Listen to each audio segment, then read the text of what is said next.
What's happening, beautiful people? Uncle Joey here. It's March the 25th.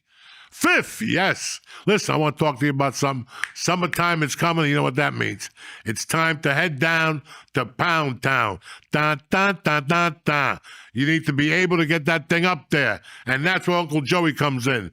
Blue Chew makes sure you're ready whenever the mood arises, whether you're on the beach, under the tunnel, wherever you're at, you're ready to go. Sign up at bluechew.com. Meet with one of their licensed medical providers, and once you get approved, forget about it. Your prescription will be there in days. Blue Chew works. They're serious. They come in little pouches. You put one in your wallet, and when you're ready for war, bam, there you are. Anyway, no more wishing, no more praying for your little fucking dick to work. Those days are over with. Make life easier by getting harder and discover your options at bluechew.com. It's summertime. These women got tons of options. Tons of options. So you better show up with a cape, a helmet, and a box of Blue Chew. Now, this is what I'm going to do for the nice people. You can get Blue Chew for free for 1 month. That's right. You can try it on your own. After you try it for 1 month, you're going to go, Joey, where have you been all my life? It's that easy. First month, Blue Chew for free when you press in promo code Joey, Joey. Again, Joey, Joey. Just pay $5 for shipping. That's promo code Joey. Visit BlueChew.com for more details and important safety information. And I want to thank Blue Chew for sponsoring the show and for helping young men sling some dick in 2025. You know what I'm saying? It's the summertime. 4th of July is coming. I love you guys. What's happening, beautiful people? Uncle Joey here with his Jewish Cato for another fun-filled episode of the Church of What's Happening Now, new edition. What's happening, brother? I'm good, dude. Good to see you. Everything all right? You got a little sniffle today? Got sniffles. Got a little sicky poo again down in Philadelphia? Oh, that's because I was out all... Dude, it's the #1 food city in the country. And I was just out. It's like, I dare you to name one better city than Philadelphia, food-wise. Philadelphia has great food, but it's pointed at a certain direction. Yeah, the fat people. If I go, no. But you got to go something like when you go to Texas, like if I take you to Houston, and 1 minute you're eating good Chinese, and next minute you're eating good barbecue, and next minute you're eating good Italian. That's what I'm saying. When you go down there, you got a red pie. I mean, I love the food in Philly. Yeah. Don't get me wrong. I always eat when I'm down there. You do see that. Of course. And I live to go down there. I love the food at the stadiums, the basketball. I love it. Yeah. But I don't know. I mean, I can't eat that shit. But how every often day. can you eat barbecue? I could eat more Italian than I could eat barbecue. I could eat Mexican too. They got Mexican in Texas. Do they really? Oh, yeah, they do. You're right. You're right. I'm sorry. What I'm talking about. I've had nothing but Dayquil for 3 days. Yeah, you made a mistake, okay? What mistake did I make? But Philly food is fucking great. Oh, it's the best. And I love the people. It was just a great weekend. This is my favorite city to go. Just go down there and say whatever the fuck I want. I know nobody's going to say a fucking word. If you have Americans at your show, they're going to leave insulted. But the good thing about Philly is they leave, people clap. Get the fuck out. You weren't one of us anyway. So get the fuck out of here. It's that plain and simple. And that's why there'll never be whatever the word is, that woke. There'll never be that. It's always, it's like I told you. I took my daughter there and I didn't give a fuck because I'd rather her hear it from somebody else at that age than from me. And I told her, we're going into Philly. This is live. This ain't Memorex. This ain't fucking a tape. This ain't fucking Billie Eilish saying shit. This is fucking real. This is what was on, there was like a dick on the wall or something? On the wall. We didn't even go into the stadium. And there was already a dick and balls on the wall. And she goes, Dad, look. I go, yeah. Welcome to Philadelphia. Once you see that, that's it. You know where you're at. You grab your kids and go, we're leaving. We're going to where there's culture. There ain't no culture in Philly. This is Philly. That's the good thing about Philly. This will always be Philly. And somebody will always call you out in Philly. And that's it. I mean, look at the people who've come from Philly. Look, I tell you, I'm going to get tickets. My birthday this year, they're going to do Julius Erving's birthday at the Spectrum. It's against the Atlanta Hawks. But it's Julius. I mean, he's turning 76. It's 76, so. And what are you gonna? And are you gonna get good seats, or like what are you gonna do? No, I'm gonna sit up in the top with a bunch of fucking people that ICE made a mistake and arrested. That's what I'm gonna do. A bunch of Mexicans got arrested illegally. Yeah, I'm gonna try to get the best fucking seats. Are you gonna get Julia's like jersey, or what are you gonna do? Yeah, I'm gonna get a Julia's jersey like an asshole. No, I'm gonna go there and watch him, and that's one of my early fucking idols. He's one of the guys that kept. That's why I told George, I hope he don't die. Either him or me die before his birthday. Jesus. You know what I'm saying? That those tickets will be a waste of time. But we need to do a drinking game. Is how quickly you can bring up you dying every episode. Listen, cocksucker. Every fucking episode, you're dying sooner and sooner. It's the obvious. So when I do die, you go, you know what? He knew he was dying. He's a good dude. And that you won't be crying out like a pussy at the funeral. I'm taking the pain from you little by little, cocksucker. You don't see what I'm doing. Not too many people are going to cry at my funeral, but you will. With a Diwali blanket, you'll be fucking crying. I'm going to your house and taking every last bit of weed you have at that house and selling it on eBay. There's no weed left, okay? It's going to be like Ralphie May's wife selling everything on eBay. I'll sell all your stuff on eBay. Fuck it. Halloween's in the air. Yeah. What are you dressing up as? I don't know. A fucking Christian? I have no idea what I'm dressing up as. What are you? I haven't dressed up in fucking years. Neither have I. It's not my agenda, but I dressed up yesterday. What did you dress up as? The big bad wolf. And you had a whole wolf costume? Yeah, but it was lame. My wife made it, so it was like a fucking gentleman wolf. I had to make some adjustments. I had to get fangs and put some blood around my mouth, and fucking, she got me like 2 little cat ears. I'm like, what the fuck? I look like fucking John Candy in Spaceballs. I'm like, what the fuck is wrong with you? I had a little cape, and she got me a bow tie. I don't want a bow tie. When you were eating fucking girls, you don't have a bow tie. You just dig it in. They grab it to choke you, and you're eating that fucking wolfy wolf, whatever. So what do you have, like panties hanging out of your mouth? What do you want? Like what kind of wolf do you want? I put like half panties, and I put them in my collar. You know me, dog. Why did you dress up? You went like trick-or-treating already? No, who goes trick? I don't even, dog, that's burning too many calories. I don't trick-or-treat. I cross the street, I get a fucking Hershey, what is that? The peanut M&Ms that taste like dick? You don't like peanut M&Ms? Yeah, but the little ones taste different than the good ones they give you. I didn't know that. When you're chubby, you got to know these things. That's why when you tell me you go to CVS and buy those little bags, I get upset with you. Oh. Because today, do a sample. Go get a bag on sale. Okay. And go get a big fucking bag of fucking M&M peanuts. Oh, yeah. Eat 2 big M&M peanuts and then take the ones from those little miserable bags. Oh. Eat 2 of those and see what they taste like. They taste like a fingernail. I don't get those little mini ones. Yes, you do, because you go to CVS. I go the day after Halloween. Yeah, that used to be my favorite day. 80% off, and the fucking thing's really stale. They chemically make it to be stale the next day. Good, it tastes great. It's like this thing we went to last night, this Halloween costume. Every year, people enter the window. I didn't enter. Okay, I didn't even get up and dance. I had 1,500 milligrams of me. I wasn't going anywhere. I was just laughing by myself at the shit people put on, So why did you have a costume on if you weren't entering the contest? Because my daughter went. It was a family thing. Okay. So I wasn't even going to go. I was going to stay at Jimmy's and watch the fucking football game. Right. But I'm like, you know what, man? This is what you do. I don't want to do it, but this is what you got to do. Every once in a while, you got to be a fag and fucking, That's what it takes to be a father every once in a while? Yeah, you got to fucking eat a bullet and dress up. And what did she dress up as? Go with your kids. She was something from some show.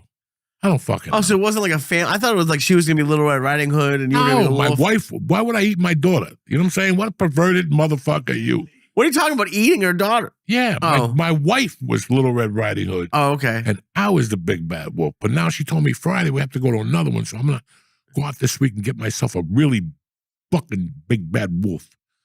You going to be the same costume? You got to get something different. No, I'm going to upgrade this bitch. You got to be like Julius Erving.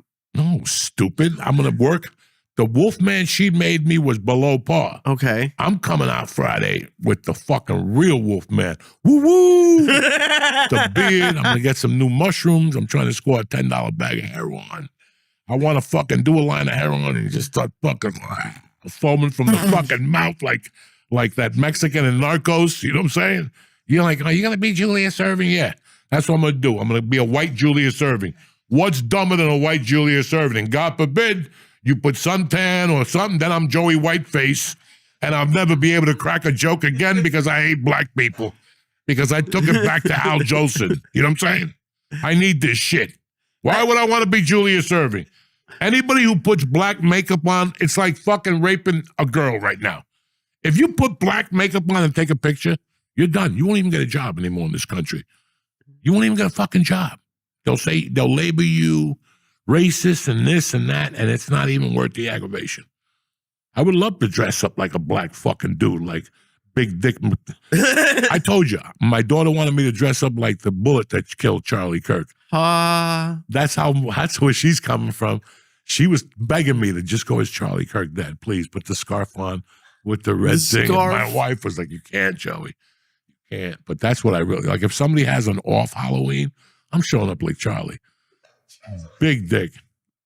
That would be dog. You don't listen. These people in 1981, I was an abortion. I dressed up, dog. I dressed up with fucking thermal underwear and I put a hanger around my neck. You know what I'm saying? What did they say to you then? You can't come into this party.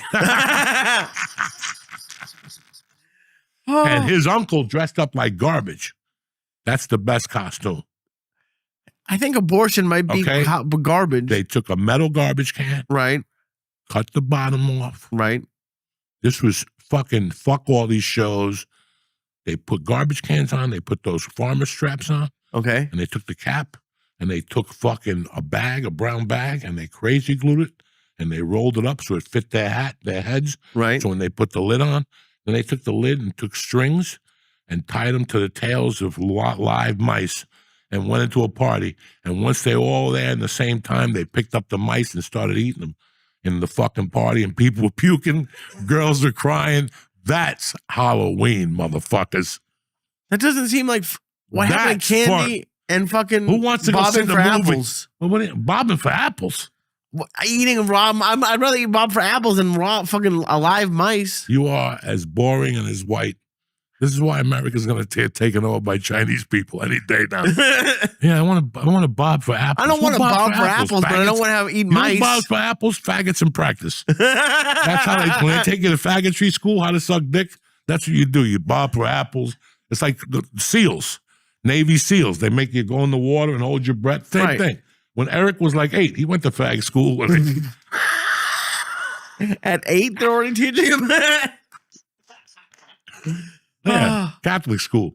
That's what it's called, where they train you to be a faggot. No. these are lies, people, please. Anyway. Is Mercy going to go trick-or-treating this year? I don't fucking know. She's fucking 12. Why would you trick-or-treat? I don't know. I really. If I were you, I'd make her so you could get the candy. What? Fuck, I don't want that candy in my house. Come on. Why would you want that shit candy in your house? There is a bag of that shit upstairs year-round. And every once in a while, I'm not going to lie to you, I'll go in there and get a Kit Kat. That's it? 1,500 milligrams and you're eating one Kit Kat? That's it. That's it. And it's not even when I'm high, to be honest with you. It's like when I have a craving for chocolate or something like that. But if you're going to eat chocolate, there's good chocolate for you to eat. Like what? I don't know. You go to one of those fucking Whole Foods, and they give you You nice do not eat Whole Foods chocolate. The lady around the corner had some of the house, and it was very fucking good. Did they switch you at fucking the hospital? If I told you I was eating Whole Foods chocolate. Listen, you know what the good thing about me is? Not only do I have a good memory, but I remember how shit tastes. And unless you're a fucking moron, and I know Jimmy will vouch for this, and George. Well, I don't know about George. Is it me? And if we go online, it'll tell you that scientifically, your buds change as you get older. That's true. So yeah, like if I used to eat, like when I was a kid, I used to buy date nut bread. That shit ain't even around no more. Date nut? Date nut bread. It was made by Sara Lee, and I'd cut it and put cream cheese on that motherfucker and eat it. I think about that now, and I want to strangle myself because I don't even like that shit. You know what I'm saying? I understand that. I understand not going to Burger King every 2 meals. I understand not doing that shit. But I don't understand, like, honesty. When I open up a bag of my daughter's cereal, I told you guys immediately, that is not the cereal we ate as kids. No. None of it. When fucking Apple Jacks don't turn green, the milk, they don't make the milk turn green, and they're little fucking pellets, that's not what I grew up on. They're pellets now? They're pellets. Oh. Captain Crunch, that's gone. All that shit, that peanut butter crunch with the pirate, gone. The cocoa mix, they don't make your milk turn, and the thing that is chocolate is probably killing rats in another country or something like that. You know what I'm saying? Right. I mean, this is the truth. You taste it. Dog, I remember I remember being a little kid, and I was addicted to Hershey bars. Anything that said chocolate on it, because of my little spick mind, I couldn't read English, and I thought it meant chocolate late. So how Cubans say chocolate, Mexicans at chocolate, I thought they were saying chocolate late. So at night, I'd eat chocolate when I was a kid. My mom would go, why are you bouncing off the wall at 11:30 at night? Because I'd eat the real thick fucking chocolate, that shit that they get you from the sweet and stuff. My mom would make it to make fucking hot cocoa or something like that. Well, go get chocolate today. Go get a piece of Hershey chocolate today. It don't taste like it. And I went to that Hersheyville in Pennsylvania, all right? And the Kisses tasted a little bit better. Okay. But look, get a Kiss now. Get a Kiss now. It's scientific chocolate. It's not fucking the chocolate we grew up on, guys. That shit's hard as fuck. No shit. Unless you leave it in your pocket Ooh. for 12 hours. Then you go in there and it's half melted. You got a little fudge on your fingers, but you don't give a fuck. You haven't eaten all day. You know what I'm saying? You need some sugar in your system. Oh, I can't. That's what I would do when I was 300 plus. When Halloween time came around, I would get a bag every time. I would go to. I used to be honest with you, I would do open mics for like the last year of LA just so I could go to that 7-Eleven and get candy on the way home. And I would eat chocolate. That's like that. Like people talk about like hitting like rock bottom with like drugs and shit. Candy is my rock bottom. Because that's when Especially when you called me from Minneapolis and you said you fell asleep. You got so high. Oh, yeah. Doing a Twitch. You fell asleep on the chocolate and it melted all over his bed. Yeah. And he woke up covered in chocolate and fine. I'm like, wow. And then I ate it. I ate it when I woke up. And you know, listen, man, I see where you're coming from because I could see you. Like, you were heavier then. Yeah. And at that point, you were a little down. You didn't know where to start. You were starting to walk a little bit. But, bro, when you're walking on ice, you might as well dance. When you're 400 pounds, it's like when somebody says, listen, you got double lung cancer. You know, you got 8 months to live. Break out the cigarettes. Brother, break out the cigarette. What am I going to do now? Well, don't smoke. You know, the church group. Listen, fuck the church group. I'm smoking. I'm snorting. I'm doing everything. Whatever the doctor tells me I can't do. And it's the same thing. Like, you want to beat your... I remember trying to get off coke those last 2 years. And every time I go, I want to get off, I just do another fucking 8-ball and go, what the fuck am I doing? So it's kind of an addiction. But, man, the shit they're giving us today, completely fucking different. Entenmann's, come on, man, completely fucking different. Those cookies from Entenmann's, you buy them and they break. Now get them, they kind of soft, but not really. No. They added so much shit, and so what do? Do you make your own? I don't know. I don't have the fucking answer. You're not supposed to eat it at all. But it's like, I honestly think they're trying to kill us because they just come out with shit all the time. Like Wendy's now has Frosties with like hot fudge in it and cookies in it. Like they come every time I go on a diet, I feel like they come out with shit that like I've been praying for as a fat guy. And they just come out with shit that no one ever needs to eat. Oh, those Reese's Oreos are delicious. You haven't tried them?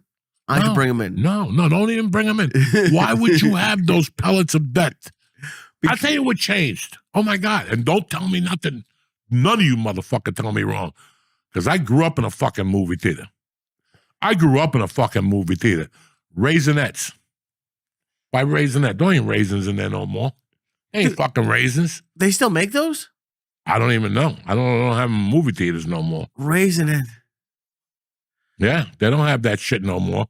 Popcorn? That's in, oh my God. Oh. What did you do? Friday fucking night, my wife goes to Philly. Friday night, listen, I got to tell you guys something. I read something that people who eat alone, go to the movies alone, are very resilient. I don't know what they're talking about. I love hanging out. Like I was watching that Mafia show. I was telling Nick I was watching that Joey Merlino show on Netflix. Okay. And Merlino's out with 14 fucking guys every time. In 1980, it was him with, I was telling Jim, him and 16 fucking guys. When I was fucking 18, 25, I had 10 guys with me everywhere. You got to tell people, don't call Lee, because we have too many people to go to that Chinese restaurant. We'll fuck them up. Lee comes, we'll never get invited again. Like, not because we didn't love you, because we already rolling deep. Right. And today at 62, I can't find one fucking guy in my neighborhood to go to Bourbon Street and look at some Russian fucking snatch. You know what I'm saying? Well, maybe if you invited them to a movie. No. So I'm at home. They're in Philadelphia. I love going out by myself. Oh, it's the best. I bumped into like 8 things that night. I bumped into a woman who was saying stuff to me outside while she was smoking a cigarette. And I was like predicting the words for her. And every time I go, oh, and this would happen next. And she's like, how'd you know? You really know me. I just was talking to her. As I was walking out, she goes, you're from a TV show. I go, no, I'm not. I'm from fucking comedian. I'm a dirty comedian. She goes, no, I saw you the other night on some TV. No. And we just started talking. She was another old broad. Oh, my God. This woman went from talking about Marlboro to talking about sex. And I'm like, what are you talking about? And she's like, yeah, I love when some guy pounds my hair or something. I'm like, what the fuck? Were you at the strip club or just at a restaurant? I was at a restaurant, an Italian family fucking restaurant. I was walking to my car. It was hysterical. No one ever says this shit to me, Joey. I go out by myself all the time. I'm fucking high as a kite now. I got 1,500 milligrams in me. I'm rolling deep. I'm smoking 45% gunpowder. 45? Yeah, they have this new gunpowder weed. It's mixed with the weed. Oh. You take 3 hits of that, you're fucked up.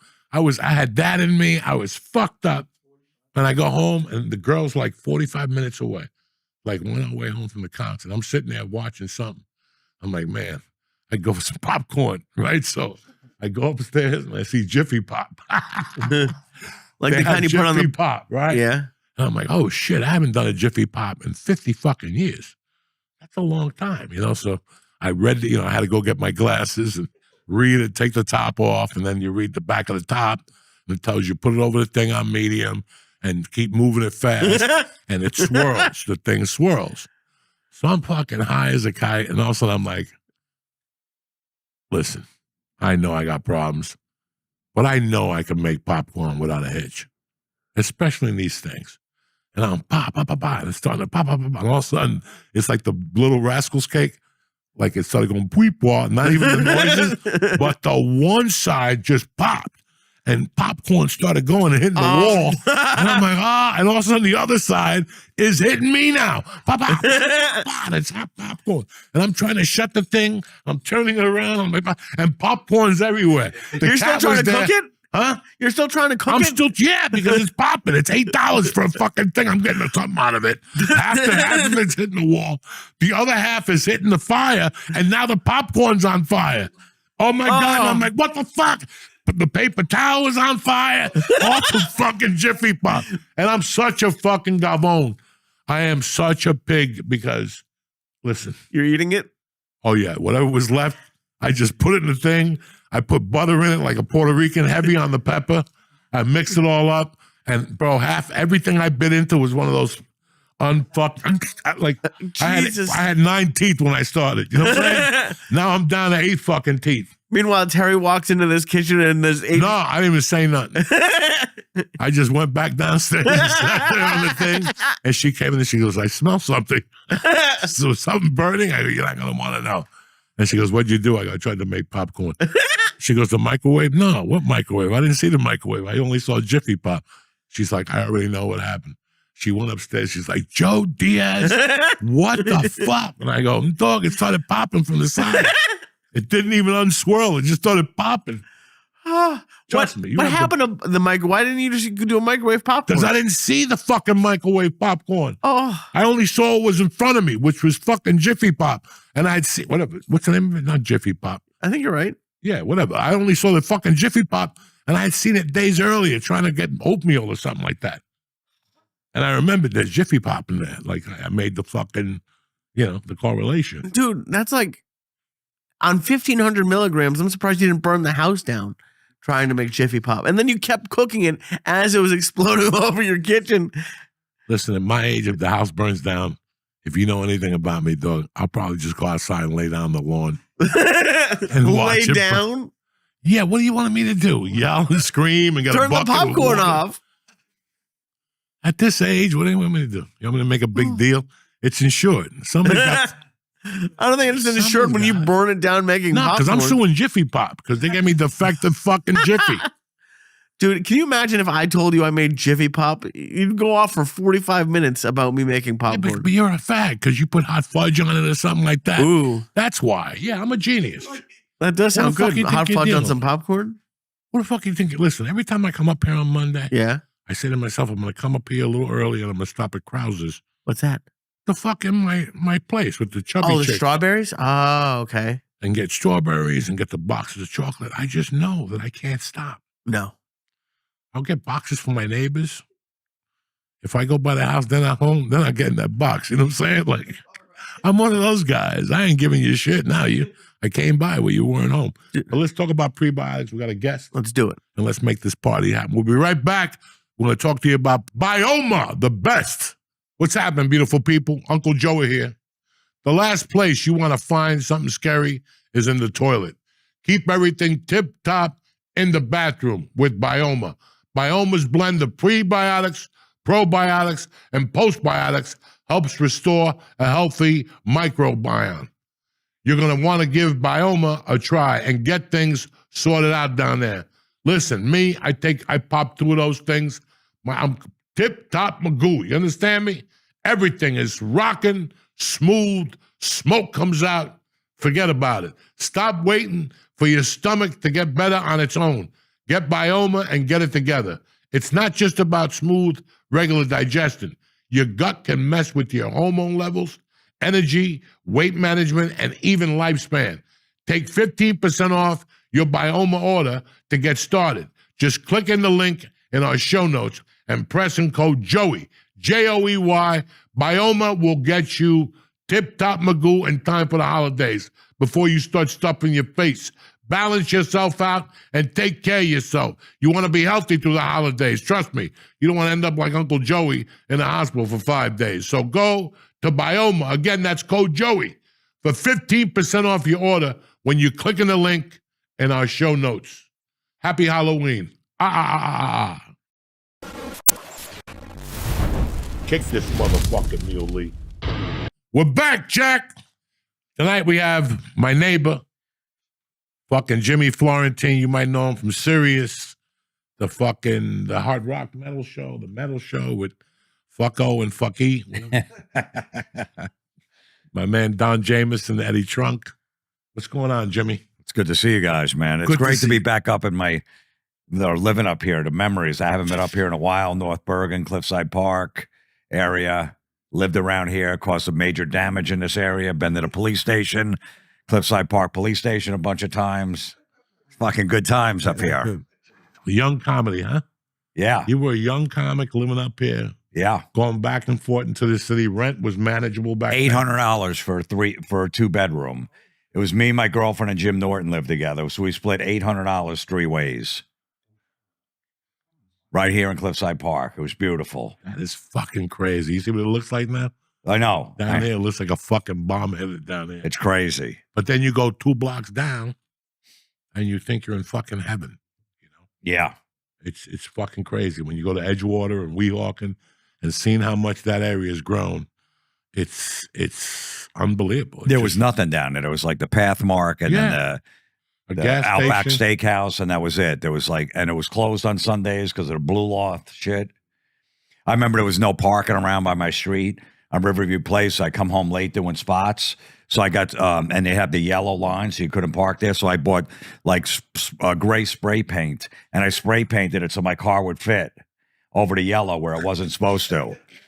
I'm like, I couldn't find a spot at 2 a.m. around here. You drive around for an hour. So I just fill in the yellow with gray spray paint. Perfect. I got a spot.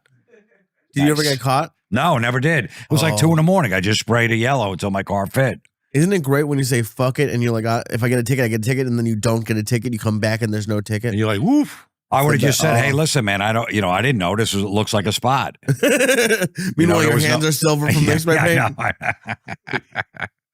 It's fucking crazy that for people who don't know this, when everybody was making the descent from L.A., everybody was going to Texas and Tennessee and Florida. I called my man, Jimmy Florentine. I go, Jimmy, I was coming back, but fucking the plan got foiled. I was going to move up to Bergen County, but something didn't want me to move to Bergen County. And I thought about where I was today for lunch. I went to my crazy brother's. He lives in Morganville. I used to go down there, and something about the area that I really liked. It was peaceful. Like, instead of staying up north, it was just fucking trees and fucking elk. And, he had a pool and fucking it was sunny. It was just great. And Rascals was down there. They had a couple clubs down there, 2 or 3 clubs. I would stay with him for 3 weeks and go to Princeton, do Rascals Ocean, and then do Rascals and whatever the other West Orange. West Orange. I loved it. So I called you, and Jimmy's responsible for luring me to fucking Jersey. Everybody was going to Austin. I remember them calling me and going, "Hey man, we need to talk to you. We got houses in Austin." And I'm like, "That's great. I already bought a house in Jersey." Like, "Don't do it. Don't sign the paper. We're all going to Austin." Like, "I'm already going to Jersey."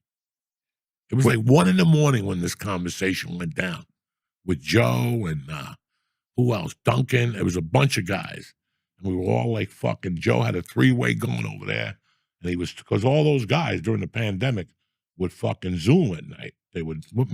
That's how Zoom got big, right? They were Zooming at night to keep their fucking mind. So they were Zooming, and Joe was talking to me going, "Yeah, I bought the first house. Tony's next. And we found the house for you." And I'm like, "I already bought a fucking house, guys." You had a house in 10 days once you called me. Yeah, my sister-in-law is a real estate broker. She knows the area, the schools, all that shit. You got the kid. Terry talked to her within 10 days. Yeah, we got a house. 10 days. Dude, you bought a house without seeing it. Like, you saw it on FaceTime, but you were never inside the house. I had a friend of mine look at it, and I trusted him. I grew up with him, and he knows that type of shit. That's his fucking world. And he goes, "Go ahead. It's a nice piece of property, whatever." At that point, I just was happy to find something. Now, today, I wish I would have bought a different house, but I love my little house. I'm comfortable there. I love that neighborhood. As much shit as I talk about, it's boring and shit. Listen, man, I come out of that house at 5:45 in the mornings. Today, I was out there with a hooded sweatshirt and a fucking winter jacket with hoodies on and sweatpants, and I'm drinking coffee, and I look at those trees and shit, and there's not a noise. There's not a noise. There's times I go in the garage and get high, and I come back up and I sit there, and I go, "When is a car gonna," I play the game, "When is a car going to pass by?" It'll be 15, 20 minutes, and the car won't go by. It's like one of those Clint Eastwood movies where it's just quiet, peaceful. And I remember within 2 weeks, Mercy had 4 friends over the house. Oh, yeah. It was, and you go, she had none in L.A. Nobody wants to hang out. And there's 4 neighbors that are her same age, go to the same school, and they're hanging out. Jimmy, it's a no-brainer. Because it wasn't, when you have a child, it's not about you anymore. It's about, so your career, if you're really real, unless I'm fucking Brad Pitt and I'm getting $82 million a movie, why do I live there? Why do I have to live there? $82 million a movie means I could probably fly it by myself and get planes for you guys to fly behind me like that Tom Cruise movie. Like Tom Cruise movie when he was smuggling coke with those dudes. Right. 82 million. Yeah, 82 fucking million. So why are we here? It comes down to this. Quality of life for your child. First of all, the quality of life for me, I can't get comfortable in the neighborhood. Lee and me ran that fucking neighborhood. Oh, and we knew every Mexican. We knew any donut chick. We knew all the fucking burrito places, Big Tony's where they gave you the fruit with the cream on top. It was too easy of a life. I already knew the weed store was next to the cryotherapy store. Come on. Not even a mile from my fucking house. How far did you live from me, Lee? 2 blocks? 0.2. I would show up to Lee's and start beeping a horn. I'll be right down. And he'd come down. I'd give him one of those 200 milligram fucking tubes. It was give me a tube and some Cuban fried rice and ask him. Zoom off. Yeah, and I'd see you COVID later. was kind of fun for a little bit. It was fucking fun, but after a while, it was just us. And it was me, Lee, and the Comedy Store. And this poor 7-year-old girl that anytime we went to a party, she was the only kid. Anytime we invited people over, she was the only kid. And then when she did make friends, Jesus Christ, there was a girl that locked her out of the house. There was another girl we went over that we went to a house and the kids started fucking crying. Because it was fucking unreal. All these kids are fucking defective. Because they all lived in an area, guys, where it's people spinning their wheels. That Studio City is a beautiful area, and I miss it. But it's an area where it's a bunch of guys, 40 to 50. They're spinning their wheels. They're going from show to show or just stroking themselves. I'm writing a script about come on. Yeah. That's 4 years before you see a check. You're living on a credit card and your kids are defective because you're putting them in school. You're putting them in events that benefit you. Do you know that if we take our kid there, the writer from Mad TV goes there, we could slip them a script. That's how people think. They start using their children as pawn. And I saw it. I fucking saw it, man. And I'm like, I don't want to raise her here. I got to raise her somewhere where it's nitty gritty. I'd like to bring her back up north here, but this is a 2-bit nitty gritty right now. Let me take her down there, show her where white people live, how they control themselves. And when she's like 13, you take them to Newark and you drop them off and, and pick them up in an hour. You know what I'm saying? I just remember when you moved there within like 3 weeks because you were taking Mercy to the parks. And he goes, I'm fucking suing LA. I had to bring my gun to the park. Look at these beautiful parks here.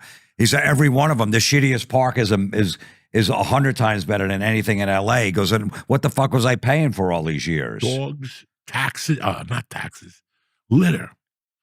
I realized I was living in Studio City, California, which is supposed to be, there was paper everywhere. On the floor, in front of my fucking thing. Hollywood's fucking filthy. Hollywood Boulevard is filthy. You know, and it was, listen, guys, it wasn't that. It served its purpose. I had a child now. I had to think outside the box a little bit. And, dog, the kid, she would have never played softball. I have a friend, a dear friend, been on the church 1,000 times. I talk to him every week. And we'll talk on a Saturday. And he'll go, what's that noise? And I'm like, that's the parents at the softball game. He goes, dog, I'm at my son's baseball game. The parents sit apart. And they all have things in their ears. You know, nobody talks. Why do you sign your kid up for baseball? Why don't you? It's a community thing. You know what I'm saying? That's what I have now. And yeah, my wife and daughter went to a fucking football game on Sunday, the 12U. You know, like what hillbillies, like, Yeah. you know what I'm saying? Like on a Sunday, where you going? The county game. You know, what are you crazy?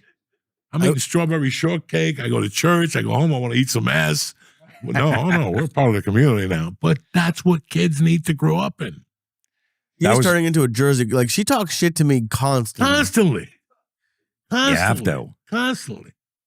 That, you know, that was always my biggest fear, moving back to the suburbs. I lived up here, North Bergen, you know, area and stuff.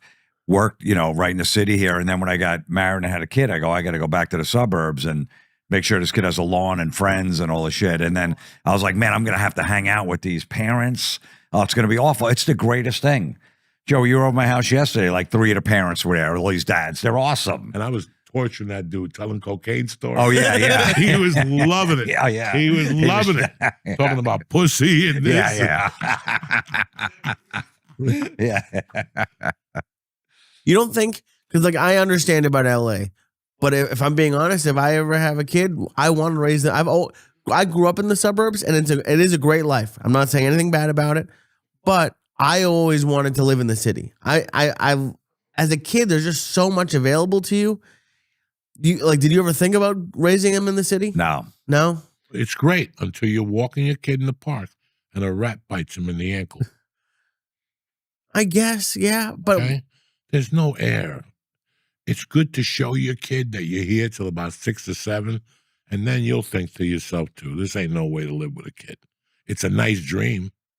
It's like LA. It's a nice dream for you to be part of a community, but you're just a part of people that they don't have a fucking life. They all do the same thing. It's just to be cool.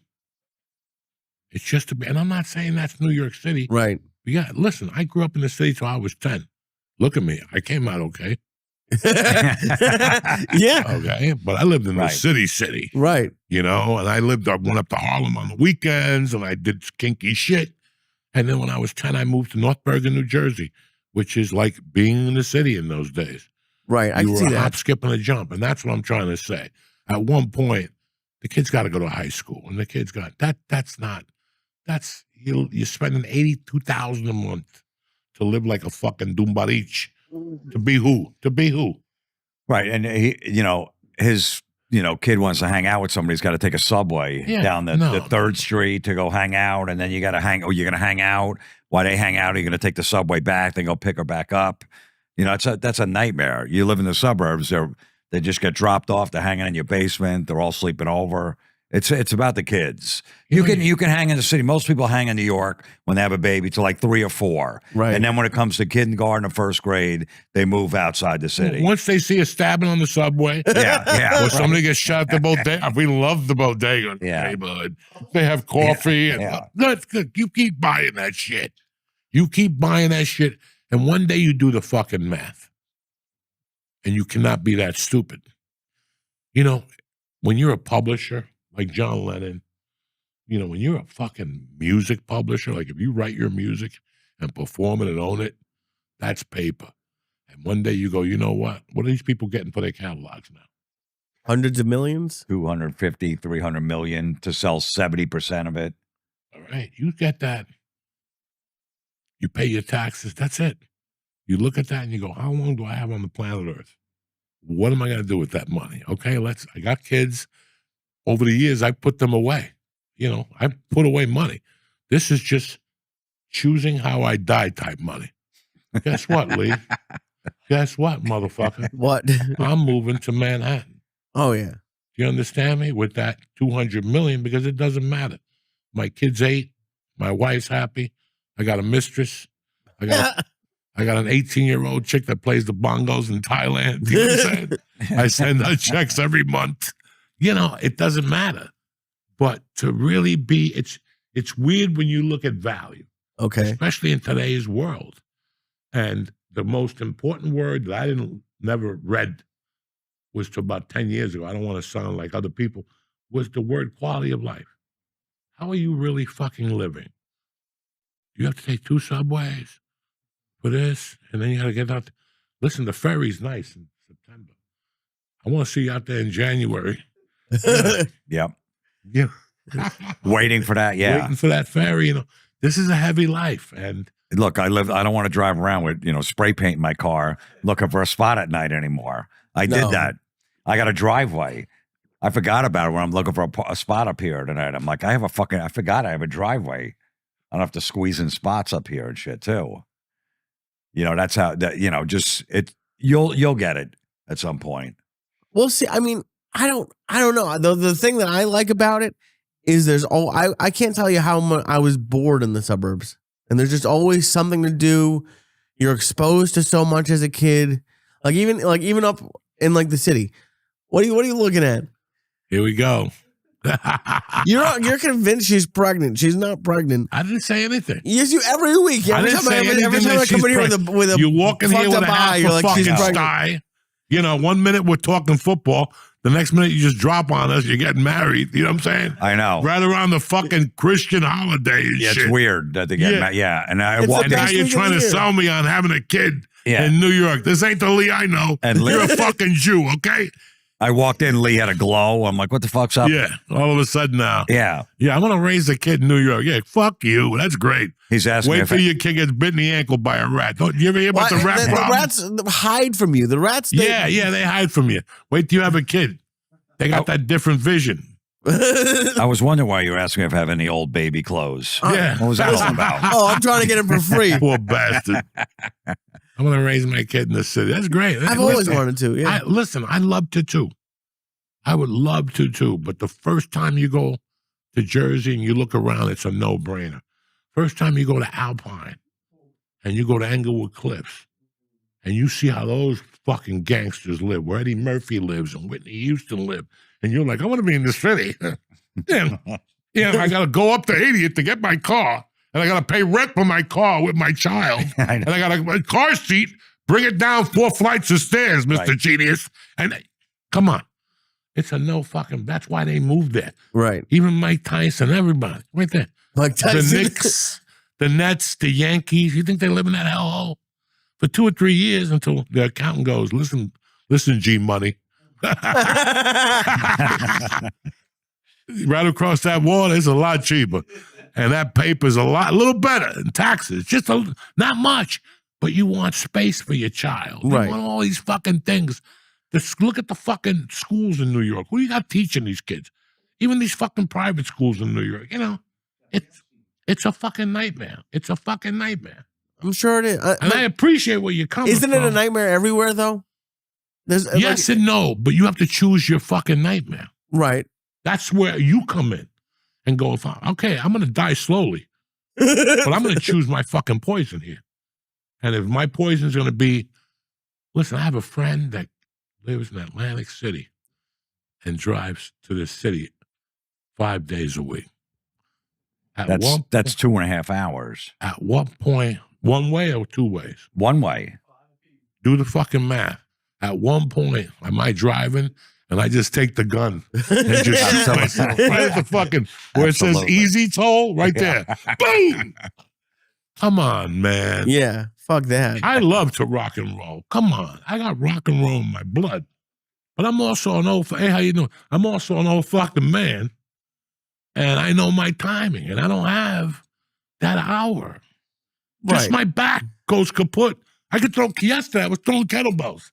Just yesterday I was doing deadlifts. I did a deadlift that was so heavy I had to go home and nap for 2 hours. It jolted my system.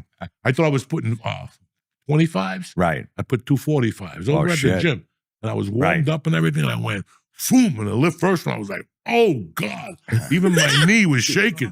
I went back down. I ended up doing 3 of them. I was like, that's good for today. I'd hold on to the bike for a minute. You did 3 of them and walked right to the car? No. I did 3. And then I went over and did some shit to get my breath back. And then I jumped on the light kettlebell. I did 15 of those. And I was like, that's good. I've been out of the hospital a week. What am I, Hercules? All of a sudden? I had a milkshake or 2 with fucking with creatine in it. Who am I? You know what I'm saying? Right. I got to build it up. I have a heart attack. Fucking craziness. I don't know what the fuck I want. Like, that's the thing, is like, Just get married. I'm working on it. He's one of these fucking Jews that'll drive you crazy. He's going to shoot himself one day. You think? You Yeah. give him a good What are you edible, talking about? he'll shoot Right. himself. Because his mind will go, if I give him the same edible that Mercy ate, he'll go with 100 ways like that. Because he's already thinking about all this shit. And all he's got to think about is being funny. That's it. He's getting married. She's in charge of all that. You got to fit into the tuxedo and show up. That's going to be another one. I hope she's not going for a fitting next week, because that's not going to be bueno by the time you get to that thing. No, that's why I've been good. Yeah, I've been good. I know. I've been good. I have. I saw that before. He just had 3 hot dogs. Yeah, I know 3 one hot hot dog, dogs. I know, God damn it. yeah, it's good. Don't rat me out. One hot dog. I did have 3 pieces of Please, bread I was trying to get one. I can't wait to Fucking see late in that AM. tuxedo. with a button. Oh, with the fucking button holding on with a Diwali on one side. There's going to be a monkey at the wedding, anything like that. 2 of them. Oh, dude, I got surprises for you at the wedding. Oh. I'm so excited. I have stuff at the wedding just to piss you off. No, we no, have like a no. whole hummus table. I'm doing No, a lot of shit at the wedding just to get I you. bumped into somebody yesterday that I have to give them your number, Okay. because they were at the table with us at the Halloween party. And they're almost as retarded as you are. They're getting married on Sunday the 28th. Of December? Oh, I wouldn't do that. When's your First of day? all, Saturday is a good day, and you know that's the best week of the goddamn. I know it's close to cry. When have I ever asked you for Saturday a the gift? 27th. Yeah. Is bowl games. Right. What bowl? When do you watch a bowl? I've known you for 15 years. You not watch one single bowl Listen, game. If you're getting married on that day, I'm watching every one of those. But People, Yeah, we're people keep renting a asking, "Oh, I'm TV. going to have a TV You think there." you got surprises for me? I do. You forget that my dear friend, and he'll be the fucking witness, rented a room, took a TV from the room, asked the custodian for an extension cord, and put the TV at the wedding table to watch Nebraska, Colorado. Oh. Okay? At the divorce, my wife brought it up. His animal ruined our wedding. He put a TV at the wedding table and he bet Nebraska. Well, yeah. Well, first of all, I was an idiot. I got married September 9th, 89. That's the beginning of the football season. Go fuck yourself. But I didn't. You don't like college football. doesn't It matter. doesn't matter. You're intruding in somebody else's time. Yeah. There's guys an out Indian there going, family and a "Fuck." Jewish family. Not one person watches college football in What my family. Jews? What, you're going to have Jews and Indians? I can't wait to see what that place smells like at the end of the night. You know exactly what it smells like matzo balls and curry. You know exactly what it's going to smell like. Fucking Diwali fucking cookies. Oh my God. It's going to be the And best. comics usually get married on Sundays because all the comics are working Friday and Yeah. Oh, Saturday. yeah. I'm going to get a job that night. I got a big Right. fucking job. All right, I'm doing a dojo. You want to be on the show? No, I'm doing like 10 shows. Right. Listen, people keep asking me if you're coming, and I'm like, I'll find out that day. You'll find out Yeah. that because you want me to tell you the truth? Lee? You fucked up. How did I fuck up? Because my wife wanted to go away this Christmas. It's her birthday on the 29th, so she wanted to come back after her birthday for New Year's, so we had 2 or 3 days. So that's what you're fucking dealing with right now. Okay, if you guys can't make it, that's cool. You know, I don't want to hurt your feelings, but who the fuck gets married that weekend, Lee? You didn't Apparently, 2 people in your life. You didn't consult with us. You didn't fucking come to the board. I gotta ask you what day to You get didn't- married. Yeah, consult with us. April is when people get fucking married. Yeah. April. Right at the beginning of baseball season, because nobody cares about the Yankees or baseball yet. The only thing that's playing is basketball. They're in the playoffs. I don't look Nobody- at the sports schedule when I'm looking to get married. Everybody should. Trust me. That's a weird week in between Christmas and New It's Year's. the best too. week of the year. Yeah, but a No, lot of it's people not. are out of town. No, and it's that's not. the best. They're So, traveling. so No, they it's send not. gifts and they don't listen, come. times are rough. Some of these kids not getting a gift because they got to go to your fucking wedding on the 27th. Whose kid is not getting a gift because they have to go to the That's wedding? what I'm Everyone saying lives to you. around This is here. what I'm saying to you. You pick the time of the year that's rough. New Year's is 2 days later. You understand me? At least get married on New Year's. If you're going to keep me out, You and I both know I'd get yelled at 8,000 more times for get that. married at 6 and get everybody out of there by 9 and go Diwali at your own fucking house. Oh, You know what I'm saying? Go jump Why up don't you and get down, married light on the- candles and play the organ. Why let's don't you go. get married on the Chinese New Year? Yeah. When's that? I don't know. Me I don't neither. know.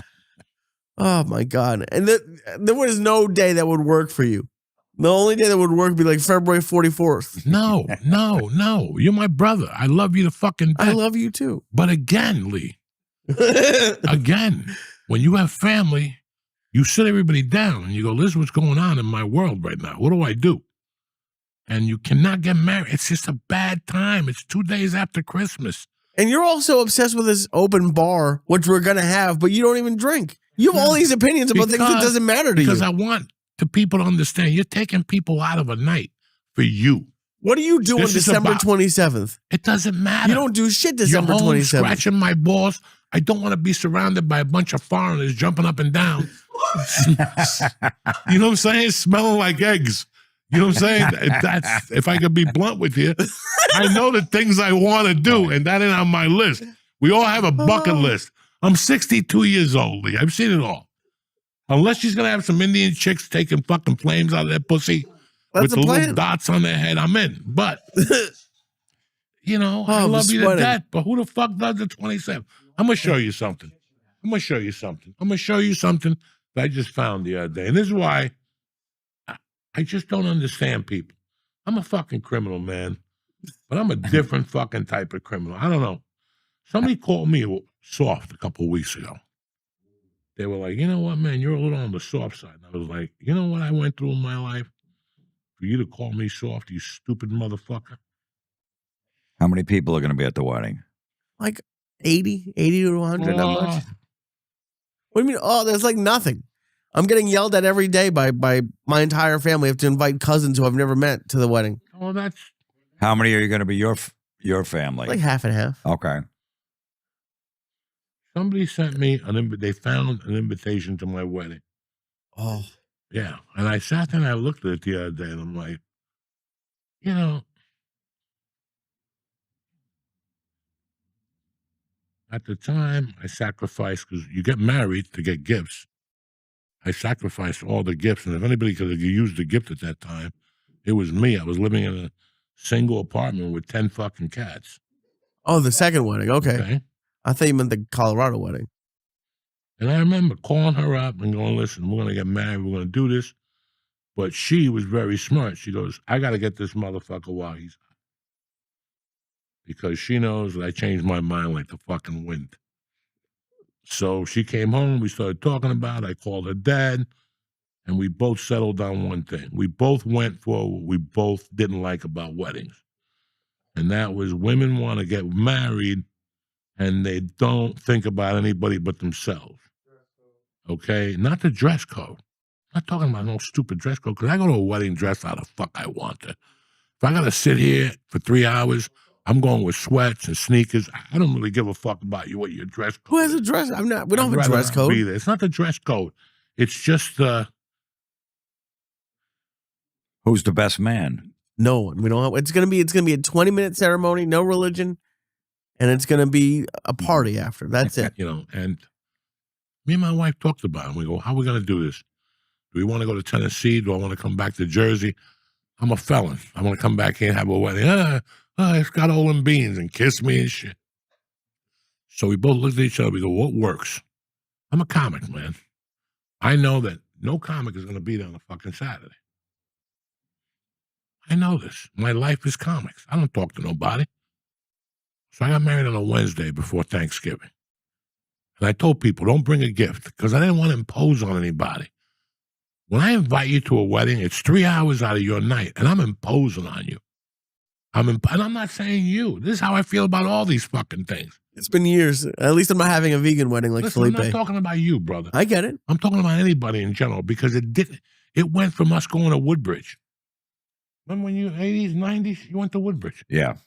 How many times you go to Woodbridge? What's the name? El Sol? What's the name of that fucking joint that has 20 weddings at once and fucking what? The Siesta. Yeah, that's where you went. Everybody went there. And I can live with that on a Saturday, Friday night. They had a bachelor party. You snorted coke. You rolled in there, fucked up. Everybody knew the rules. At every wedding you went in those days, parents were crying. All the women were crying. Oh, I can't believe he did it again. He promised not at the wedding. Fuck you. Yeah. You bought this fucking thing. You bought this line that this guy was not going to fucking. I remember they had a wedding in North Bergen and they robbed the purse. They robbed the purse by Veneries across the street. Who's they? There used to be a little wedding hall. Not me. I was in that night. They robbed the purse. I mean, it's just, and I always said to myself, but then I got the weirdest fucking thing. I got an invite, Jimmy Florentine, from a girl that was hot and wanted to get hotter, so she got fake tits. I've told the story. And she got fake tits in September. She debuted them. They were beautiful. She was younger than me. I couldn't even score it. I was a bum living on the Ralphie Mays floor. She lived upstairs. By this time, I had met Terry. I moved in with Terry, and one night she gives me an invite in the mail. Somebody called me. They go, Lori wants your address. And I looked at this, and as much as I love Lori, I had to say something to her. Her wedding was December, New Year's Day, but she wanted you to fly to Mexico on December 26th. I was fucking so insulted. I'm like, and you had to stay till the 4th. I didn't tell you that yet? So 9 days or something? For you to, that's not fair to me. No. The 26th, I don't know about you, but on the 26th, 90% of people in this country are going to have bunny rabbit ears. Think about it. We're going to have not me, but there's a lot of Americans that are going to have bunny rabbit ears. Right. A lot of Americans right now are working hand to mouth. I'm not saying you, Lee. I get it. But I'm talking about this shit that you have to think about this. You know, I don't know. I don't fucking know. I really want to go to your wedding. You're my brother. I really want to go to your wedding. But like I said, my wife wanted to get the fuck out of here this year and not go to Tennessee.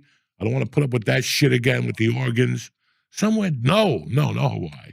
Somewhere close. You don't want to get lost during the holidays either. I don't want to be that asshole at the plane. We're here for 3 days.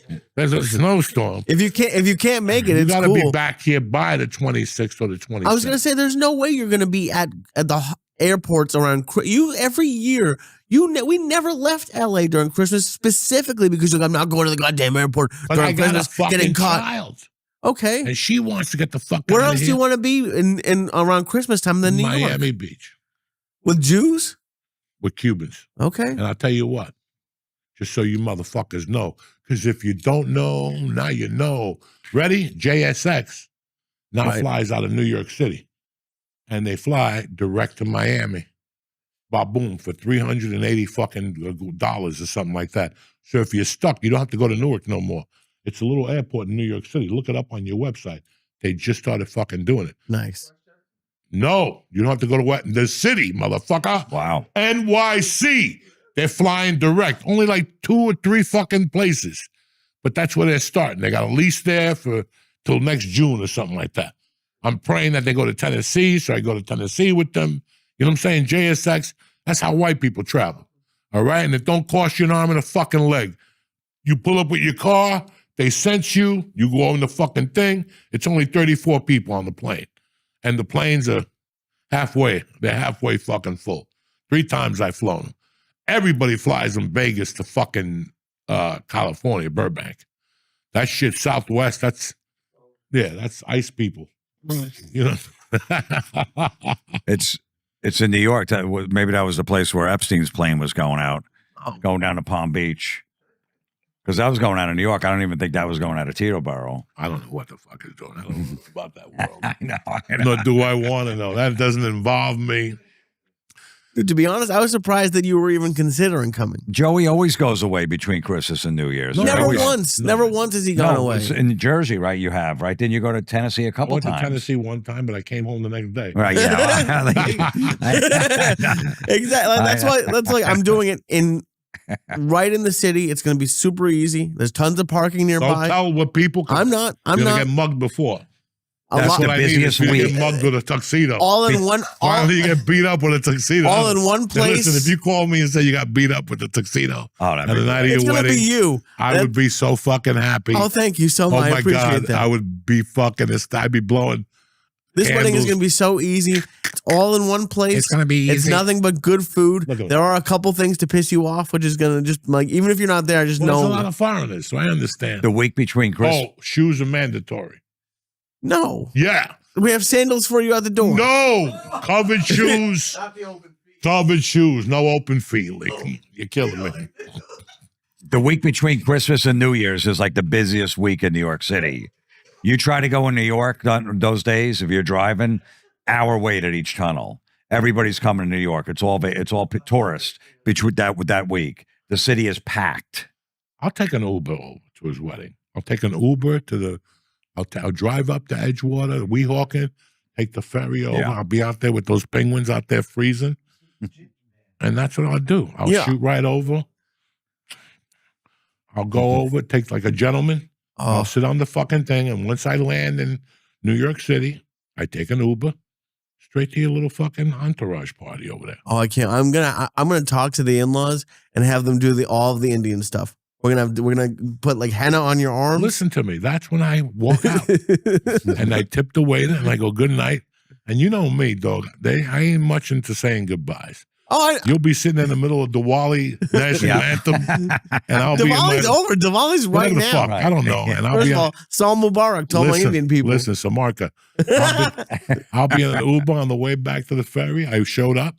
I did my job. Listen, There you go. leave the envelope, and that's all that That's matters. it. What envelope?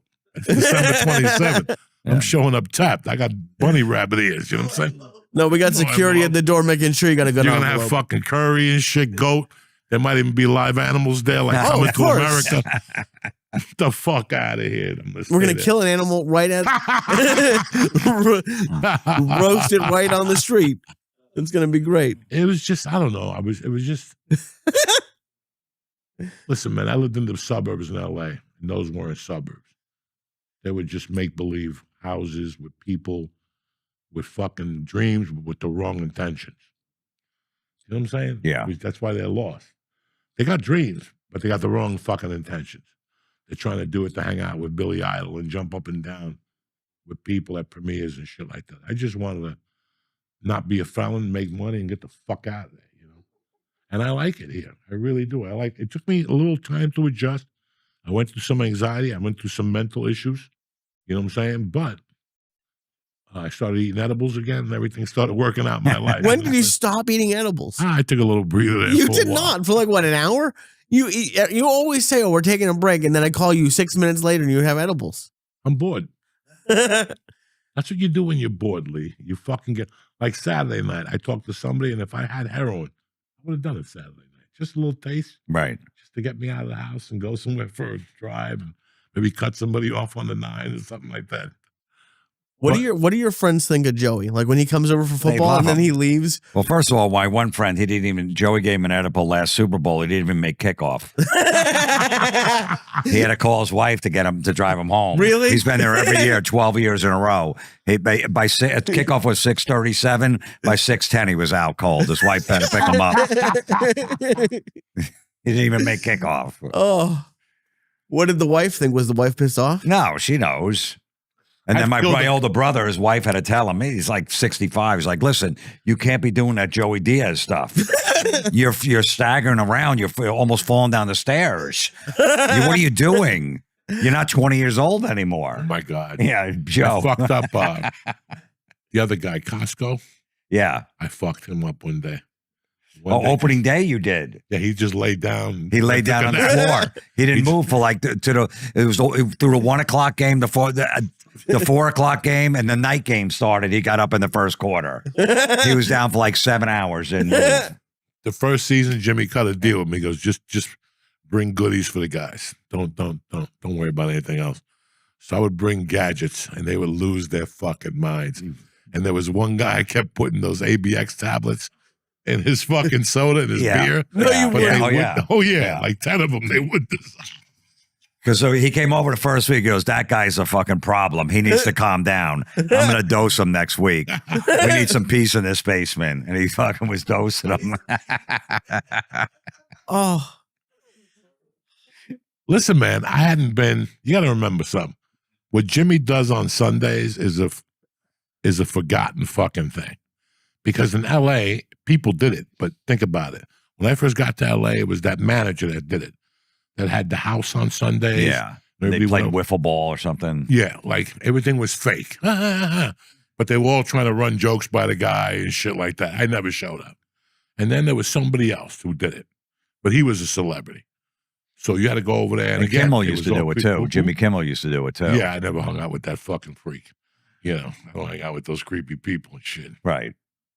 But yeah, there was somebody else who did it. But then I went to your house that first Sunday, and I was blown the fuck away because nobody gave a fuck. Racial slurs, that you think she sucks dick, like every announcer, she's dead. And they got 3 TVs going like Puerto Ricans, one over the bar, the big one, and now they got a little one down below. Yeah. So you can catch that third game. I mean, you can't write this shit. Sandwiches, pizzas, cookies, Kentucky Fried Chicken. Every week is a new disaster. Every week I go home shitting blood. White Castles, fucking John brings McDonald's cheeseburgers. Yeah. 50 of them. You're going to eat one. McDonald's has a special thing in them that once you buy them, it's not pulling in. They don't get you to pull in. It's once somebody buys them and says, I brought McDonald's for everybody. You're like, I'm not going to eat those. And after about an hour, you're like, fuck. I'll take a Big Mac. And you feel bad about yourself, but it ain't that bad. And at least you didn't drive into the driveway. right. You know what I'm saying? Nobody caught you on they have a bunch of surveillance pictures Oh yeah. of Lee in the old days with a mustache, with Chinese eyes and shit. Me want the cheeseburger. Yeah, it's like he brings over like 50. I'm the first week. That's awesome. I warned Joe. I said, Joey, there's a couple guys that are out of control. He goes, I grew up with guys. Don't worry, it'll be fine, man. They can say whatever they want. And I remember you left, and I walked you to the car, and I go, you have a good time? He turns around, he goes, I haven't seen motherfuckers like that in 50 years. All those guys are dead. Raw. Raw, right. Was raw You grew down up, there. yeah. It was raw. Then the second week, a guy came out of the bathroom naked. What? He chased Joey. Got him so fucked up he got naked and was chasing Joey around the basement naked. Yeah, I both haven't of heard them that running. story Oh before. yeah, I have a picture of his ass on my phone to this day. I love him. He's Jewish. He's fucking a trip. You met him. Oh yeah. Oh, there was that guy. Yeah, it was that guy. Yeah, Crazy Oh, my God. motherfucker. And then I remember you you called Rogan like a few weeks after you're here. He goes, I was just in Jimmy Florentine's basement. A 56-year-old man just chased me around the basement naked. This is where I need to be, Joe. I'm around my people. It was such a fucking, you go to these comedy football. Like, I never went to comedy anything because everybody's trying to how funny everybody. Yeah. I don't want to hear jokes. I want to come see the fucking football game. I want to hear jokes. I'll go for your jokes. You just want to be natural. And that's why at your house, I'm very natural. In fact, I don't say dick. I go off for a little while. I fart because I'm the king of the farts. I'll fart by people and shit. I'll blow their fucking wigs off. That's great. You have a couple of those McDonald's cheeseburgers and then just fart? No. Those McDonald's cheeseburgers sit through your fucking stomach. You blow those out of your ass way later when you least expect it. When I did those deadlifts. Yeah. Those deadlifts, the first one, when I put it down, dog, I had to walk over and all of a sudden I smelled something. I'm like, oh my God. Whatever was in my stomach for 2 weeks is starting to come out right now. 2 Oh. weeks. And 2 then weeks? I started doing fucking on the pull. You know how they have the bar Yeah. that you push up, the symmetric bar? I started doing sets of 10. And I saw a guy walk behind me. He started looking around, one of those Sunday guys with the thick mustache and the glasses. Right. I could smell it. It was pure shit. It was pure shit. I had about 6 minutes left in the workout. I did those kettlebell swings, a couple yoga fucking stretches, and I got in that car and I zoomed home because it came out in one chunk. You understand me? I didn't have to wipe it. It just came out like a fucking dragon. And with that, DraftKings wants to talk to you about the NBA season. Let's take a bump here. We'll be right back. All right, Uncle Joey here. Listen, I'm excited. The NBA season tips off, and so does DraftKings' newest fantasy game.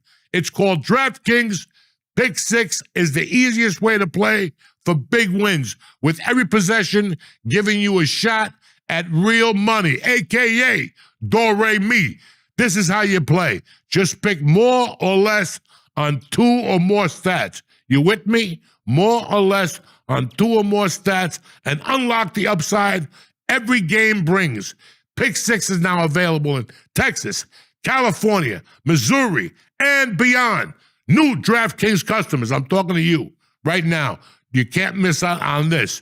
New DraftKings customers get 50 in bonus picks with just a $5 entry on your first pick set. Who's better than you? Nobody. Don't have to watch basketball. Just cash in. Download the Pick Six app now and press in code Joey. That's Joey. Pay $5 and get 50 in Pick Six bonus picks. Make the call. Ride the upside in partnership with DraftKings Pick Six, where the crown is yours, Jack. Happy Halloween. We're back, Jack. Jimmy, you know what the best thing about it? I'm happy to be back in Jersey.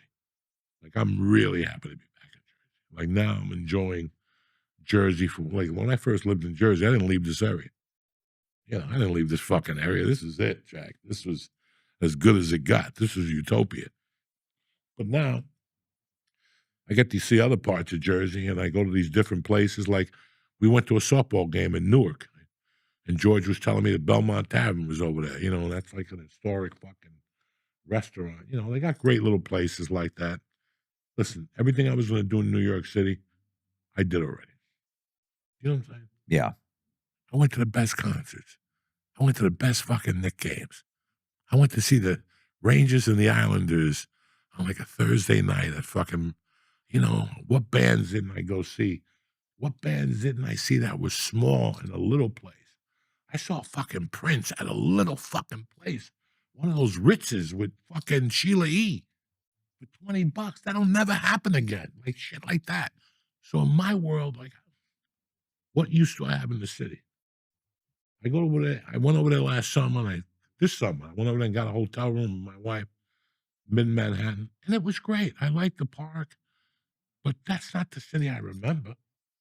I like it, but it's fucking quiet. It's quiet, guys. It's fucking quiet on a Friday night. Unless you go to the Village or, by the comedy clubs or something like that. But Yeah, she get older, you outgrow it You too. outgrow it after. What am I gonna do over there? Go to a club at 62 and make Yeah. believe I'm cool? You know, I'm over here with Right. Lee at VIP. I'm always at the VIP. You know where I went this summer? I'm Yeah. not. I've never been a big concert guy, but I went to see a concert at Jones Beach Yeah. on Long Island. That shit was cool. Tremendous. Yeah. Like, right on the beach. Oh yeah, it's a good And they had spot. like comfortable chairs. It was a great experience. Who'd you It was a see? range of floods. Goo Goo Dolls. Yeah. That was her thing. But I don't know anything about the band, but the place, it was like literally right on the ocean. It was cool as fuck. Yeah, I know you don't like Goo. I don't like him either. But Nah, it's fine. you Lee, know. sometimes don't talk about those things. You know what I'm saying? Just listen, you went to go see Billie Eilish. don't talk about those things. I didn't go see Billie Eilish. Yes, you did. How? When? And sometime in LA, you didn't go? No. Why would I go to fucking? This is what I'm saying. Retard. No, if your daughter wants to go see a Billie Eilish or a Taylor Swift, as a dad, you take them. But Right. to go to Google Dolls without any kids involved, I'm just saying. They're it's like 80 years old. They're your guys' age. Have I to don't know. sit there and hold her and make believe like I you're know. that fucking couple from that got busted. You know what I'm saying? That was us, yeah. But it was cool. I've never done anything like New that. York has a Yeah. ton of cool things. I'm not saying that. But I'm saying that for my demographic and for what I'm into right now, there's no use for it anymore. I like that it's there. You love that it's there. It's right fucking there. It's right there. If I want to get to it, there's 1,000 ways to get into the city. Helicopter, jet, fucking, I can even find 2 Japs that'll take you over there with those rickshaws. You know what I'm saying? In the fucking high handicap lane. This is New York City, dog. They'll get you in there. You've been obsessed with rickshaws for the entire. You have to get a rickshaw this year. I gotta get a driver, and that's rough right now because people got sensitive feet. You can't just do a rickshaw with sneakers on Why? because that's not tradition. People want to see you run on the fucking on Route 3 with fucking outrun that fucking right off that ramp. That little Japanese guy with a bowl of rice, me whipping him. Go, Chino. Holy shit! Anyway, thanks for fucking making this. Now this podcast definitely gonna be 25 and over. What did I say?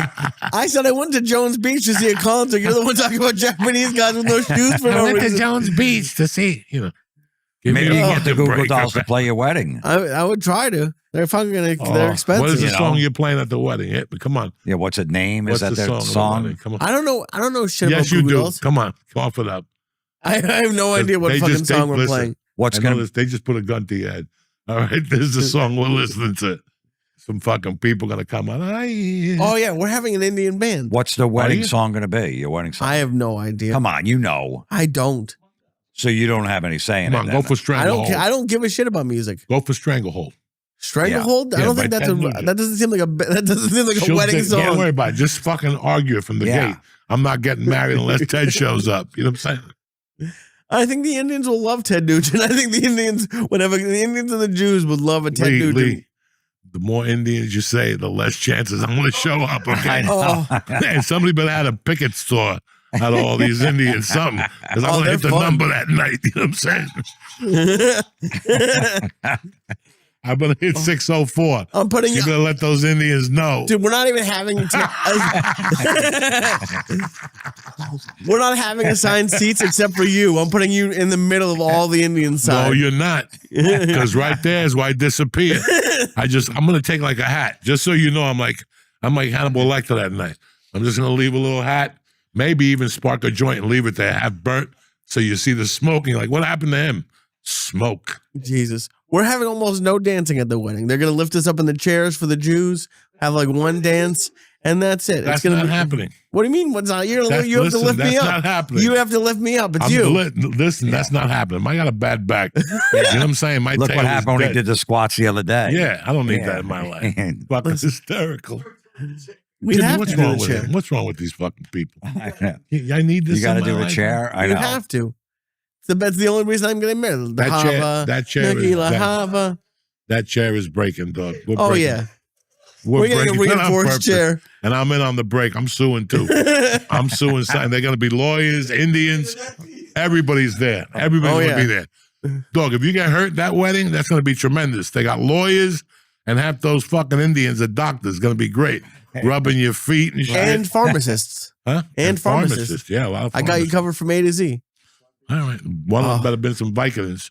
You gonna break the glass too? Step in the glass and break Fuck it. yeah, I'm gonna slip on it. Mazel but yeah. tov. Oh, fucking we are. Yeah. We're suing. We're doing everything. We're doing everything. Holy shit, dude. Are you I'm gonna get funny. high before your wedding? You gonna take? I an know he's edible? gonna try to get me to get high. Who? What I do you said, mean is he who? gonna be high? You. During his wedding or before doing the vows and stuff. Look You at got to him. take one during the Look day. at him. If he gets married, he'll get a beating. He'll get beat up at the wedding. We'll get thrown out. Well, who did this to No you? one beat me up. Who did this to you? Why Oh, are this is a new Can you one. imagine if this motherfucker goes He's to the 100 wedding? pounds. Who's gonna Do you beat remember the me up? night? Do you remember the night he was in front of the camera like this, and he was just going from side to side like a fucking pinball machine? What, here? When you Yeah. give me 500 milligrams? Yeah. It wasn't 500. Yes, it was. It was 110. Or Go something back like to that. the tape. It's a 500. You always, it's just 500 milligrams. Who can, Well, well, yeah, you let's, can, let's put a fucking. no, I got to drive back to That's Massachusetts. okay. You need a little drive in your car. It won't kick in for like a half hour. Yes, it will. And I This have a is the- 4-hour drive. This is the squirter. This is 150. A squirter. Yeah, this is a good one. I'll take whatever you want next week. I can't take any tonight. What are you going to take one the day of your wedding though? Before? Probably a little something. Already he's complaining. I'll take one next week. Yeah, I got to drive back to Massachusetts What tonight. an embarrassment. Oh my Unbelievable. God. Unfucking believable. Meanwhile, your car has 8,000 dents. It's always in the fucking shop because you keep taking those things and you drive by sound and see what happens. What's that got to do with the price of eggs? What do you mean? What does it got to do? Price Because that's the eggs, reason. you don't even take a nibble. You know what I'm saying? What you nibble? You let a man. No matter how much I take, even if I took a nibble, I'd get yelled at for the Nah, a low take a nibble. nibble. Something for the doctor. Something. What doctor? Jesus Christ! Something to make the ride go a little easier. Mama's not does he coming. like antagonize your friends, or is he nice to your friends? No, I mean, they just take them. Yeah. They go, okay, no problem. I'll take it. There's 15 years of me taking it, and no matter how much I take, it's never enough. You believe this? This is every Monday. Oh my A God! story and a half. What I gotta story? drive. I'll take it next week. Right. There was a time right there a few months ago, Lee stayed over. He didn't even make it to the hotel around the corner. He passed out of your house, didn't he? You gave him something. Oh yeah. He didn't even make it to the hotel, the Hampton Inn. Oh, that's all the time. Yeah. No, that was one time. I forgot about that. Yeah. That was funny. I came over and I think it was like during like the time when I was like on the deep in the diet, had nothing. You gave me edibles and mushrooms. I had a hotel room and didn't make it to the hotel. I didn't even, I And then walked one in. night he walked in so high with a piece of pizza. Oh yeah. There's a Chinese woman working behind the hotel. She hated desk. me the whole And time. Lee walked past her and then walked back and he opened up the pizza and he's like, "You want a piece?" And she's like, "Are you fucking crazy?" He told me the next morning, "No wonder they hate you over there." Oh, they hated me. Because I was there like 18 times. And there's one woman, I've never had anyone at a whole, I was high as fuck. It was the first time I came to visit you. Steve Simone got the place I was this weekend. He got a tomato pie. And yeah, I was being a gentleman offering it. And yeah, looking back on it, I was slurring my words and fucked up. Ah, sure So I you can are. understand why she didn't want some pizza. And she was working there the whole time. She hated me every time I came to that hotel. Very nice. You know, Jim, what's funny that we're older now. We grew up in this fucking armpit. You know what I'm saying? Like, we grew up here. Like, I was gone for a long time, but now I feel like after 5 years that now I see it for what it is. You know, I don't have to use Waze as much because this guy always asks me, how'd you get here? I have no fucking idea. I just Right. press it in the fucking car and it tells you the best way if there's an accident, whatever the fuck. But it's just so fucking weird that we're here. I always knew I wasn't going to stay in California. I always knew that. There was no way I was buying a house in California. I went and looked at like 2 of them. And me and my wife were like, no fucking way. We're getting out of here. Especially once we had the kid. You know, it was all about the fucking kid, man. Yeah. Everything else is background. I did what I had to do. Nothing else is going to happen. I was there 23 years. Well, what am I holding on to? Yeah. I Wanna do a never movie even. with The Rock. I would just go out there for like a few weeks or a month at a time during Yeah, pilot that's it. season That's and it. then go, yeah, I just never, and I didn't like it. I was there 5 years too long. Right. I should have left there right after that Netflix thing. I knew that was it. It was that's it. I had done what I was going to do at the store. I was having the best sets in the world. I'm happy I stayed to the pandemic, but I'm just happy you said, yeah, I'll get you a realtor. And the rest was fucking history, dog. No games, no fucking nothing. We just went to work.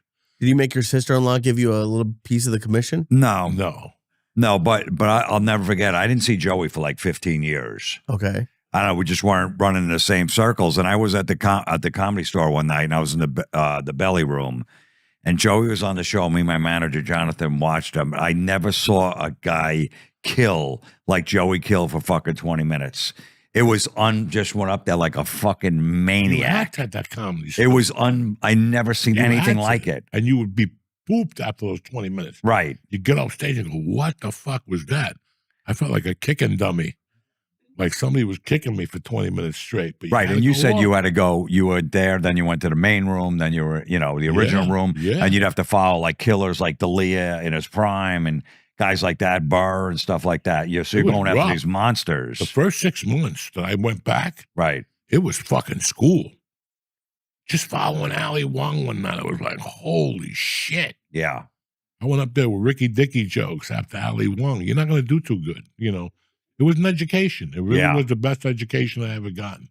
But it's funny, when I first met you in 97, I asked you where you were from. You said Jersey. You told me Old Bridge. Well, in those days, that was like telling me Transylvania. I didn't know what the fuck Old Bridge was. I knew Hudson County, Bayonne, Vineland, But I asked you where you lived at the time, and you said Weehawken. And I was like amazed. I'm like, this motherfucker's got it. He lives in Weehawken, and he does comedy in the city. That's fucking genius. And then years later, I saw that you were on Howard Stern. I was blown the fuck away. I was like, and then you were on Ozzy's Boneyard, which you still are. It's crazy you're still fucking on there. That's fucking tremendous. You know like what I'm 15 saying? years now, yeah. No, I used to live right on Gregory Avenue. That was the last street right before going down to the tunnel, down the Lincoln Tunnel. So I used to take the little jitney bus into the city every night. $1. They'd let you off in the middle of But that's when it was manageable. Yeah, they would didn't let you go off in the broke. Lincoln Tunnel if you wanted to. As soon as you got in traffic outside, you got the tunnel. Yeah, get out, let me out here, and they just let you out. The problem was you had to wait for that bus to fill up at the end of the night at like 2 a.m. when I was done my spots. You're sitting on it. There's 3 people, and I'm like, come on, just fucking go already. And you're just waiting for a bunch of Spanish drunks to show up so they could fill that bus up and take you back. But it was fucking awesome. I was right there. I needed to be that spot. And that was another place. It was $900. We had 3 people living in the place. $300 each. It's just so weird that I missed the boat. I always wanted to come to New York, but then I got involved and blah, blah, blah, blah. And then once I got here, I'm like, I'm not driving into the city every fucking night. There's no way I was doing. You've never been in the city at night. Can you believe that shit? I know. Since It's I've crazy. been back, I've done 5 shows in the city. Those places at Sony Hall. Right. But beside that, the 2 nights I went in with my wife, I walked around like a dodo bird. And I've been in there in the daytime a few times. But it's funny that, for years, we would tell stories on podcasts and shit like that. And people would, pull you aside or pull me aside and go, where the fuck did you grow up that you had that type of lifestyle? Like what you failed, and I failed to tell these people, is that home I go to on Sundays to watch football. These guys have known each other since they were 6 or 7. Yeah, first grade. First grade. You don't see that. That's real. He's got a friend that was a bouncer in the village and wrote a book.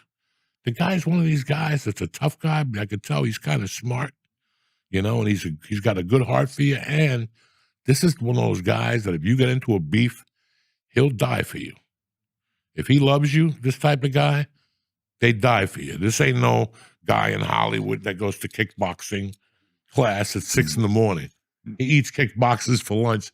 Tell him what he told me the other day when we asked him what his fighting record was. He was a bouncer in the village for 10 straight years. Okay. At this place called the Red Lion. And I said, Kevin, tell Joey what your record is fighting.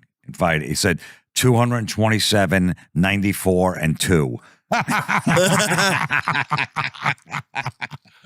I love that he kept track of everybody he had. Now, there's people who they're lying to you. He ain't lying. By looking at this guy, you just know he's the last of those guys that, you're not going to talk to him about toxic masculinity you know, because he's gonna knock you. He doesn't even know what that is.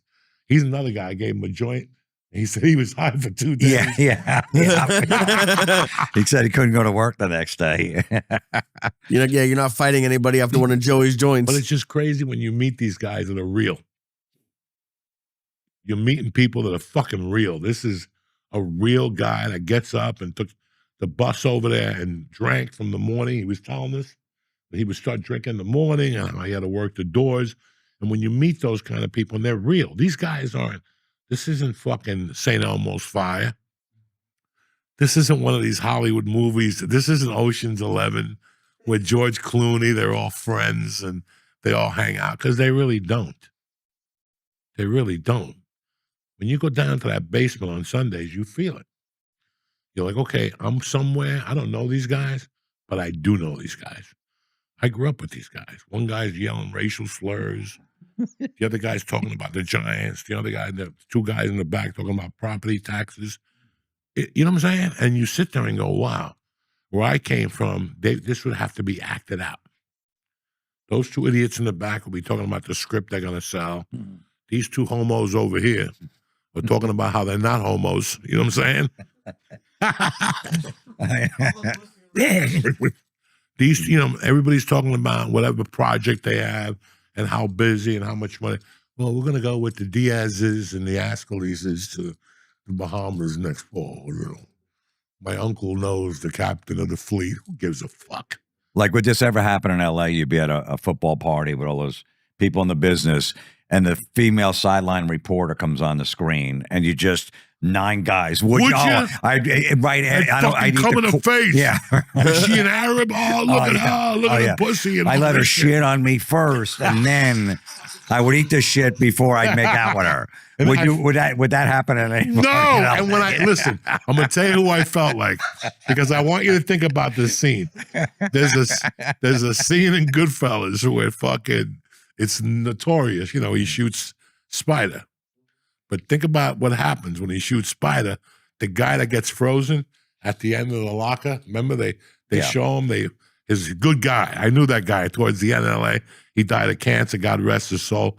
And his brother is this, look at poor Lee. Anyway, listen to me, Lee.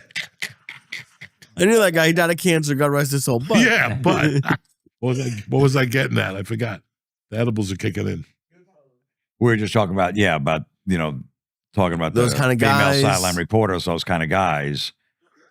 And you're saying you knew that guy. He reminds you of... Oh, okay. when the first minute I was there, and they all yelled and said all this shit, like I was in culture shock. First of all, it was the middle of COVID. They had all the windows closed. And these motherfuckers are yelling. I'm like, I'm going to die tomorrow. Okay? Yeah. I would count how many people were in there. Yeah. 12 people. Oh, this ain't going to be good tomorrow. But that's positive. And then they yelled and all this shit.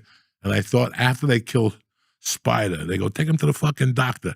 And the guy they hang goes, yeah, it's a fucking good party. I'm having a good time. And they all, like, it was a good time. Somebody got shot. Now it's a party. Now I know where I stand. Now I know, you know what I'm saying? Like, now I know my boundaries. That first time I heard that after leaving LA, that's what it felt like. I was like, oh shit, I'm with the right people. I'm in good hands. There's beers, there's everything. Booze, fucking every type of soda. Jimmy provide. It's a fucking family thing. He's got 3 other brothers, and sometimes the sisters show up. Food from everywhere. Every week there's something there. And where the fuck is that going to happen? Unless in LA, if somebody's got a script and they're casting it, then we'd all be there. Let's go see Jimmy. Jimmy, who did decide on by halftime? He's there. Somebody's all work. Dog. Oh, shit. I'll tell you what. I went to one Super Bowl party in LA. I can't say his name. He was at this party. And guess what he did, Jimmy? In fact, let's take a dollar bill. See who could guess what this motherfucker did at a Super Bowl party in Hollywood. They invited me out of the Comedy Store. Right. The guy is from Jersey. He lives in Jersey today. And he was part of this Super Bowl party. What do you think he did? There was like an agent there, and they were all kissing his ass. What do you think this guy did at halftime? I have a guess. With a dollar bill? No, we're gonna bet $1 bill each. Oh, better. That nobody could guess what the fucking guy did at halftime. Shut up. 2. 2. 3. Passed out headshots. 4. You're the closest so far. Okay. Put on a videotape of maybe his act or set or something like that. Or maybe his This motherfucker like brought his stand-up set and snuck it to some girls, and he made the girl at halftime go, "Let's put this in." Oh And no. people are like, "What's this?" And the guys in the back like, "That's a football party in LA, guys." Was it good at least? He lives back in New Jersey. He's He's not retired. no, not at all. But trust me, it was that. That's the thing. Everybody's going to be seen. Nobody cares if you fart, if you scratch your ass, if you fucking. There's a kid who used to go there that would just drink Coca-Colas. 12 or 13 Coca-Colas every Sunday. and then he would just crash. Little retarded kid. Yeah, we lost him. He's in college now, right? Right, and then he would just crash and he couldn't even move on the couch. Fucking hilarious. Were you putting edibles in the Coca-Colas? No, No. and then he would just and he wouldn't say anything, and then he'd get all miserable and mad, like it really fucked him up because he couldn't drink Cokes at home, so he'd just be guzzling them. Hysterical. And the guys would count him. Look, he's on his 8th one. And he'd be popping another one, dog. And you're like, what the fuck, guys? It was always, it's always something, but it's real. It's organic, and that shit just didn't happen for a long time. And now I'm always busy on Sundays. I go for the halftime, just see what Miami's doing. If Miami's losing by halftime, we got to go because it's all over already. I don't want to see Jimmy sad. I like Jimmy when he's happy. But he's not even getting sad anymore. It's that type of season. Yeah. His son the other day was already going, yeah, we got a chance, 6 and 7 with a wild card. I'm like, I didn't even want to look at him and tell him, come here, son, you need a hug. You need a hug. Yeah. Yeah, he doesn't realize Even it. Jimmy didn't buy into it. Jimmy, no, I don't know about that one. Remember, he hasn't gotten a concussion yet. Tua. He's playing well. I don't wish him bad, but it's coming. He's going to play. Oh, yeah. It's coming. You know what I'm saying? No question. Game 8, Game 9, when they got a little bit of hope, he's going to get hit. He always does. And that's it. And then Miami's got to figure it out after Game 9. I don't wish Tua. I like Tua. I became a fan. I bet him every Sunday just out of respect because I'm going over there. I don't go over there and cheer against them. I'm family. Do you lose every Sunday? Huh? You lose every Sunday? Like a gentleman. Because I'm with This year, because I'm with family. It's out of respect. I know they're going to lose, but this week we won. I won, 48 on 25. Nice. That's it. I don't bet them in any parlays. I don't include them in nothing. You bet them solo and you just go, fuck it. A little something for the Florentine family. Just so we're all in this together. Because there's some motherfuckers that go over there and cheer against the host. They don't know that when I was growing up, if you did that, you get smacked in some places. But there was somebody in particular who did that in front of me one day, in front of my mother. She cheered against the Mets. That was not bueno. My mother went up to him, took the fork out of his fucking, that fucking thing. Sale para pinga. Como tú vas a venir en mi casa y echarle cosas, vete pa' cinga, te mete un galletazo, hijo de puta. Oh my God. Yeah, in the old days. Yeah, no, I tell my son that when you go over someone's house, don't root against their the team. host. Never. Don't. You keep it quiet. I don't care if it's the worst team in the world. Yeah. You go with the host. Everybody gambles on the host. You go with the host. That's respect. You don't with these people today. Well, my favorite, shut the fuck up. Your favorite player isn't playing till tomorrow. He's probably on the IL list, But no, that's the way it is. Jimmy, just for the fucking record here, tell them the wrestling story for you fucking people at home that don't understand the depth. I'm trying to I got to break some news out, not to the podcast where I got to break it out to my family soon. But it's going to show you the levels of torture that I inflict. Everybody's still waiting patiently from my piece of masterpiece that I've done. And they're already crumbling. Just like I predicted, they're scratching, they're knocking on the door. It's crazy because we see it coming a mile away. And it's great when you get surprised, but then you're like, this motherfucker doesn't understand. I'm from Jersey. And now I own him. I own him in a different way. Not financially, not physically. I'm going to own him mentally. Well, I'm gonna dip into his or her fucking mind and just fucking run my fucking gamut because people have done it to us, and it's like, okay, I see it coming, but now we're better at you at this. Tell them what you grew up in. I mean, you grew up with fucking 7 people in your house, yelling and screaming Italians. But tell us the wrestling story for the fucking record. My dad would take us to Madison Square Garden for a wrestling match, and Bruno Sammartino was the champ at the time. And they had to he was the champ for like 12 years because all the Italians in New York loved him, and they couldn't change belts because he'd pack the Garden every month, 20,000 people. All the Italians from New York would go see him. So Vince McMahon Sr. said, listen, man, you can't give up the belt.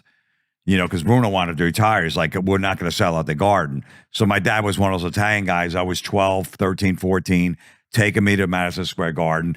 You had to be 14. I think you had to be 16 to get in because there was blood for some reason. So you had to be 16. I didn't have an ID, obviously. So I would wear my mom's bell-bottom pants and wear my mom's platform shoes like Kiss wore. She had the big platform bucket. So I looked taller, but I cover them with the bell-bottom pants. You know, just so I looked taller so they wouldn't go, this kid's not 16. Because my dad said, listen, if you can't get in, I'm leaving you at Penn Station. I'm going to the match. I ain't coming back home. So I dressed up like basically like a woman to go watch go watch men in tights fucking wrestle. How am I not sucking cock to this day?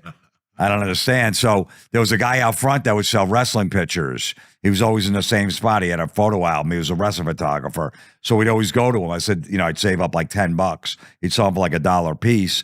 So I'd buy him, and then at one point he goes, hey, give me your phone number because I go to all the other matches outside the Garden, Nassau Coliseum, Baltimore, and I could tell you who won these matches because you didn't know, what they weren't on TV. So he started calling me. And he's like, hey, man, superstar Billy Graham. And he's breathing heavy on the phone. And I'm like, why are you breathing heavy? He goes, he just came in from a jog. I'm like, all right, that sounds logical. Meanwhile, he weighed like 350 pounds. He wasn't fucking jogging anywhere. So he must have been jerking off on the line. Why, my 14-year-old voice was coming in it was just changing at the time. It was getting nice and deep. So it must have did something to him as he told me who won the match. So then at one point, my parents let us go to Asbury Park Convention Hall by ourselves. We're 14 years old. There's like 6 of us. Take the train down there. They're like, it's close enough. We don't have to go with you. He's in the front row because he's taking pictures. So in between a match, we're all the way in the nosebleeds. He comes up to all of us. He's like, hey, I got 2 seats. Who wants to come down the front? And so we're like, front row? He's like, yeah. I go, I'll go. And he goes, and you too, Mike. We were both the kids with blonde hair and blue eyes. So we get down to the front, and all of a sudden, there's only 1 seat. And I'm like, I thought there was 2 seats. He goes, no, one's mine. I go, well, how's this going to work? He goes, well, someone has to sit on my lap. Oh, no. And I'm like, this is weird. He's like, yeah, well, one's mine, so someone's going to have to sit on my lap. And I'm like, I'm not doing it. My friend Mike's like, I'm not doing it. But then all of a sudden, they're starting a match. We see Andre the Giant coming out. And he's like fucking 5 feet from like, holy shit. I'm like, all right, fuck it, I'll sit on your lap. Oh, no. I wasn't going back to the nosebleeds. Fucking Andre was right there. I'm 14 years old. I see him 7'5". So I sat on his lap. And he's holding me like we're on a motorcycle, in case I fell. Oh, no. And at one point during a match, he nibbled on my ear. And I go, what the fuck was that? He's like, sorry, I was looking that way. It slipped. And I'm like, that's weird. I go, Mike, you sit on his lap. I'm done. I go, fuck that. So then Mike sat on his lap and he started holding him like that. You did nail it out? Yeah, I threw my friend out of us. So yeah, I still want to see the match. I'm not leaving, but that was a little weird that you nibbled on my ear. I mean, it did feel pretty good, actually. Oh. So then at some point, cut to a few months later, my parents let him stay over a house on the weekend because he knew all the kids in the neighborhood because we'd all go to matches. My dad would take everybody. So he knew like 6 of us. And my parents thought it was weird, like a 39-year-old guy. Why would he want to hang out with 14-year-olds? Like, all right, well, whatever. I met him. It seems like it's okay. So he comes in from the bus from New York City, lived in New York City, Friday night, comes in late. And he goes, hey, can I wake up Jim? He's sleeping in our guest room. My parents like, no, he's sleeping. He goes, okay. I wake up in the morning, and he's got his hand down my pants, my underwear. I'm in my pajamas. I had little PJs, and I had a little hole in the front. He had his thumb through it. I'm like, what the? And I go, what are you doing? He goes, I'm showing you a magic trick. I'm like, A magic trick? He's like, yeah, no, let me keep it in there. It's a magic trip. I'm like, this is fucking bullshit. Like, I'm going to go tell my older brothers because they were on to him. They thought he was weird anyway. And he blocked the door. And he's like, listen, I got my photo album here. It's 30 pictures, whatever ones you want if you don't say a word. I go, 30? He's like, 30. I go, okay. So I fucking sat through that. I took out 30 pictures. He goes, you're not going to say anything? I go, no, I'm not going to say anything. As soon as he moved away from the door, I ran, told my brothers. They fucking dragged him out. He was holding onto the door. They dragged him out, put him in the car, and then dumped him off at the bus stop. And like, we're hitting him over the head with those big newspapers, like 6 in the morning. You know, the Star Ledger was in a fucking wrap, hitting him over the head and beat the fuck out of him and sent him on a bus back to New York. Why, wait. Yeah, I was gonna say, I love how this is Joey's favorite story, and like most people would still be in therapy over this. What is going? Oh my God! I didn't notice. My brother Bob, who's older than me, he goes, the night before he came in my room and he tried to kiss me, and I punched him in the face, and I gave him a bloody lip. I didn't even know that. He told me that years later. Black lip. They'll throw him under the fucking jail now. And I found him on a sex offender's website. He lives in Thailand now. He was in a sex offender. No. Yeah. About 8 years ago, I found him. He was still there. But I told this story on Howard Stern. I had 15 people email me from around the country, said, that's the same thing that happened to me, too. We did that with me. He did this. I stayed over. We'd be wrestling with me, all the shit. It was a huge story. People, a guy even sent me. I got to show you, Joey. Next time you're around, I still have a picture of the guy. I have a picture of the guy. The guy sent me the picture because he'd write us letters too. I really like you. And you know what the worst was? There was one. The worst. There was one that Ivan Koloff was an old wrestler, and he won the belt for like 9 days. He had it, and he had that picture. He goes, "This is really rare. It's gonna be worth a lot of money one day." And I took that one out of my 30, and I looked it up, and it was worth 9 cents. That motherfucker lied to me. 9 cents. I still have the pictures too. Yeah, I have to keep them. You know, there's a guy on Facebook that I'm friends with him and his wife. And his wife signed up for my Patreon before it went fucking kaput. It just fucking disappeared. I don't know what the fuck Patreon did there. And I've tried to, he's a big shot now. I mean, he was a North Bergen skinny fucking scrawny kid. And he ended up with a big position. I don't know how. I'm not mad at him, but he was he lived across the street from me. And when I first moved to that neighborhood, he was younger than me by a year or two. I hung out with somebody completely different, even though he lived on the block. But he had a hot mom with a great fucking ass. And she wore little glasses, blonde with curly hair. Did you eat an edible? No. You look fucked up. It's like cough medicine. It's a bunch of Dayquil, yeah. So, that's the house. It's still there on Gibbonette Terrace. And they had a side door. And they had like a back apartment. And we had the same thing. We had a guy that lived back there that we'd be playing, and he'd just walk in and out with his newspaper. And he had a leather jacket. And he worked in the city. Good guy. And then he started coming outside and talking to us. And then one day we were at that age where we wanted questions, but we didn't want to ask our dads. So we started asking him creepy questions about girls and shit. And he would say, come to the backyard, I'll show you shit. And he would play a little porn for us and all that type of stuff. And then, I don't know, his name was Nelson, and he had a black friend. And they had gone to, what's that rock? It doesn't fucking matter. They went to some country with a rock. I'll never forget, the Rock of Gibraltar. And they would always talk about the Rock of Gibraltar and shit. And we were talking one night, and we're like, Nelson, tell us how it is when you get a hand job and all this shit. He's like, no. Come tomorrow night at 8 o'clock and come by my window and listen. Give me $1 a piece. I'm going to fuck my girlfriend and you guys can listen. Like He was charging you $1 a piece? Yeah. And we all went over there the next night and sat by the window. And I'll never forget, like, we were at that age that we knew, but we didn't know. And the girl goes, give me milk, daddy. And we fucking heard that and ran. Like, that was it. She goes, because he was about to jerk off in the mouth. Right. Wow. I didn't see it. The taller kid Right. was telling us, oh, he's fucking her in the ass. And he was like coming, the poor kid. You could hear him breathing heavy. Right. He's on Facebook too. Give me milk, daddy. That's a great But line. the chick said, "Give me milk, daddy," and we fucking ran. It must have been 4 of us under the window, dressed up, you know? Right. And yeah, we thought we were gonna get pussy and shit. And then we tortured him for a while. And I never knew what happened to him.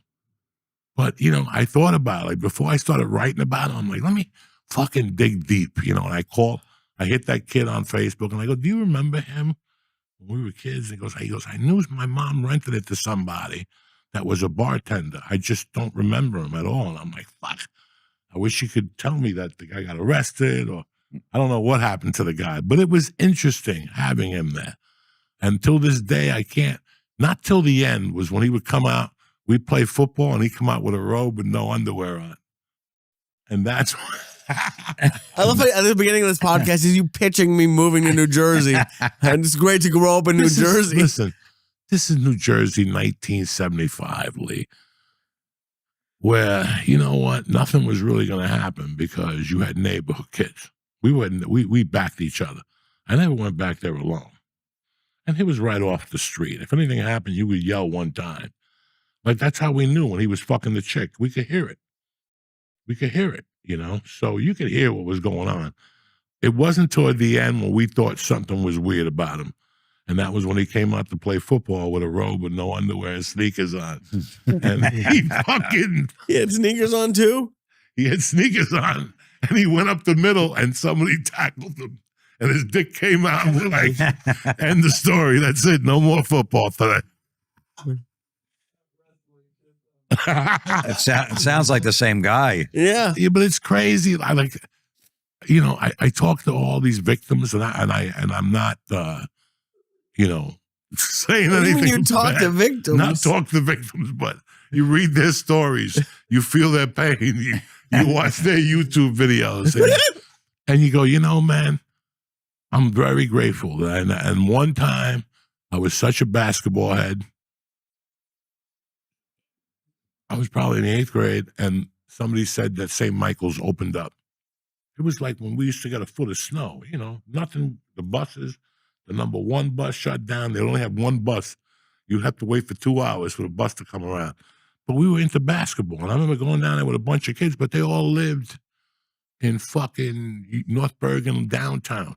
I still had to get up to like 38th Street. And I remember being out there for 45 minutes, freezing, and all of a sudden a guy pulls up, and he goes, "Hey, you want to ride up? How far are you going?" I go, "Sears." He goes, "Get in." And I had a basketball. I put it between my legs. I'm freezing and shit. And right by we got close, he goes, "So you play basketball on?" And he went to hit the ball, but he hit my cock. And I just fucking froze, Jimmy. I didn't know what to do. I'm like, oh, this is no bueno. And he goes, "Where do you live?" And I go, "Fuck that." And there was a God because the door just opened. And I still remember just running out, hitting Sears, and then running in front of him and going into Schützen Park. And in those days, I knew Schützen Park in and out. I was up there all the time getting chased by the butcher. The guy who cut meat and cooked, we didn't want us in the back. So I knew all the nooks and crannies. And I still remember him pulling in and going, "Hey, where you going?" And I fucking just darted, I didn't call the cops. I just went home. I didn't tell nobody. He didn't do nothing wrong. Right. No fun, no fight. He went for the cock of death. He tried. I ain't mad at him for that. Look at the shape of It's a Leo. fucked up episode.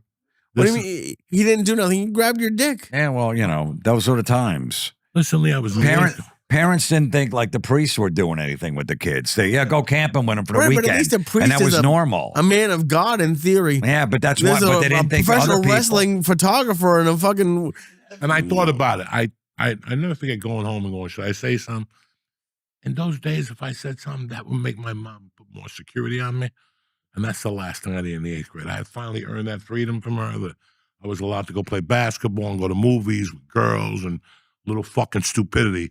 If I would have told her that, then she would have put the fucking grips on me. I want you at the bar all the time from now on. Fuck. That works against the fucking whatever. Right, and that's. I remember my older brother saying, "Hey, you better tell Dad what that guy did." I go, "No, because he's going to make me give the pictures back." Yeah, I fucking earned it. I worked hard for these fucking pictures. Fucking sat on the guy's lap. Did you want? You know what? Did you ever finish that episode of that show with John Hamm? The show I told you about him burglarizing houses. No, I didn't see it. What is it again? I forgot. I haven't seen it yet. It's on Apple. I haven't seen it, but I know what it is. Oh, right. I don't have a. You've got to watch episode 8 when it wraps up and he busted. What this beautiful woman says to him. And it opens up every man's eyes. Because I watched it 3 times already on what this woman said, that she got out of high school and she was the high school beauty queen. And then she went to college and she got out and she couldn't find a job. So she got a job in a restaurant. She was the hottest waitress. And then one day she started having an affair with the boss and her life was different. Then one day the boss proposed to her and she thought it was great because now she had financial security and she could do whatever the fuck she wanted. But now she became the manager at the restaurant. They bought another business. And she just goes on about her life. And she goes, meanwhile, he's doing this and I have to live like this because it's protecting my children. So for years, I let this fucking slob climb on top of me every night and do whatever the fuck he wanted to because I did it for my children. It's I'm telling you, dog, it's like Glenn Ross is a good monologue, but this chick does a monologue about life and she just breaks it down what I did for my fucking kids. And how this series ends will blow all your fucking minds. By the way, the fucking mayor of Kingstown is back with the other chick, Tony Soprano's wife. She's running the prison now. Bam! It was tremendous last night. So if you don't know now, you fucking know, motherfuckers. What, Lee? What? I'm still getting over the wrestling fucking story. I know. You want to see the pictures next time we go over my house? Were they good pictures? Were they at least signed pictures? You're going to have to sit on my lap. See, Lee? He's been trying to get me to sit on people's laps for 15 years. Lee? There's action in the suburbs, dog. I like it. Doesn't sound good. It sounds like child abuse. Let me ask you this, Jimmy. You're always on Gutfeld, which is fucking tremendous. Yeah. I hear about it all the time. I watch it. I can't. I'm not political, so I can't. But you're always on Gutfeld, which is fucking great. You're still on the road and you're still doing your thing. But I can't ask for more. Raising my kid, he's good. It's all good. We're not going to, right. We're not going to rehab. Not going to rehab, not catching any shit. I'm just doing my little gigs. Nobody invited us. Sell a few. Yeah, exactly. You were heartbroken. You didn't get the 1.8. I'm not in that chaos of that world. I don't want to be any part of it. And we live nice and simple. I already lived fucking that life. You lived it too. When I was on Stern back in the day, 20 million people listening. Your business is on the air every day. I dated a sidekick, so that was all going on. I don't like that shit, man. So I went through it. I already fucking went through all that chaos. You're done. I'm done. Now we're just waiting for fucking the Lord to take us when. Yeah, whatever. Yeah, just ride it out. 60. Dog, when you're 60, it's a different game. You have hope that you, I talked to my uncle the other day, finally, 85. He's still slinging dick. I hope. I knock on wood every day. He took care of himself at the end. He's living with cancer, too. He just goes to a vegan diet. And he lived.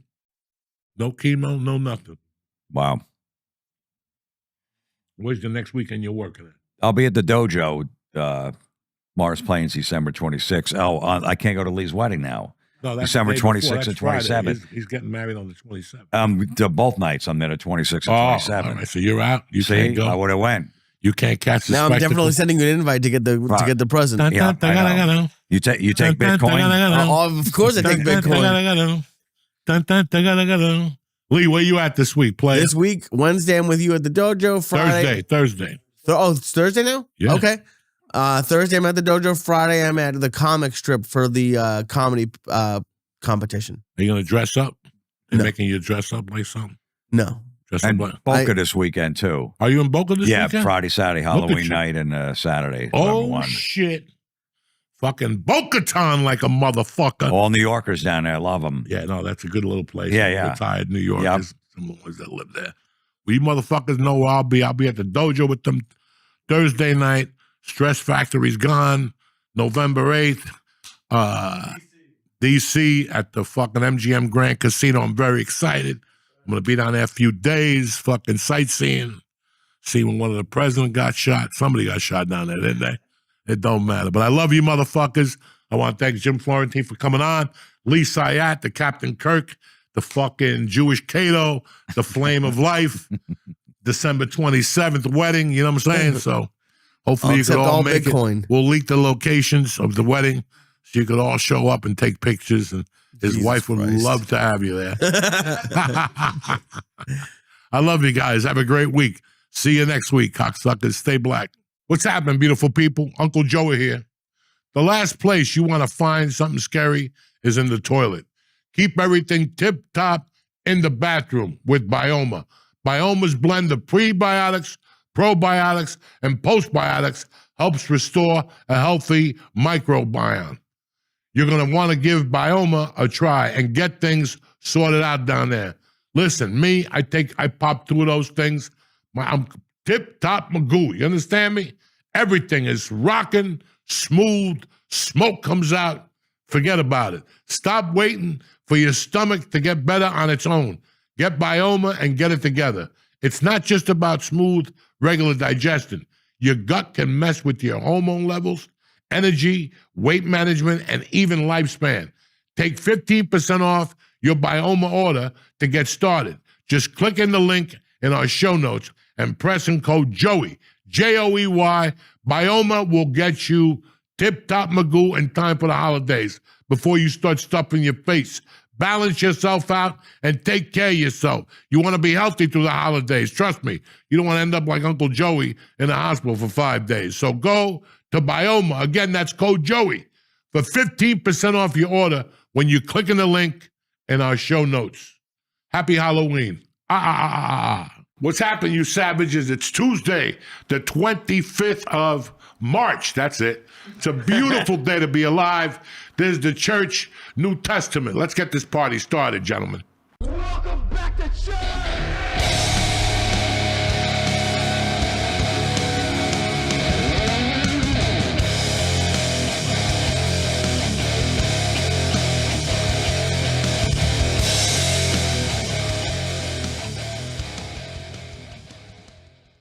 Yo, we're back like a hemorrhoid. What's going on, guys? It's a beautiful week. It's going to be tremendous. We got a guest today, a sensational guest. His name is Myron. That's it. All right? You ever see that Bullets Over Broadway? When the guy would call fucking Chaz Palmer, it's just Cheech. But Mr. Cheech, it's just Cheech. That's how it's going to be tonight. This is Myron, a dear friend, family, and as usual, our Jewish friend, Mr. fucking Lee Syed over there. Definitely not family. What's up, my brother? Good to see you, dude. How was your weekend? My weekend was great. I had a good weekend in Boston. Did a bunch of shows. That's what I They heard. went awesome. They called me from the bar. They said it was a nightmare. Oh, the bar was. What The the late fuck were you show thinking, Saturday you got know? canceled, so I went and did just a bar in Dorchester. And Sometimes there's go no home Jews and in hug Dorchester. mom. Sometimes you just gotta go home and hug mom. You No, know what I'm I saying? like it. It was fun. I It's like so it. funny. You just yell into the abyss. You're a fucking trip. You know that? How was your weekend? My weekend was peaceful. It's tough not having fucking teeth. You know, the bridge broke. You gotta get a fucking steak. You're there chewing like a fucking. You know, it's a nightmare. You know, they can't even put them in till June or some shit. Till June? Yeah, because they have to dig it out and remove 2 teeth that are still good, 2 teeth that go to waste, like fucking waste. And they want like 15 grand a fucking tooth. And the insurance, they pay for like the towels and anesthesia and like a cleaning. What else? Without these teeth, how am I going to fucking survive? But anyway, what are you going to fucking do? You know, we live, we get stronger, and we get better, you bad motherfuckers. And don't forget, Friday, you can't eat meat. Lent, you know what I'm saying? Remember that. Whether you're eating that monkey, whatever you want to eat, you got to give it a pass. Nothing. Fucking, you got to sit there with the white cape on and look up at the sky and wait for Jesus to touch you. All right, that's enough of the fucking religious moment. What's going on, my brother? Well, not much. Great to have you here. Thank you, brother. The reason why I wanted to bring you in is because you had an occupation that was one of my favorite occupations of all time, which is being a police officer. You know, I wanted to be an attorney, and then I got 4 years, and that dream went out the window. You know what I'm saying? Was it gonna work? Sometimes your dreams just go down the shitter. So, you know, it's always been fascinating to me, like from a regular North Bergen cop to a Hudson County cop to a, you know, an FBI agent, and then the DEA, you know. And I became in love with all this shit, believe it or not, when I watched the first year of Narcos. Okay. Yeah, I You just know, I just didn't know that they were saying when the DEA started, Right. it was in D.C. It was a little office over a strip club that nobody even knew they fucking existed. Right. And they went from just like we did. Right. They went from a big bus with a pound of weed with some sandals, some hippie dude, maybe he had some speed. And then they started getting kilos of coke, and then the machine guns came out. And it was so fucking surreal for them. Like, I don't watch all the bullshit stories. I'll just read. I'll just buy a book at Barnes and Nobles, and I'll just read about that whole thing. Even though you came on in 90, the shitstorm was in full fucking blast. You had the fucking New York mobsters going off. You had New Jersey mobsters going off. You had tons of drugs coming into this fucking area Sure. by the shitload. And then that's when, not really, there was still a couple Quaaludes around. I don't know what. Yeah, I never did a Quaalude case. Nah, you didn't need to do a Quaalude. We You- did ecstasy, though. We did a lot of ecstasy. You're in the DEA. Drug Enforcement Administration. Yes, So sir. you were telling me you went to Fairleigh Dickinson. Run with it. So I was in Fairleigh Dickinson. First off, I went to Woodbridge High School, so I'm a New Jersey guy. I graduated, Woodbridge High back in '83. I played basketball, and I ended up playing basketball at Fairleigh Dickinson. After a year, I said to myself, because we had to be there like a lengthy time during winter and everything, I says it wasn't for me, and I just stuck to my studies. And I was a finance major, believe it or not, and I ended up doing, what I'm about to talk about. So I went from being a finance major to basically being a law enforcement guy. I graduated in 1987 from Fairleigh Dickinson, and then shortly thereafter, I made my way to the DEA. That was the process started, I believe, in 1990. They had a hiring freeze. So I had to wait actually started in 88, excuse me, let me set that back. I ended up getting hired in 90. There was a hiring freeze for like 2 years, so I had to wait. In between then, I worked in a prison, a local, a county jail, so yeah. What kind of education was that in the county? I mean, it was, I tell you what, once they lock the doors and you're in there with 150 guys and, you don't have any weapons, you don't have any clubs. And to be honest with you, maybe the guy you're working with, you have two guys in a pod, he might be like 5'6", maybe 130 pounds. And, I was pretty in shape, but, you had a lot of people in there. So you had to be on your P's and Q's. You had to, watch your back, because there was a lot of fighting going on, a lot of people getting shanked. I remember one little story, and I'll tell it quickly.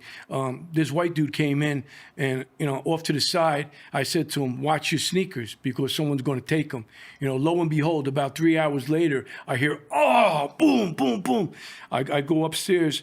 One of the guys from the pod took a those mop ringers, and busted him over the head.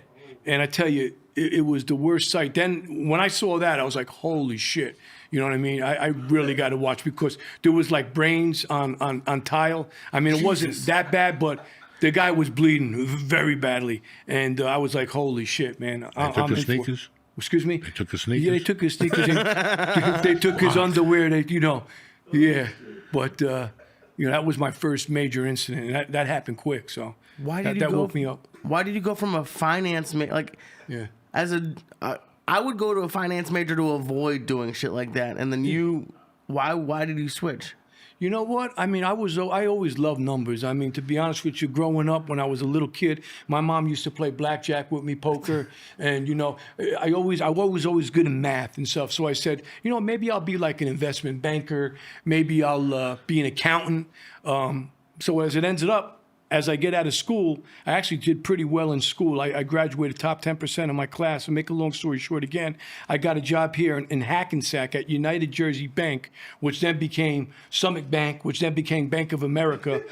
But I lasted like 1 year, because, I mean, the people I was hanging with, like when I went to work, Right. I mean, it's got to be fun too.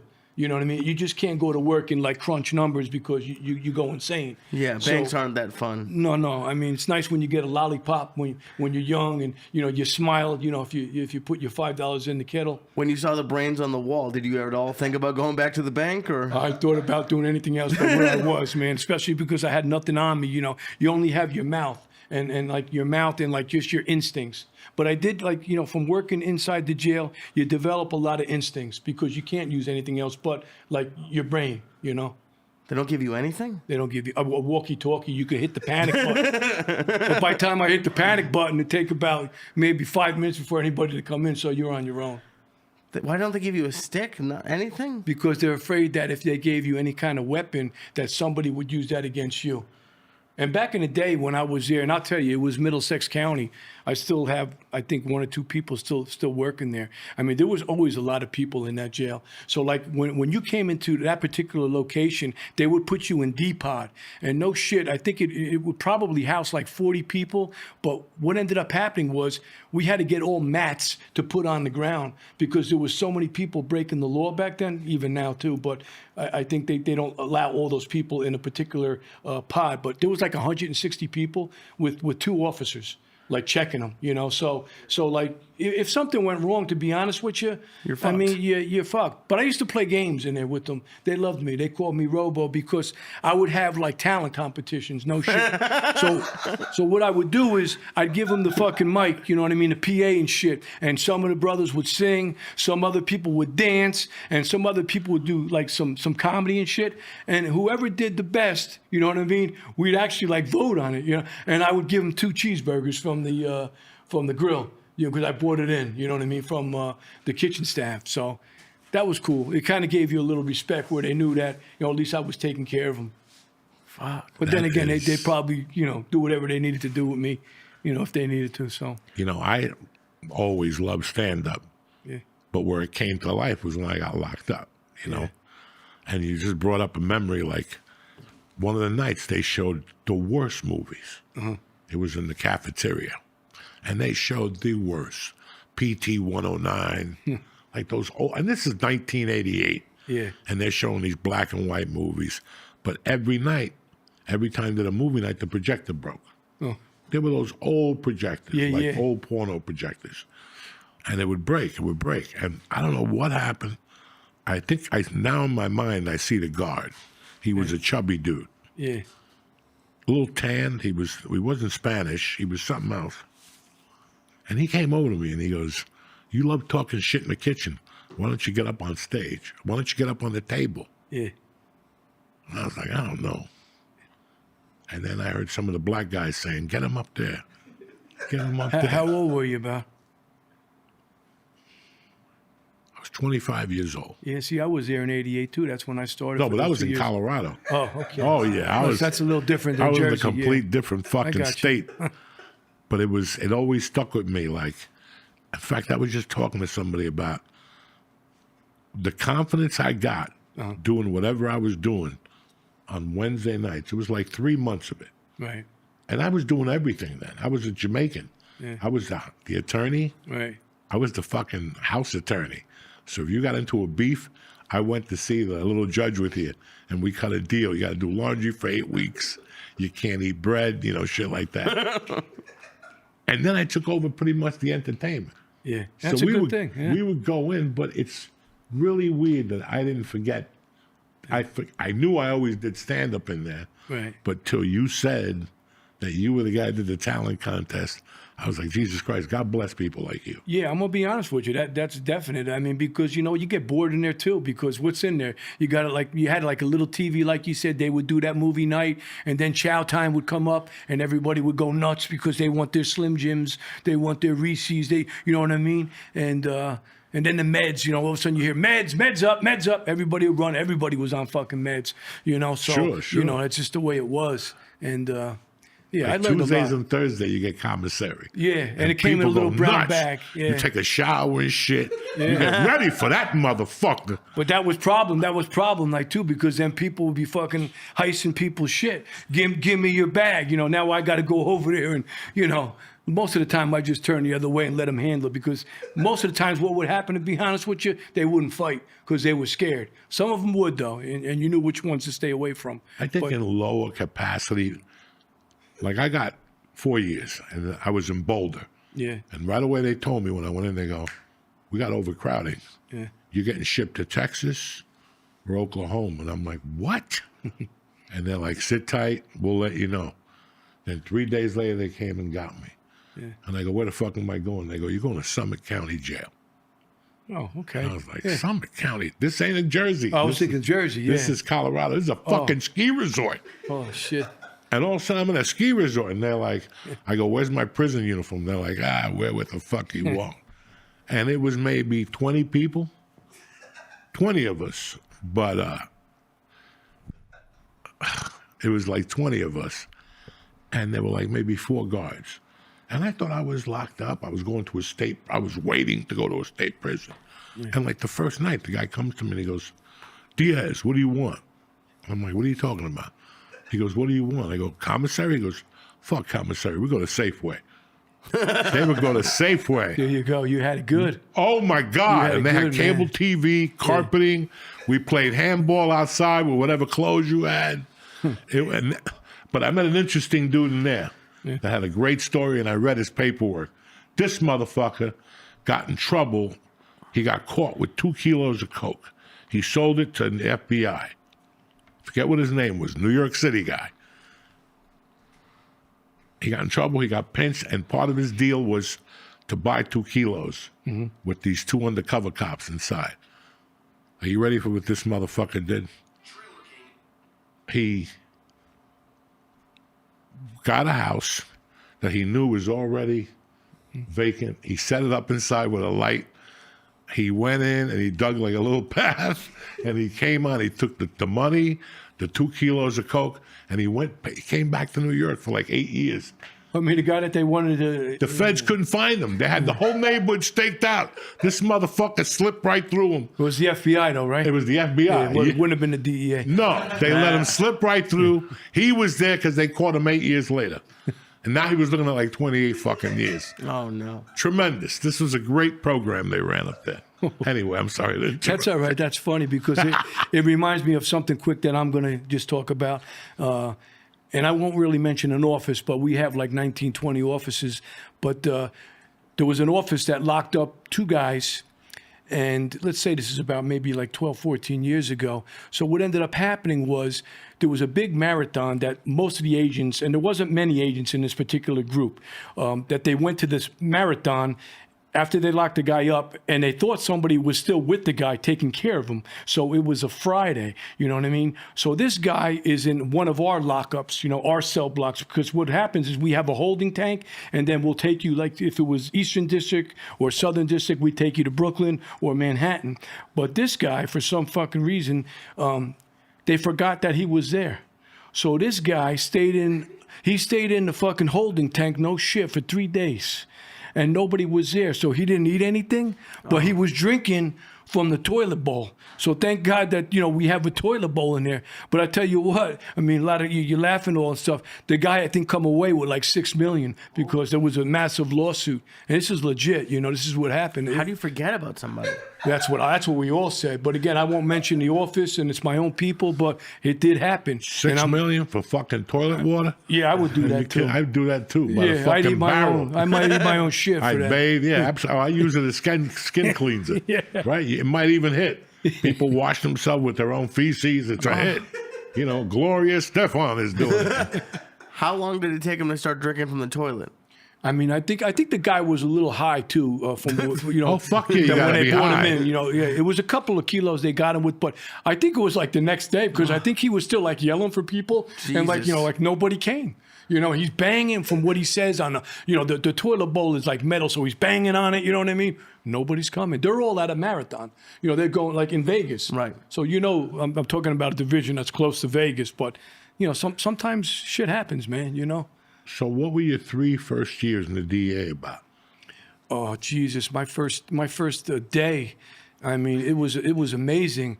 I mean, I came in full of piss and vinegar. I had a nice suit on. So they said, you're going to group D22, you know? So I says, okay. So I go, I meet the guys. They're all laughing at me because I got a suit on.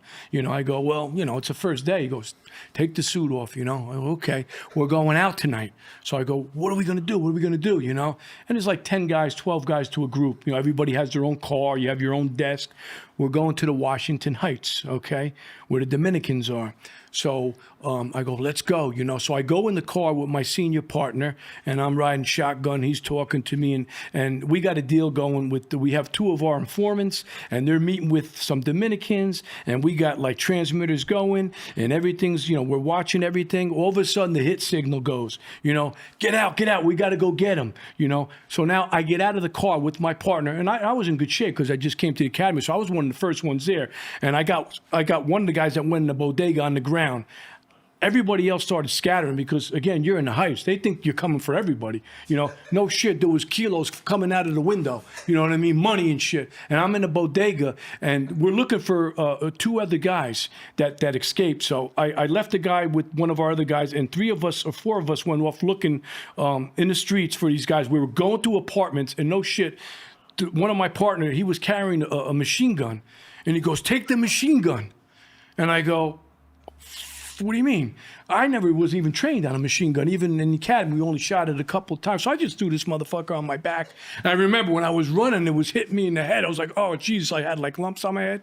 But we ended up not getting the rest of the guys. But the moral of the story, I mean, it was a fun first day. And the thing I vividly remember, so now you make the arrest, right? You go back to the office. Now they're having the new guy process them and do all that bullshit, you know, taking pictures. Now I got to stay all night with the guy. You know what I mean? And then in the morning, I got to take the guy to arraignment. So it was a long day.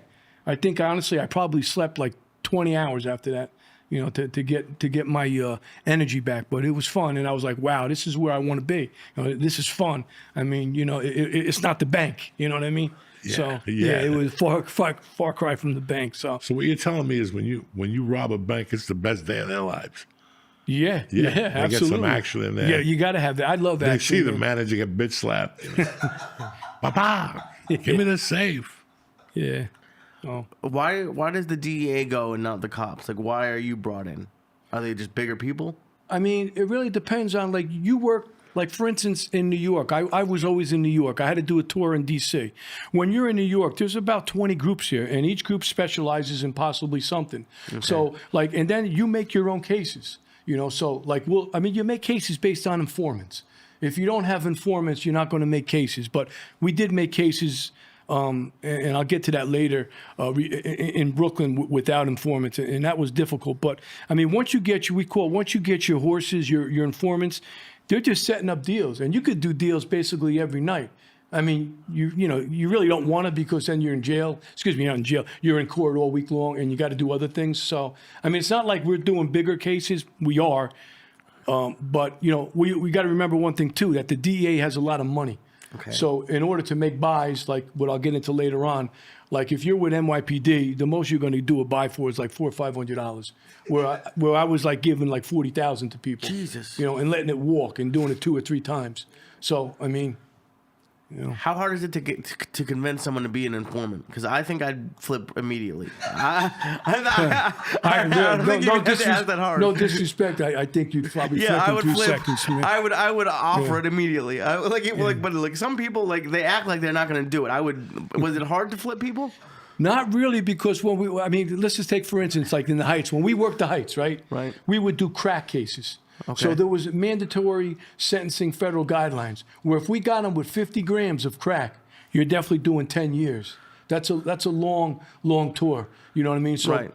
The Dominicans, to be honest with you, because they didn't speak much English back then, they didn't really know what the fuck was going on. So you'd bring them back to cell blocks, they wouldn't talk, right? And they wouldn't talk, and they just, like, you know what I mean? And I just say, you know, my group would say, let's just take them down, we're tired. 3-4 days later, they'd be crying. You know, now all of a sudden they're speaking fucking English. You know what I mean? To the attorneys. Hey, can you get me out of here? You know what I mean? Right. I go, well, your time might be lost because, like, people know you're in jail now. But to be honest with you, I was always a decent guy when people, you know, cooperated, because I feel people make mistakes. You know what I mean? And if you make a mistake, you know what I mean, instead of doing 10 years, perhaps, you know, with the judge's approval and some letters written to attorneys and stuff, maybe they'll do like 5 or 6, or sometimes maybe they'll do like 0, like, you know, depending on what the circumstances are. So, And can you stop being an informant, or are you just an informing forever well, we let you know when you stop. now? You know? We'll let you I know when mean, Yeah, you're when you done. get shot in the head, No, I mean, and you know what? they come to the funeral. Your right. your son was a great informant. Yeah. Thanks a lot. He did a great job, you know. He did a great job. He was. But you know what? Yeah, I mean, some people, to be honest with you, I had people that just came in that just wanted to be an informant because, let's just say you were doing a money case, okay? Meaning like, you're looking for like $1 million. You're looking to do a reverse on somebody. Instead of buying cocaine, you're saying you have cocaine or you have heroin, right?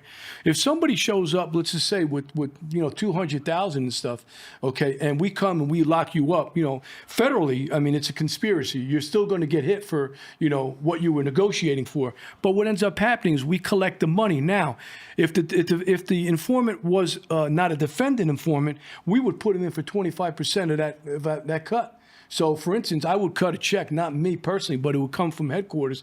Maybe 6 months later, that person might get like 60, 70,000. And let's just say you're doing $1 million. Let's say you're doing. I had informants that made more money than probably my whole group. And you know what? It was like we'd be like, motherfucker, maybe I should just stop and become an informant because here I am not making peanuts, but these guys are making real money. So. I didn't know they got paid like that. That's pretty cool. Yeah, you can put them in for 25%. And like I said, some guys would just walk in and say, hey, I know somebody who's got money, and you take it from there, and we're not going to turn them down. So, it was fun. I tell you what, it was a blast, man. I wish I was back there. I mean, still doing it, but I tell you, the commute for me, and I'm talking about silly shit now, but the commute was horrible because I live down south, you know what I mean? So every day you'd have to make that trek down. And, sometimes, 9:30, 10 o'clock at night, you're looking like the fucking Holland Tunnel is jammed up. And I'm like saying to myself, what are they doing, waxing the fucking tiles again? It's like you never got home, It was hard, especially if you had kids, so. Now, before you started making buys and all that stuff, do they actually train you? You really can't train someone to make a buy. I mean, we had like undercover classes, which is silly, over at the academy. Most of the people, I'm going to be honest with you, and I'm not trying to tap myself on the back or whatever, but for a white guy, I did a lot undercover, and I enjoyed it because I don't mind getting in front of people and talking. If I don't know them, if I do know them, I don't give a shit if I make a fool out of myself, and a lot of people ask me to do undercover for their cases. So I did a lot, you know what I mean? And that was fun. That was the best part of the job for me, doing the undercover. I frankly didn't like doing surveillance because, you'd have to sit on somebody for 10 hours. You might not see shit. Maybe hear a dog barking in the place, or maybe the guy finally leaves his house, but he goes to Burger King and goes back. But you need the surveillance. You know what I mean? You gotta keep eyes on these guys to see, what they're doing, who they're meeting with. And a lot of these guys are night owls. So, a lot of times you got to stay there a long time. You just don't leave. You know what I mean? You got to leave when the boss says go. And if you had a good boss, sometimes he let you go a little early, but, Tough to have a marriage with that job.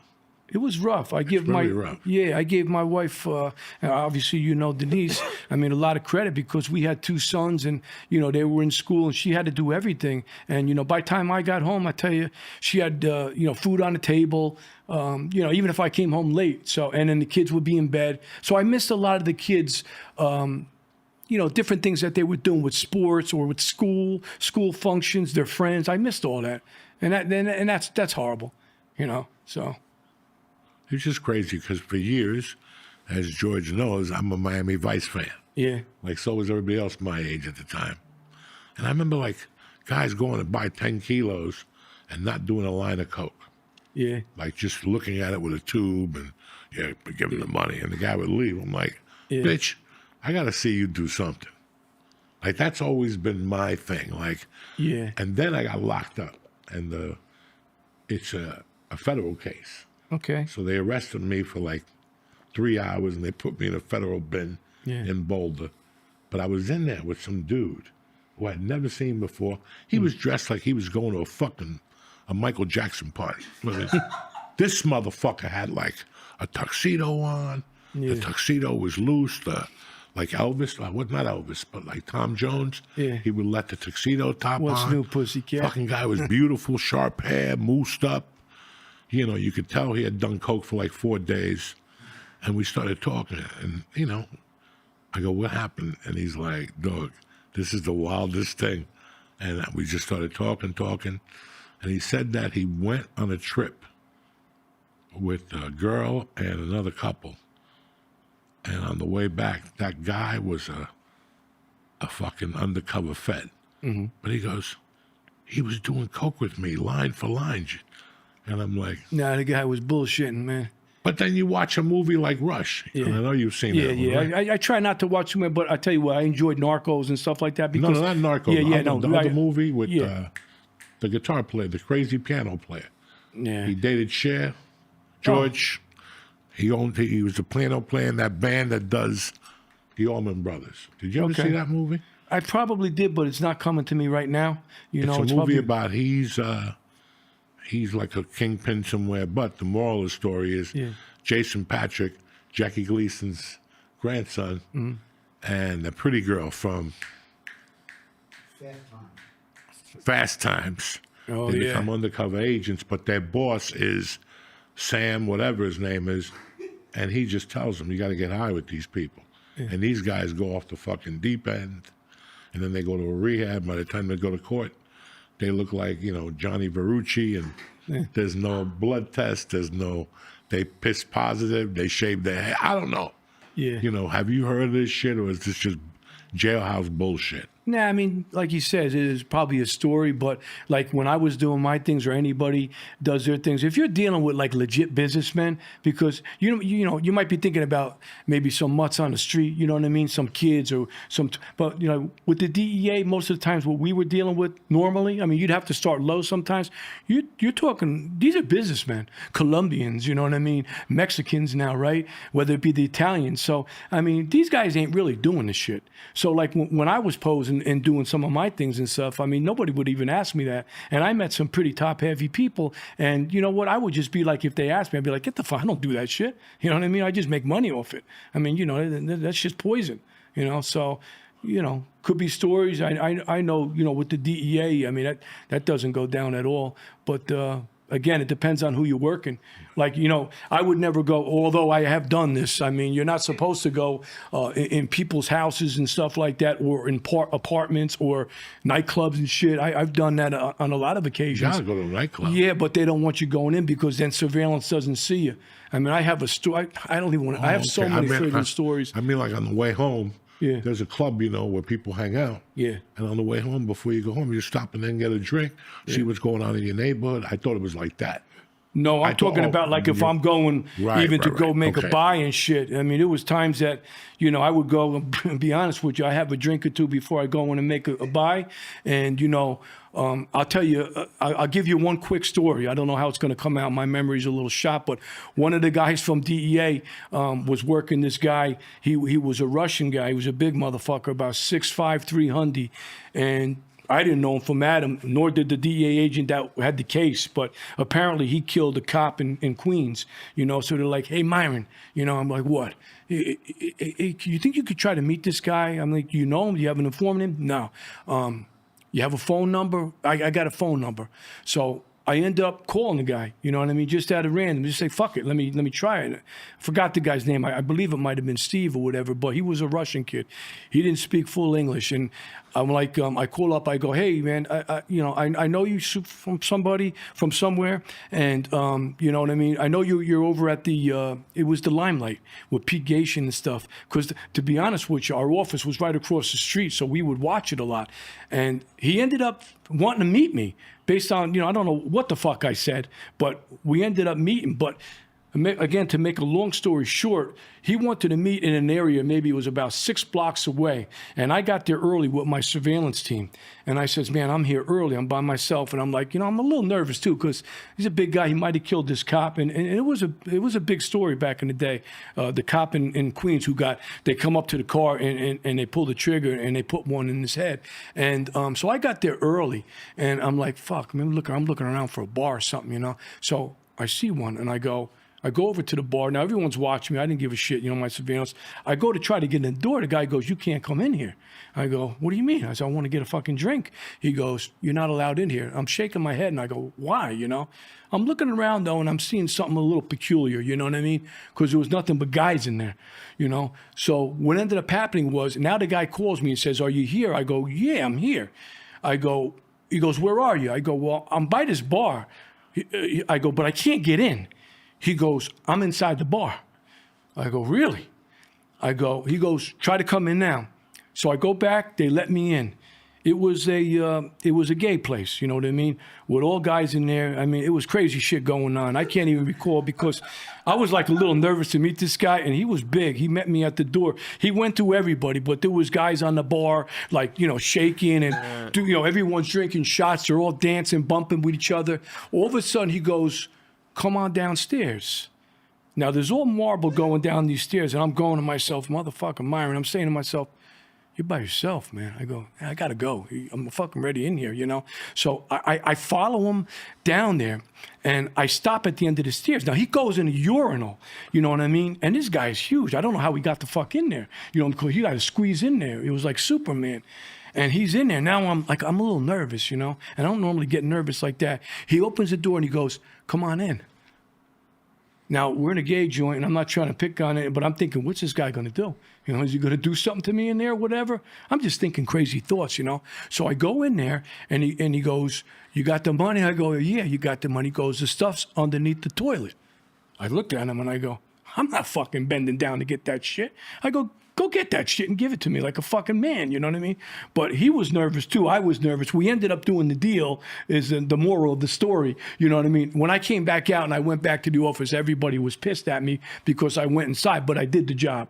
But again, those are the kind of things you don't want to do, because a couple of our other agents, like namely, and I'll mention one that I had a case, was Everett Hatcher. I don't know if you all remember Everett Hatcher from Staten Island. Gus Faraci was going bananas there in Staten Island. There was a movie made about it. Actually, Tony Danza played Gus Faraci, and he was out of control, and he killed our guy, Everett Hatcher was doing undercover, and something happened. I don't want to get into it, but the guys lost him, and he ended up getting killed.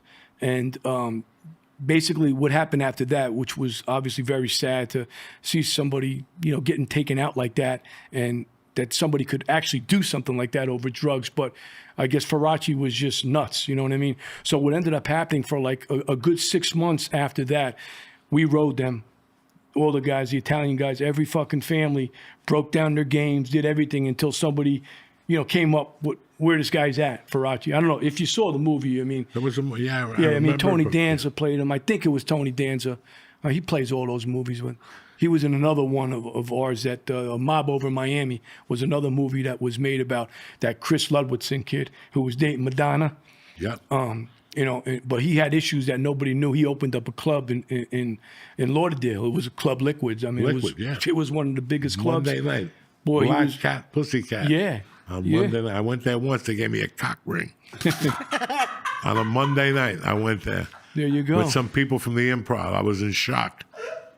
I didn't even know what a cock ring was. I ain't going to lie to nobody here. I was like 40 years old. I had no idea. That's how deep they took it. Yeah. Let me tell you how hot the club was. On Monday nights, it was very tough to get a plane ticket out of Newark or LaGuardia to go to Miami. That's how hot it was. I mean, now even today, that's hot. I mean, Miami's hotter than Vegas. I mean, it's unbelievable. But that's a whole nother Where story. is Chris Ludwig now? Let's get to it. Last I heard, he had a pizza place 2 miles from me. He might. I mean, like I said, He opened up 2 restaurants in L.A. again. Yeah. And let me tell you who else he dated that if everybody forgot about. I know who. I know Sofia Vergara. Vergara. Yeah, but who was also in that mix was Sandra Bernhardt. They were all, that was, back in the day, obviously Madonna was the shit, And this kid, I think, what, and the reason I noticed, because what ended up happening was we did a lot of cases, and sometimes when you do too many of them, you give cases away. I had given that particular case away to another guy who worked it, but I still was involved with it. But man, he was like 23, 24 years old. He was running Miami. I mean, and he had a lot of people behind him, that were mob guys, But he was a tough kid. You know what I mean? He was hurting people in his clubs. You know what I mean? If they disrespected him, and he did get a lot of respect there until what ended up happening was his history came back on him. You know, and that was he did a push-in job in Staten Island with this other PK. kid. What's that? What's the kid's name he did it with? Well, 'Cause I one mean, of those just got out. I better tell you, I mean, I'm gonna give up names. There was one kid. There was actually all three of them were there. I think Paciello. Then they changed his name to Ludwigson because I guess he broke off from his father. I mean, he was with another kid by the name of Reynolds. And PK Reynolds or something. it was Tommy Reynolds, and then there was somebody else. Again, I had The dropped guy that kid. just got out of jail maybe Yeah. a month ago. But they did, you know, a decent amount of time. And I tell you, it was horrible what these kids did. I mean, they knocked on the door because in Staten Island because they thought there was like, I think 300,000 in a fucking cereal box, whatever it may be. And the lady come to the door and her husband was behind her. And the kid Reynolds just come, boom, and shot her.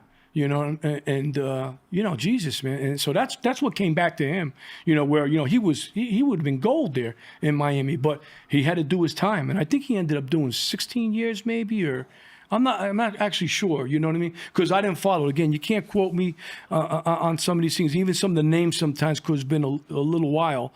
But yeah, you know. Did anything like that happen when you were undercover? Like anyone pull a gun, anything like, and what do you do in that situation? Well, thank God nobody ever pulled a gun, like I said, because I never would have a gun on me. Because when I worked a lot of these mob guys, and I worked some older guys from the French Connection day, and that's when I was getting at giving $40,000 and letting it pass. I let it walk 3 times. That's how much the bosses loved this case because we got involved with some good people. But when I started meeting these guys, and I'll mention, you know, and this guy did more time in Connecticut, and I think he just got out again.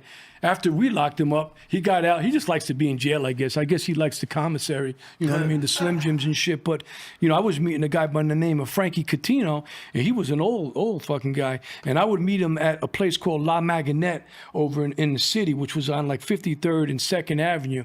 And I tell you, that was a fun case because...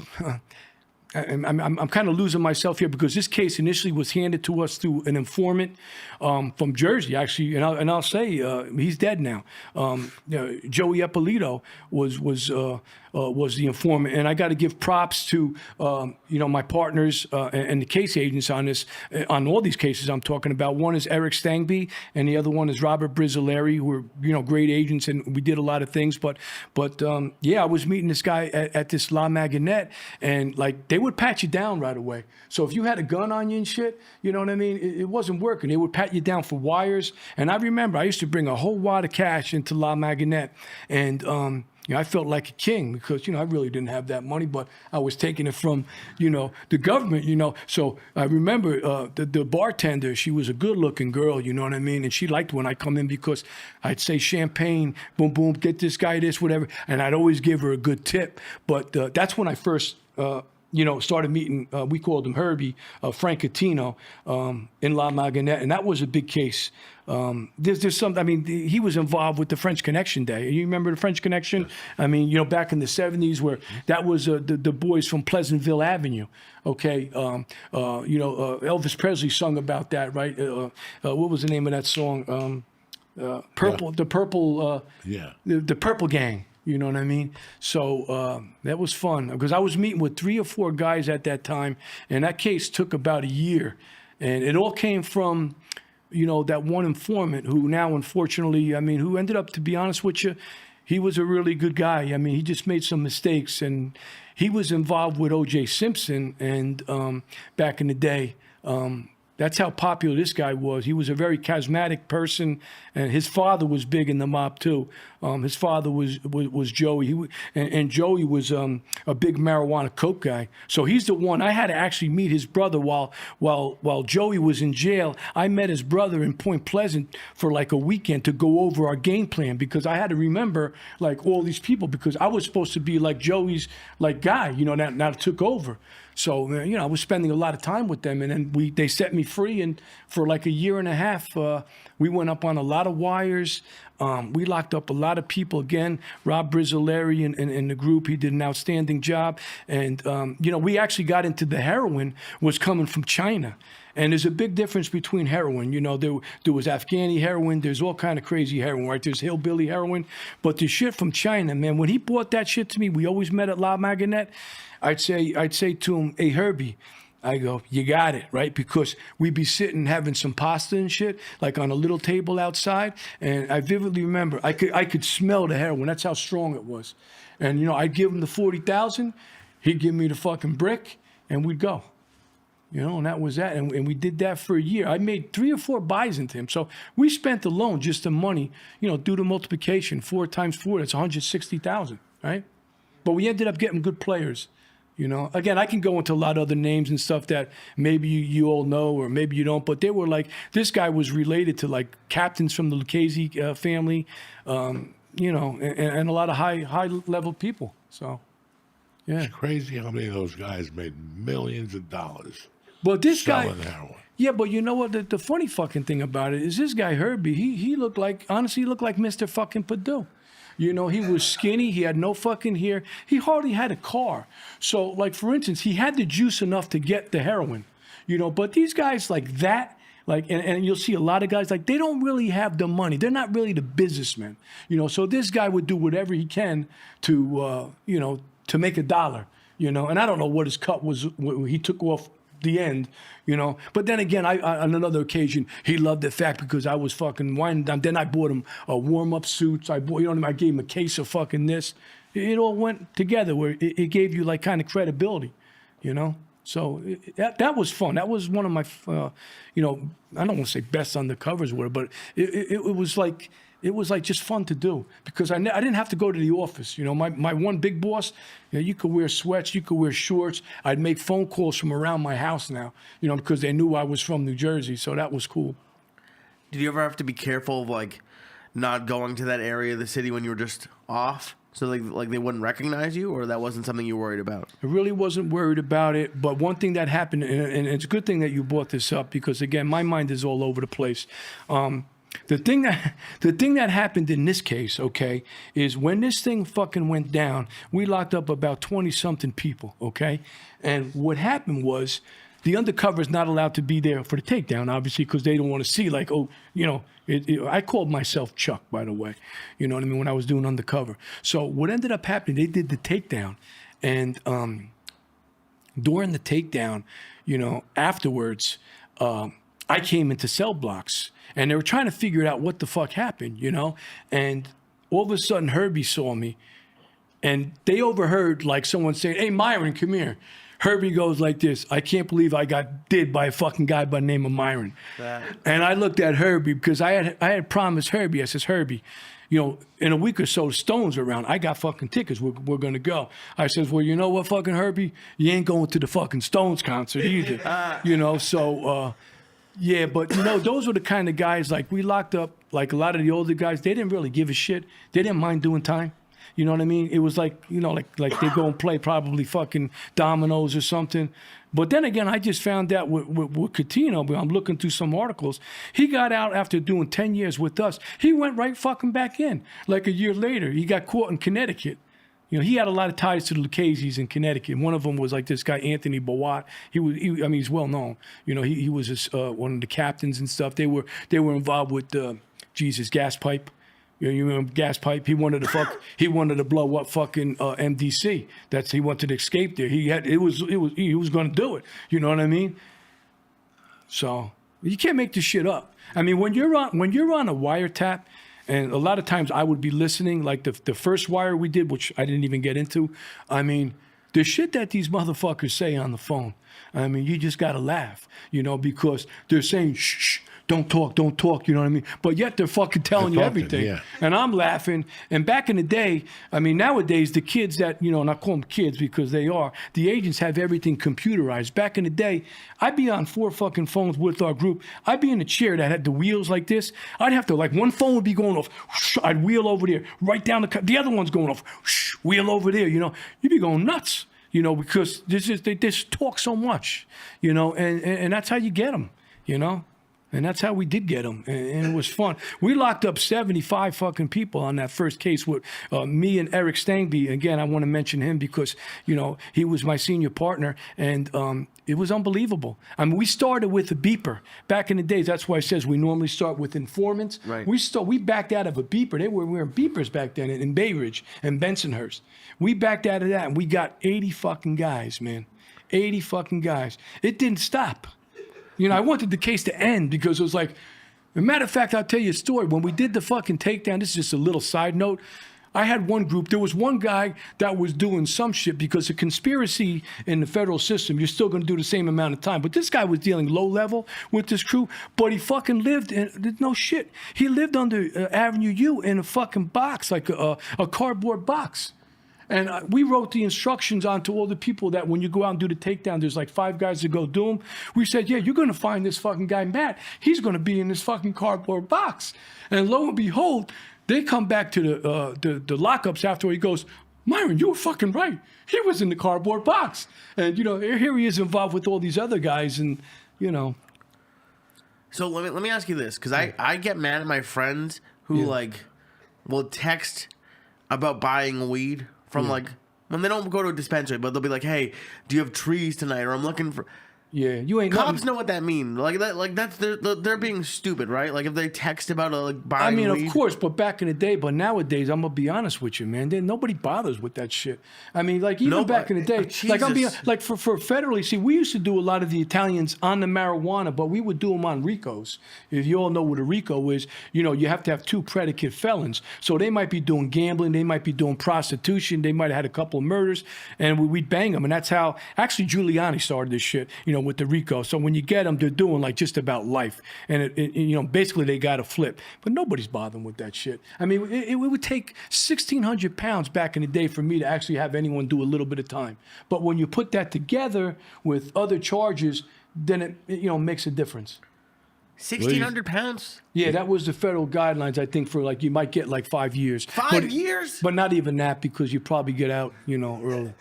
But we didn't, like I said, we did that as we did RICOs. We put that on top of other charges, you know. So, Dude, they scared us so much in school. I thought if I bought like $10 worth of weed, I was going to jail forever. No. Like I was scared. well, it's good that you were scared, to be honest with you, because you got to fear something in life. Yeah, I so guess that's so. good. But you know, the weed stuff. I mean, even now.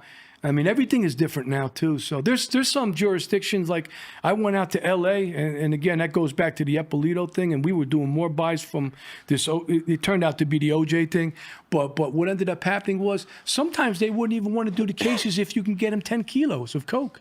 That's how different districts work. Like Southern District and Eastern District were great. They would do whatever you wanted. But you go out to, like, when we talk about now, and I don't want to get into politics, but like California is the worst. You could do whatever the fuck you want over there, you know? So, I mean, you know, 10 kilos back in the day, they didn't even want it. But because it was a mob case and bosses called bosses, we went and me and Brizzle the guy I mentioned, we went and we bought off a couple of guys, and that was a funny story too. You know, that all came back to the OJ thing, which has been in a lot of articles that, you know, when OJ was actually driving that fucking Bronco, he was talking to Cowens, and Al Cowens called our informant because he was out saying, how does he get out of town? You know what I mean? So a lot was spoken while he was in that Bronco, OJ. And what ended up happening was the ADA in California didn't want to use our informant. They probably thought they had enough, and like maybe he would ruin the case. But as it turns out, you know what I mean. You saw what happened. But that particular case, see, and I'm going to say it because they called OJ the snowman. Okay, because not my informant, but our informant, DEA's informant, was giving him coke. He was a big cokehead, and then in return, see, Joey Eppolito had a guy. His name was Charlie Tuna. He would run his business, and Charlie Tuna. There's a lot of Charlie Tuna. So again, but this one I remember. But he would actually go and give OJ shit on the arm, but OJ would then hook these guys up with legit customers that would want kilos in Hollywood and stuff, you know. And that's how I believe that whole thing started with OJ, you know, killing Nicole. because she was good friends with Faye Resnick. And what had ended up happening was this guy, Charlie, I think, was there that day. And he was starting shit with OJ, getting them all revved up about, hey, your girl is with this Resnick girl. They're cokeheads. They were in Mexico with some guys doing coke. And, you know, I'm just saying maybe that put him in a rage. And you know what I mean? Because then he wrote a book that if I did, you know what I mean, if I did kill her. You know, I believe he did. But, you know, I think this also had a play in it. You know, the drugs was a big play because, I mean, to kill somebody like that, I mean, I don't know about you. I mean, I couldn't hurt a fucking squirrel. I mean, if they were coming after my family, I'm going to take care of my family. But, I mean, that was a gruesome murder. So there had to be something behind that. You know what I mean? The way he was enraged. So. Well, I heard that 2 years after that murder, the restaurant, Mezzaluna, was closed down because of they're selling fucking keys out of that. Yeah, yeah. I mean, I know the informant that I'm talking about, Joe. He owned 2 restaurants there, and that might have been the one. It might. I'm telling you, and I think you're right. That's where they were. But he didn't even give a fuck about that. Like Joey, and I knew Joey, you know, well, and you know, from just meeting with him and stuff. But in regards to, he didn't even give a fuck about his restaurant. Like he'd have a million of these Hollywood people come in. He didn't even want to talk to him. He was good like that, you know. It was nothing to him, and that's why he said fuck it. He sold that restaurant, but you know what? He ended up getting into problems. He had to face the music, right? Because he was looking to do 15 to 18 years. He fucking escaped out of jail. That's another thing, and he went back in. But then he decided to cooperate. And you know what? I like the guy, man. I mean, I spoke to him a lot. And he was, you know, even though he did what he did, I mean, he was a nice guy. And I just talked to my partner the other day, and he loved him too. Not in a way like I love, but he was a good guy. But like he said before, and he died at home, and he was able to come home 3 years. We got him out earlier, and he called my partner Brizzolari right before he died, and he thanked him. You know, like, thank you so much for giving me, you know, the time I could spend with my family, because he had cancer, and he ended up dying, and that was more or less could have been the last person he spoke to, you know. So again, you know what I mean? These are people. Some of them are real cruel, some of them are real bad, and you know the difference. I mean, I'm sure we all know the difference, but some of them are not bad. You know, they just get caught out there doing their thing, you know. So. Hey. It's March. I got to talk about some stuff about DraftKings and some other people. Oh, right? yeah. We're going to take a 5-minute breather and we'll be back, Jack. All right, we're back, Jack. It's a beautiful Tuesday morning, wherever the fuck you are. Anyway, my man's still here. Myron, I want to ask him some questions about the Mexicans. Before I ask you a question, Myron, just to be honest with you, I'm a big book guy. And there's nothing I hated more than reading a book and 6 years later finding out they turned the book into a movie. And you go there with your dick hard and it's completely different from what you read. Yeah.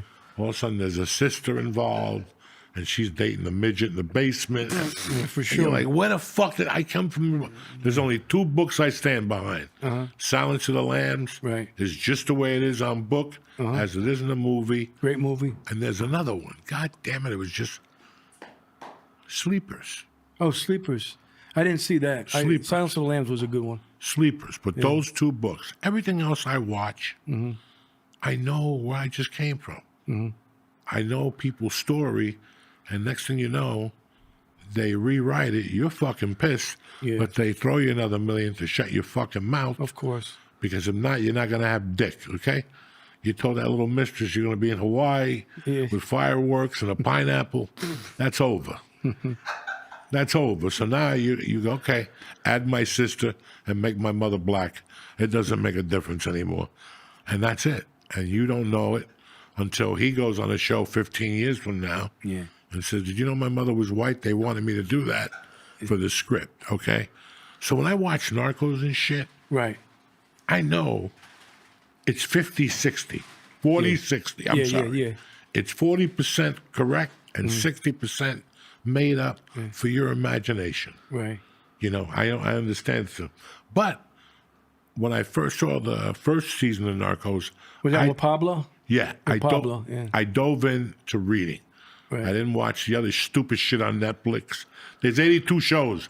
Netflix should just be the Pablo station. Right. Look at it. Look at it. To be honest with you, I watched all 82. No, but you didn't. Just Horrible. Recently, yeah. Horrible. You can tell I live a fucking boring life. No, man, but no, don't Yeah. get into that shit. Yeah. It's just the same fucking Puerto Ricans Yeah. over and over. Yeah, it's hard to follow it too, man. You know what I mean? It's hard. You don't know. Yeah. The best two that I recommend is I love Narcos until the last season. He shifted over to The Godfather of Harlem Yeah. and shit the bed completely.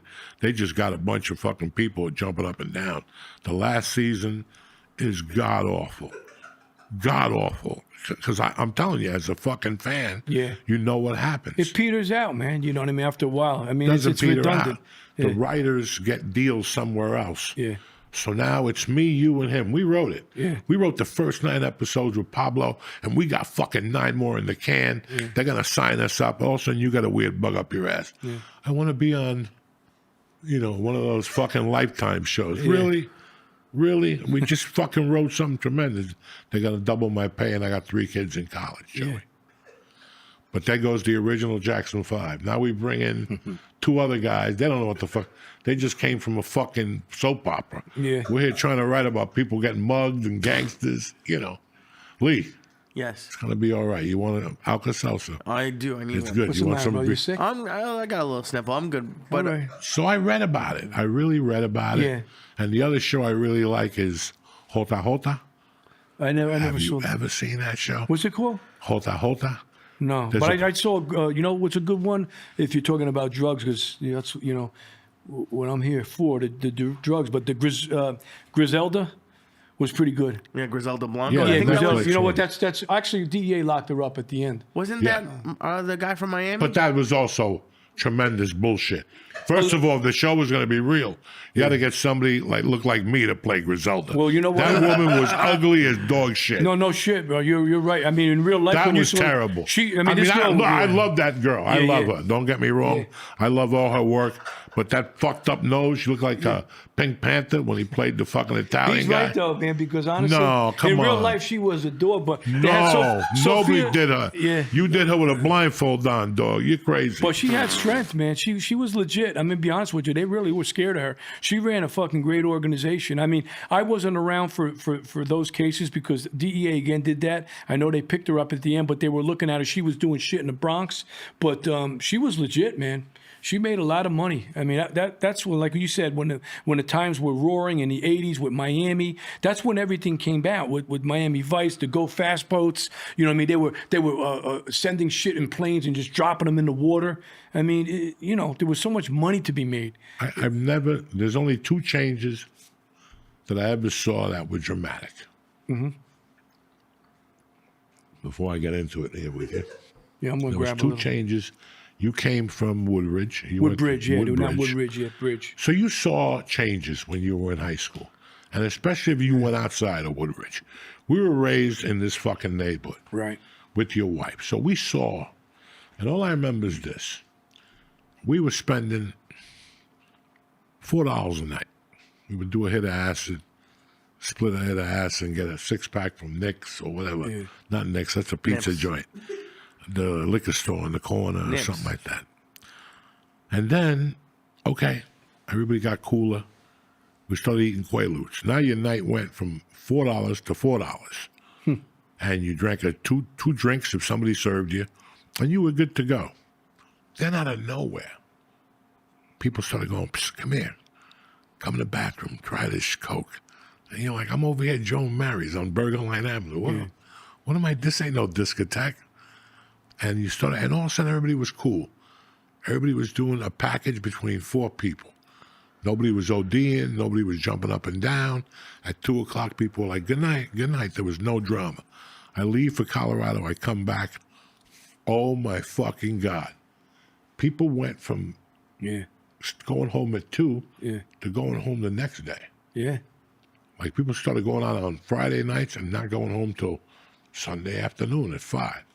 Just in time for Mom's meatballs. Like nothing happened. What's up, Mom? Where you been? Dog, I gotta tell you what happened. I went to a concert. What happened? What happened to your head? It was always something. And then it just went for people going out on Mondays and staying out till Thursday. And all those Tunley Avenue hotels, My friends would rent 4 fucking rooms. Wow. From one side to the other. The end was a jacuzzi room, and they would just go in there. From one, and I was like, the growth of this shit. Yeah. When I left here, you had to really look for cocaine. Yeah. You had to go into the city. You had to know a cousin in Union City, something. When I came back, just on 82nd Street, there was 3 coke dealers now. Yeah. All you had to do is walk on Smith Avenue and, hey, did I tell you I got some coke? If you could move it for me. You're like, dog, you went to Catholic school. Yeah. I knew you as a kid. You never even had a beer. Now you're dealing coke. So the explosion. Oh, yeah. I mean, you know, it's a money game, all of it. It all goes, it's all cyclical. Look how long, I mean, Coke is making a comeback. You know what I mean? And It crack. never went away. Yeah, no, I know. It never went away. No, What I know, fucking but I mean, comeback? everybody, come on. All these kids with the fentanyl and the heroin and stuff like that. I mean, that's been big, and that's why we're losing, you know, all these kids to really the fentanyl, you know, which, you know, it's a shame because some of these kids might try it one time and it's just unlucky, and you know, you get a couple of little pieces of fentanyl on you, and you know, if it's the bad type, you're gonna die. And we changed all our rules too with the fentanyl. Once I left and stuff, we had a whole new lab area where if you did think that you got something related to it, you would have to have special gloves on. It'd be a special room, you know, with all kind of special filtration systems in there. So the game has changed, but it's horrible how, you know, these young kids today in their 20s, you know, even older people, you know, are still doing this stuff. And it's sad. It really is truly sad because life is precious. Myron, you know? it's never fucking changed Yeah. since 1980. Yeah. This has been a revolving door. I'm very fortunate to still be here. Yeah. I enjoyed it. I enjoyed going over to Harlem. I enjoyed it. It was just it was who I was for a long time. But listen, when we were growing up, people were dying too. Yeah. You know, they were fucking going into the city, whatever. And now I wouldn't try anything out in the street. Not even, dog, when I left California, you could already tell there was an issue at a marijuana dispensary where when you ate this guy's cookies, you didn't get high. You saw fucking Pluto. And for me to see Pluto, there's got to be something in that cookie. Yeah, I'd like to. Then there was I a need room- one of them cookies now. No. Put Oh, me to sleep. Like I ate one of those cookies on a flight to Pittsburgh. My leg wouldn't stop twitching. I was sweating profusely, and my leg, it was horrible. Anyway, yeah. fuck that edible. So what I'm saying to you is that they're putting edible out of that in Mexico. Yeah. Because you could, God bless New Jersey. A lot of people are going to hate me for this. Because I came here and I was withdrawn on Xanax. And I thought I was going to walk into a doctor and And go, get a hey, script, yeah. let me get a script. The guy's like, No, they don't prescribe that shit. we don't give you that shit at all here. And then I had the knee surgery. And it was tough to get pain pills. Like, tough. Like, come on. I just had to. Well, we don't know. We got to contact the doctor. And he's got to contact CVS. And CVS has to call DC and see if you're on the list. And you're like, what the fuck? And then somebody told me that next time get surgery and go to Staten Island. Because they just go nuts out there. Yeah, They don't give you 28 pills. They give you 90 still.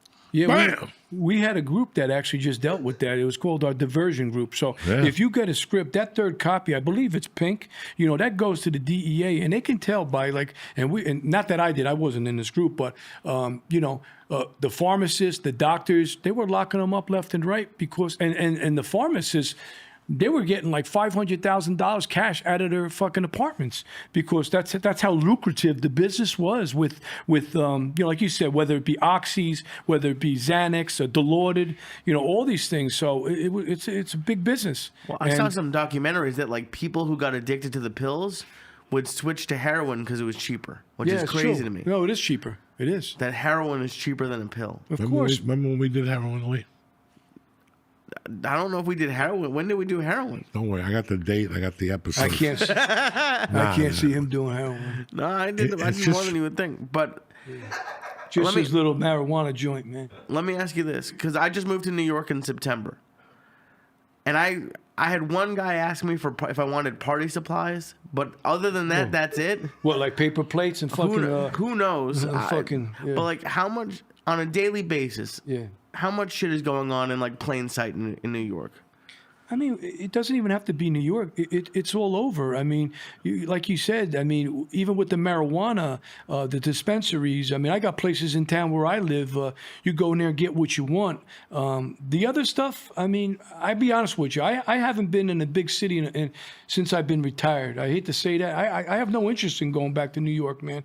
And again, that's just me because, to be honest with you, man, I had enough of it. You know, I'm living in a small town now and, you know, by the beach somewhere, and it gets boring, but, you know, some of these big cities and the people around them, whether they're doing drugs or it's something else, they're fucking nuts. People are nuts today. You know what I mean? Because you got to remember, there's different cultures out there, right? They're coming from different countries. You see what's going on. I mean, actually, a guy I work with who's now in the head of the DEA, and I'll mention his name, Derek Maltz. You know, he's on TV all the time, and he's out there in Colorado sending all these guys back to Venezuela and doing all these cases and stuff, you know. But, I mean, I'll be honest with you, those are some dangerous people. I mean, you know, we could laugh in here and be like, you know, but they'll do whatever, you know. They'll do whatever, these people, because they don't give a fuck, you know? Yeah. How we get to the fucking Venezuelans? I don't know. I don't know how we got there. Because what they're doing is they had that one gang from Venezuela. Now, that was causing, you know, they want to start shipping these guys out, obviously. You know, Right. we got a new guy in there, Trump, and he's saying, hey, you know, you got to be legal to be here. And they're going after the people they're causing, you know, havoc, that are dealing drugs, that have records and stuff. And they're easy to find, you know what I mean? Because they let you know where they're at. They're that dumb, you know? So, But it's crazy how the Pablo Escobar stuff was good to me. yeah. Like I enjoyed it as entertainment.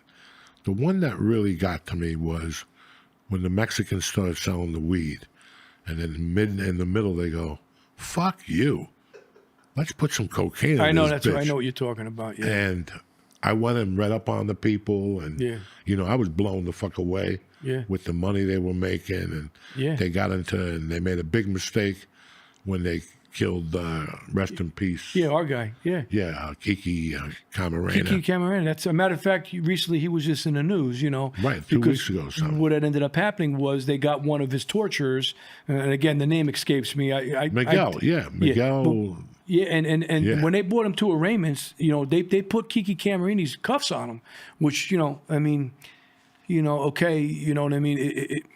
It's sad that we lost the agent. It was a while ago, but. They got him, you know what I mean? And that was a great thing. And it, you know, at least gives the people, you know, from DEA anyway to say, hey, listen, we got you guys. And Kiki's cuffs are on you. And now you're going to do your time, probably rot in jail, you know, which is a good thing. But Mexico's a whole nother story, man. You know, like Mexico, you know, like they kicked us out of the country for like a year or so because, I mean, it's so crooked. You know, even like when I used to back in the day go to Cancun, Acapulco, I did a lot of fucked up things when I went on vacation. You know what I mean? I mean, Johnny's over here too. I mean, he remembers a couple of stories we did. But I tell you, man, you go out there. I remember I went to this place. They said I was all fucked up, you know, drinking beers all night. I was with a guy by the name of Pete. Make a long story short, I go, I want to go to like a go-go joint, you know. I was sick of seeing all these young kids, whatever. I was only 24, and I get in a taxi, and they go Chili Willy's, you know what I mean? And I go, yeah, let's go to fucking Chili Willy's, you know. I get into a taxi, me and Pete. I'm bombed, man, and I'm drinking beer in the taxi, and I'm whipping beer bottles out of the fucking taxi. That was stupid, you know. We ended up getting a Chili Willy's. I go to the front door, and there's two fucking big Mexican guys, but they were carrying machine guns, and they had the fucking bandolier, you know, the bullets all over here. I looked at Pete, and, you know, I kind of sobered up a little bit, and I'm like, hey, you want to go in here? Fuck it, we're here. We go in. It was the nastiest fucking bar. They had girls up there. They were nastier than that girl, Griselda, you know what I mean? Griselda face and shit. And I remember I had to take a shit so bad because I was drinking that Mexican beer. I went in the bathroom and there was no like doors or anything, you know, just a fucking like, I don't know, something you shit in. I don't even know what you call it. I fucking just lowered my ass over the bowl. You know what I mean? I let it explode because I don't even think there was toilet paper there. I don't know what the fuck I did. But I know when I got out of that fucking bathroom, I says, Pete, he goes, what? It's time to fucking go. You know what I mean? And I look back at that day and I say to myself, man, that was stupid. Because normally what the cops would do, they see younger kids and whatnot, and it happened to some of my family members. They'll pull you over and they'll want whatever's in your pocket, $300, $400, $500. You know, getting back to it, they don't make no money there. You know that, and that's Don't why make any money. they don't make no money. That's why they were all crooked. You know, even during, you know, with Pablo, he bought whatever he wanted to buy. He owned. He was the man. He owned everything. You saw the movie. That's legit. No, but I read up on that. No, but shit. some of the shit they showed in the movie was a little like I'll even say so. Like with the DEA guys, they weren't doing all that shit. Right. You know what I mean? No, you know what I mean? I mean, you know, but they were there and they did a very good job. I forget what the bottom line was. Yeah. The bottom line was just unbelievable. Yeah. It was an amount that you could not even fathom coming into your home every fucking week. And the more money he made, the more he paid out. He Yeah. took care, he did what the fuck he wanted to. I remember I was reading something online about him one night that I was just blown the fuck away. Yeah. Just the thing that he built his own prison. Oh, that happened, man. That That's happened. legit. I was just starting comedy in '91, and I remember it would come up on the news that they're building the prison for this fucking guy. And I remember like even writing a joke. I didn't even know who the fucking guy was.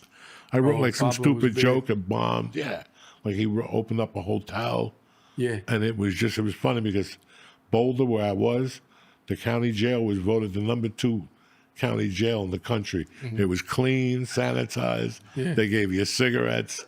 They had cable TV.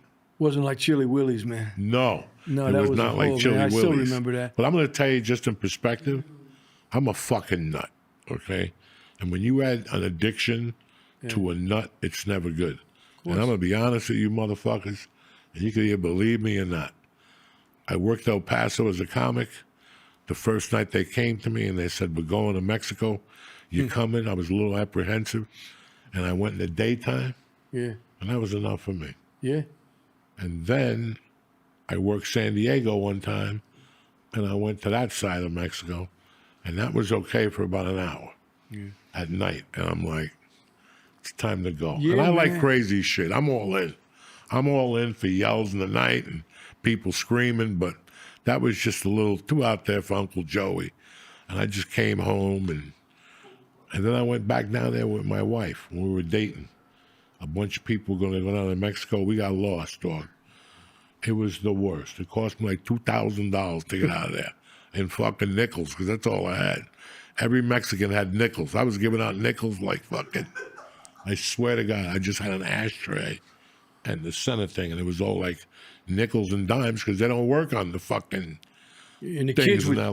would shake you down too. Yeah, over the there. kids shake you you come out of there down. and they go chickle. Yep, And they chicle. start like going like this, like they're trying to get your fucking wallet. So you got to like you got to backhand them, man. Steroids. Yeah. And I'm Well, you like, get whatever you want at the and I'm like, pharmacy. even if I buy this, how am I going to get over? That's my biggest thing. I'm not a fucking smuggler.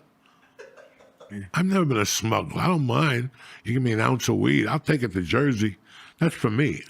I'd rather get caught than have to be out in the street in some fucking stupid weed store. Let them, the turbines, go fuck yourself. It's 22%. It smells like my dog shit. Get the fuck out of here. I'm sorry. That's all right, man. No, it's- But anyway, yeah. So you you're know- talking about Mexico. You're talking about Pablo, right? I'm talking more about Mexico, how Yeah. they did it, Yeah. how they, went to the Colombians and said, we're going to be your transport. Yeah. They pretty much locked them out. It was, it was fucking brilliant. Like when Yeah. you look at these guys, it's a shame they became criminals. Well, because they were in the right business to make the money, but sooner or later they were going to get caught. If they spent that energy on a fucking legit business, even to keep it to weed, you know what I mean, it wouldn't have been a problem. But getting back to Mexico again, I was a senior partner too, and I'm going to bring up another name because, he deserves it. Pete Gudowitz. He's the one that indicted El Chapo. So I was his senior partner. If you see when he comes off the plane, you'll see like two DEA guys. The taller one with the glasses is Pete.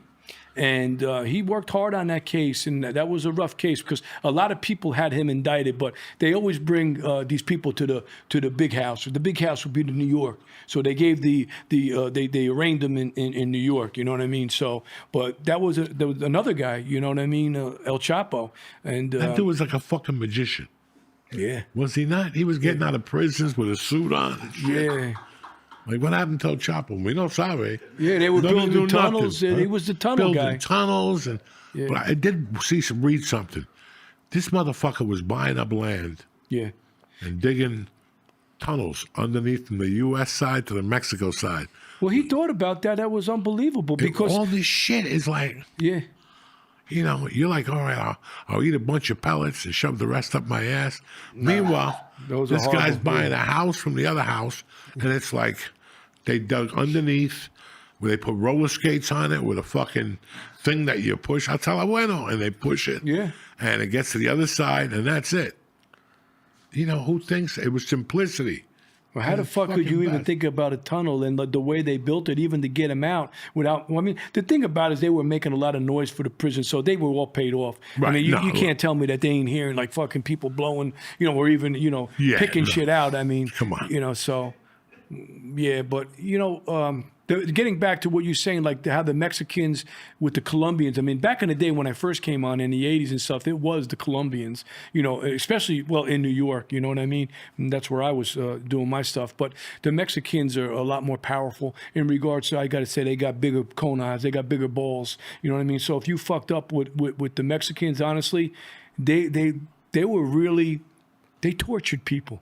Like they were ruthless. You know what I mean? You had some Colombians like that, but a lot of times the Colombians would be little, no disrespect, little motherfuckers. You know what I mean? And they got their business suits on. You know what we used to do to the Colombians back in the day when I first came on? We would go to Queens, right? And they would have all payphones, and we would know what payphones they used because they had so much fucking money from Pablo and stuff. You know what I mean? And we would know they would be carrying a suitcase, so we would just randomly go up there, take their fucking suitcase, and what's in that suitcase? $2-3 million. And you know what? Once you took it from them, they just fucking ran. We let them go. You know what I mean? We just take the money, and again, it goes into a big kitty for the Department of Justice and stuff. And I never did anything fucked up. Like there are guys that did do that, but you know what I mean. And they got a lot of them got caught. But there was a lot of money, and the problem with drugs is, what do I do with this money? Where does it go? Because you guys like us and shit, I don't know what people make here or whatever, but you got a couple of dollars, you feel good about yourself. Imagine having enough money to fill up fucking 3 of these fucking places here. What are you going to do with it? What do you do with the money? You don't even know where to put it. That's why, even now, they have the Chinese laundering their money. And what the Chinese do, and you can see it, is they've been buying up a lot of real estate. You know what I mean? And it's crazy because think about us going to China and getting real estate and buying a house or something. It ain't happening. You ain't coming to China. But yet, politically here, we let everybody come here, unvetted. They come in and they're buying places with this illegal money. And They're growing weed, brother. yeah. They're buying farms. Yeah, they're growing by And military. growing fucking weed. Like, Yeah. they got it down this to is a happening. science. Yeah. And nobody gives a fuck, so I'm not smoking weed no more, so you know me, I'm good. Yeah. I'm not smoking that commie weed. I like Chinese people, I'm cool, but Yeah. I like the lunch specials, man. it's really like that dude that they just brought back. He was one of the leaders. That's the dude that was in charge and it's so weird looking back at it. And this was 30 years ago. This is like, you look at this shit, you go, wow. I kind of remember this. Like, I remember the bust in Stockton. That big bust in Stockton. I kind of remember that. Yeah.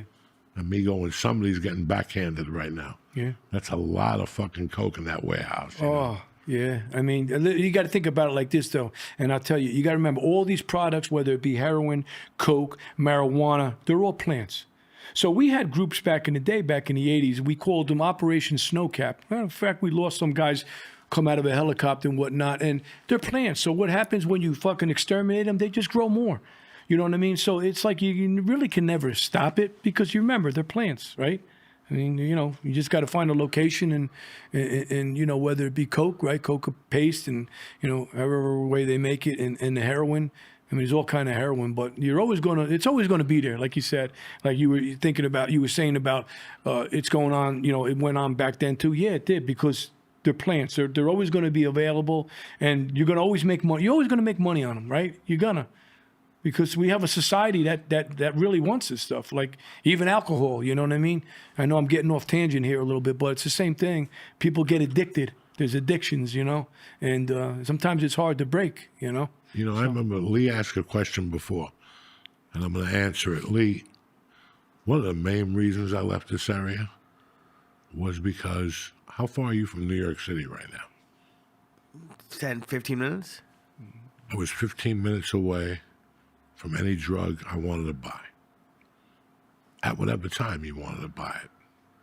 If you want something at 3 in the morning, you'll find it in New York City. You have to walk a few blocks. You might get mugged, you know. But you'll find it. That's And great. it's, you know, and that's the scary thing to me. That in those days, from keep going over there, you bump into more and more people. Who are you going to bump into in New York City at 3:30 in the morning? You're going to bump into a stockbroker or a fucking army recruiter. No. You're bumping into people trying to fucking scam people. Yeah. And now you're talking to people like, hey, dog, if you ever need a 45 or any guns, I got you. I'm 19 years old, and you're asking me if I want to buy a fucking gun. Now, that sits in the back of your mind. If I ever get into a beef, I'll be over the bridge getting a gun for $1.25, whatever the fuck, you know, whatever the fuck it is. That's how accessible that city was. I can't imagine what it is today. I got to guarantee that there's not as many spots as there were when I was growing up, but there's got to be something happening in Washington Heights. Oh yeah, And but there's that's got to yeah. be something happening in the Bronx and all the other things. It's not as visible, Right. but the scary thing is downtown. Really? Because downtown, I know a guy named Tonio. That's what he tells me his name is. He tells me to send me his driver's license as long as that's his address. From now on, I'm your delivery guy. Call me 24 hours a day. Something will be there in a half hour. I will send you a menu every day. You will not look at the prices. You're already paying $4,000 a month for rent. Right. You're already going dead anyway. You might as well pay the prices. He's going to have an 8-ball of Coke for you there. In 1 hour, the best shit you ever bought. That's the business. That's what I assume. Right. That's what I'm assuming, that there's got to be an app now. I ain't that fucking, you know, I'm an old man, but I'm just thinking about some Chinese kid in the city that loves to jump up and down with the lights and all that stuff. Right. He's got an app somewhere that you buzz. This guy gets buzzed here, and every day the code changes. That's how slick these kids are today. Don't tell me. The kids are so slick. I mean, back, Slick, but slick. even and it still goes on in the Heights. I mean, I remember when we first started doing the Heights, and you know, it was just easy. We had a lot of informants there. Make a long story short, man, they had the kids working on the corners with walkie-talkies. So as soon as you came on the fucking block, they know you're 5-0. You know, they know you're whatever. So what we used to do is get like maybe a Spanish guy. I'd be in the back of a van. He'd park the fucking van. The van might say like painting or plumber or whatever. And I'd sit in the back of the van like they wouldn't think anyone's in there. So then you could take pictures and see what's what.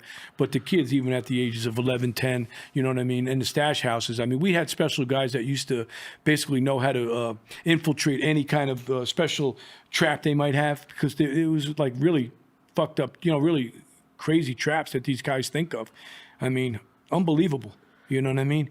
I was there the summer of '93 when there were kids on the roof and a cop was walking, uniform cop, Yeah. and they dropped a bucket of spackle on him. Oh, yeah, yeah. I'll never forget that, and I remember it was tight. But it's interesting. In 1993, I used to go to a place, I mean, it was like stealing. You just had to get over Yeah. the bridge, and you made a left, and you went right in that place, and you double parked your car. Cops would even go right past you. Yeah. Beep, beep. And you parked. Somebody went into the building. You rang the bell, 503, come on up. You went on up there, and there was a guy sitting there with a gun and a bag of blow. 2 bags of blow. Yeah. One was for 25 a gram, and one was for 35 a gram. He gave you a taste of it, and you had to make your choice. If you busted them, that's all they had on them was 2 ounces, maybe Yeah. a little less at that point. They're going to be out in an hour, these guys. They already had it down to a science. You know, now I see these weed stores that open up in L.A., Yeah. and they put their whole inventory on the wall. When the feds show up, they lose everything. And I'm like, those Colombians had a point.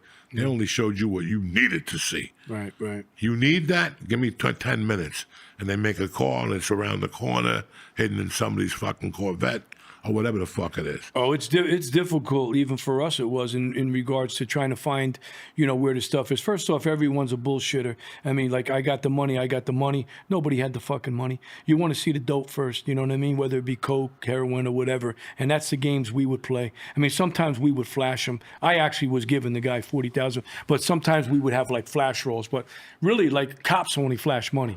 You know what I mean? That's what I always say. Like, for instance, a cop will show you money, like, to think he's legit. But the real fucking bad guys, if you're good, you get the shit on the arm. You know what I mean? Like, for instance, like, if you got juice, you're going to give me 10 kilos, you're going to trust me. So, I mean. Just like that. Well, yeah, because it's not a lot of people trust anybody. I mean, even today or back in the day. I mean, I'm talking 10, 15, 20 years ago. Yeah, it was hard to do these cases. You really had to have good people that infiltrated these organizations, whether it be the Heights, whether it be the mob guys, whether it be the Mexicans. I mean, you had to have, like, serious guys that had connections, you know what I mean? You just can't go in there and, do whatever the fuck you want to do. No, it doesn't work like that. The people don't trust people, But, money does talk. What's the old saying? Money talks, bullshit walks, man. Like I said, when I was giving them the 40 G's and it went the first time, they were like, fuck, this guy ain't no cop. And I did it 2 more times, 3 more times, right? And he ain't no cop. Until the end, when motherfucker's a cop, None of that. You don't even figure it out so that you got the handcuffs on. And once they put you in that cell, not on the drive, but in that cell to wait for your arraignment or whatever the fuck you're waiting on, you just sit there like, God damn it, I never figured out that motherfucker. You start thinking about shit, where you fucked up. But you were too high. You were too caught up in what you were doing. You got caught up in walking into the club and there's VIP. You just get caught up. Yeah. And you make dumb mistakes. I did it. That's all that happens. Everybody does. I mean, even the best guys. I mean, we, like I says, in regards to what we locked up, people, you wait. It's like a stock, you're waiting on this fucker. You buy whatever. You buy, I don't know, Tesla and shit. You want to buy low, sell. You got to hold it. You got to wait. You got to have patience. And people fuck up. When you're on wire, sometimes you might have to be on a wire 3, 4, 5 months before they make one fuck up. That one fuck up will put you on another line, and then you're going, bro. And then you got a talker. And then all of a sudden, boom, you're like, holy fuck, you're meeting with the attorneys, you know what I mean? We got this amount. We're going to lock up this. We're going to seize this. We're going to take that. The game is patience, too. But everybody makes mistakes. So, I mean, in the end, like he says, people can go 15, 20 years. They got all the money in the world. And then that one day comes and you're fucked. It's like these guys now you're talking about. I mean, I know El Chapo, you know what I mean? He's done. You know what I mean? His family's done. I think his son tried to come into the business. He's done now. His wife, it's new people come on the block. Just like that. Yeah, I mean, it's all done. You're done. You know what I mean? You had your ride. And it's over. Didn't El Chapo get caught because he did an interview for a movie, about him? It was like something stupid. He got caught because, there was a movie like that, but that was Sean Penn. Yeah, I thought, but that's whenever I watch a movie like that or hear about something like that, to think about someone building a case against you and you have no idea. For months or years, and they're building a case, and you just are going about your life as normal. They weren't even building a case. They already had him by the balls. They were just finding that. Well, just anybody, just like any. They were criminal. just finding that motherfucker. You know what it was? Not only it was find him, but the other thing too is do they want to give him up? Do they want to extradite him? That's the whole game. When we were playing, when we were trying to play nice with the Mexican government and stuff like that, they'll give you some things, but then they won't give you everything. Like I said, it all goes back to money. Life always goes back to money. You know what I mean? And that's what it is. These guys are making so much money off these guys. Even if you're a top politician in Mexico, this guy's giving you $5-6 million. You're going to listen to some American DEA guy or some, you know what I mean, I don't know, cabinet member. Who Lisa Ann is? Never heard of it. No, sorry. Anybody Lisa Ann? No. Trae Colombia. Bye. Right. They don't know nothing down there. That's why, listen, I don't have a passport. And there's times when I was still living in L.A., people go, I get you in. And I'm like, not in a million. Yeah. I ain't going in there undocumented. There's no fucking way. They do some nasty shit down there. Yeah, it's cute. You get great burritos. I'm okay. I'm good. I just didn't trust it. There was something about Mexico. And, dog, I was a coke fiend and didn't trust it. There's no reason to go to Mexico and get coke. Snort it, they're going to rob you. And what, are you going to bring it over that fucking bridge? Now you're going to do 55 years. Just to go. No, leave me alone. I can find it in San Diego. How frustrating is it from like your point of like the agents, like the politics of it? Like someone gets away because of like a mistake or like, you know, like just the politics of it. Does it piss you guys off? The politics plays a big part. It actually played a bigger part with the, and I have a lot of friends that are first grade detectives that are retired now, but the reason why they retired, probably like when I retired, is, you know, when you start locking up people and, for instance, they got 2 guns on them and then the ADA's letting them out fucking like a week later. You know, that's what hurts. You know what I mean? Because then, you know, like drugs is one thing and that kills people, but you know, guns, I mean, come on, man, you know what I mean? And you see what happens when these kids or guys go back on the street. They're doing harm. And you know what? It frustrates you, you know what I mean? Because you could take the fact that, you know, okay, I was going after this drug deal, I didn't get him. There's a lot of guys I didn't get, our group didn't get, but, you know, eventually somebody will get them. But a lot of the times they weren't really hurting anybody. There's certain ethnicities, I hate to say, but like, you know, that really will hurt you. Like the Mexicans will hurt you. You know what I mean? The Jamaicans will hurt you. You know what I mean? You know, Italian guys, they that's business to them. You know, these guys like Sammy the Bull, and you know, I know he's out doing his shows now, and you know, a lot of these guys, they were doing things to their own people. You know what I mean? And you know, you got to expect that in the game of life. You know, if you're going to hurt somebody that's a drug dealer, well, they're going to hurt you back. You know, is it fair? I don't know. I guess it is. You know, but when you start hurting innocent people and kids and bullets start flying, that's when you got to draw the line. And, you know, like what happened with our agent, you know, Hatcher, you know, this guy, you know, he was out of control, right? And he ended up killing him over what? Because he was high and, you know, he just wanted to do what he wanted to do. I mean, Faraci. And again, me and my partner, Eric Stangby, we locked up the guys that, Mario Gallo was one of them on that first case I did, and Jimmy Gallione. Now, these guys were the ones responsible for killing Gus Faraci. They killed him, you know, because of this. And when we locked him up on the drug charges, we also superseded with the murder on Faraci. So they did their time. They're out, and I think who knows where they are now. But that's the only guy. I mean, I'll say Mario Gallo was one of the guys, and it's just a name you guys don't know. But when we locked all these motherfuckers up, he was the only guy that basically said to me, "Go fuck myself." He's not cooperating. You know what I mean? And I shook his hand. I said, like, "Wow, you know, all right, I'll leave you the fuck alone." You know what I mean? And he did his time. The other guys, no, they right away. I mean, I was moving one guy, and these guys are all over. You know, they're all in these podcasts and these YouTube shows that they got these guys hosting these shows and they talking about mob related things and whatnot. And I know it's sexy and people like that, but the reality of it is, man, you know, it's a dangerous game. And it's a shame that, like I said, when you're a young kid and you get involved in this shit and you're going to do 20, 25 years for what? You know what I mean? I don't know. You know, jail is fucking horrible. I started as a corrections officer. It's horrible to be in jail. You know what I mean? It sucks. You know, nothing like a man kicking your bed, and telling you to get the fuck up, right? You know what that? We're ready to eat. You know, let's go, motherfucker. What right? Eat? They would kick the fucking bed and tell you to get the fuck up and put the light on, and your first instinct is grab him by the neck. Yeah. You just got to sit there and go, "What the fuck was that?" Yeah. know? So that was enough for me. But I got to ask you something. Mm-hmm. Listen, wow. I don't know where I would have ended up. I love smoking pot, and then the 80s came along, and I'm not going to blame the death on my mom. I have a mind, and I can make my own decisions. But I saw what drugs did. I saw people getting high and taking hits of mescaline and drinking. They were fine. And then there were the idiots up. There was always a patch in North Bergen that did heroin, whatever. But all of a sudden, I saw this community just get taken by cocaine, and that's, never mind West New York, Union City. Right. That was that's where they were cleaning it down there. It was just, so it's kind of weird how for fucking 50 years, right, 84, when was Reagan in? Early 80s, yeah. You know, his wife went on, and we're going to fight the war on drugs. Yeah.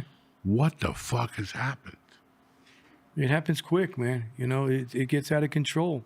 Listen, again, it goes back to money. There's so much money to be made because there's a lot of people that are depressed out there. There's a lot of people that, you know, are just in a bad way. And, you know, for whatever reason, that might be their cup of tea, whether it's drinking, whether it's this. And, you know, you're always gonna find it's never gonna end.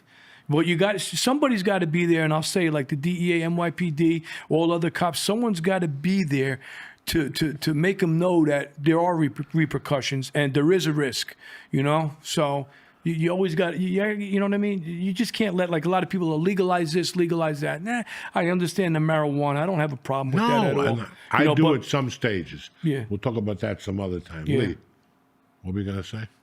No, I was actually going to ask about that, because there are some cities that have completely the marijuana decriminalized is it. done. That's it. It's either legal. Who's got the nerve to take a joint off you when you're in a fucking rental car and bring you in? Unless you act like an asshole or have alcohol in your breath. Right. Then anybody would bring you in. But forget about the marijuana. Look at all the synthetic stuff they're bringing in. You got meth that's making a comeback. Meth is never gone. Yeah. Like my buddies or whatever Yeah, I got in you. L.A., and he told me, he goes, during the pandemic, I sold a bunch of coke. When the pandemic ended, it became meth. Yeah. It was meth by the fucking ton. I couldn't even get it in on time. Because they're making meth also in the Midwest with a lot of like things you can buy at the pharmacy. You know, it's like hillbilly shit. You know what I mean? They actually, there's been so many times where they're cooking, and they're blowing themselves up. You know what I mean? All of a sudden, someone opens the door and the whole meth lab explodes. I mean, you know, it's nuts. It's nuts, man. It's just, you know, you sit here now, 30 years, and listen, I was a consumer. You know, I remember when Nancy Reagan said that, I'm like, man, you better start snorting coke. Yeah. Because of the war on drugs, you better get as much as you can. Yeah. Because it's real, cocksuckers, and it never ended. Yeah. And then, listen, I really love smoking marijuana. I can't do it anymore.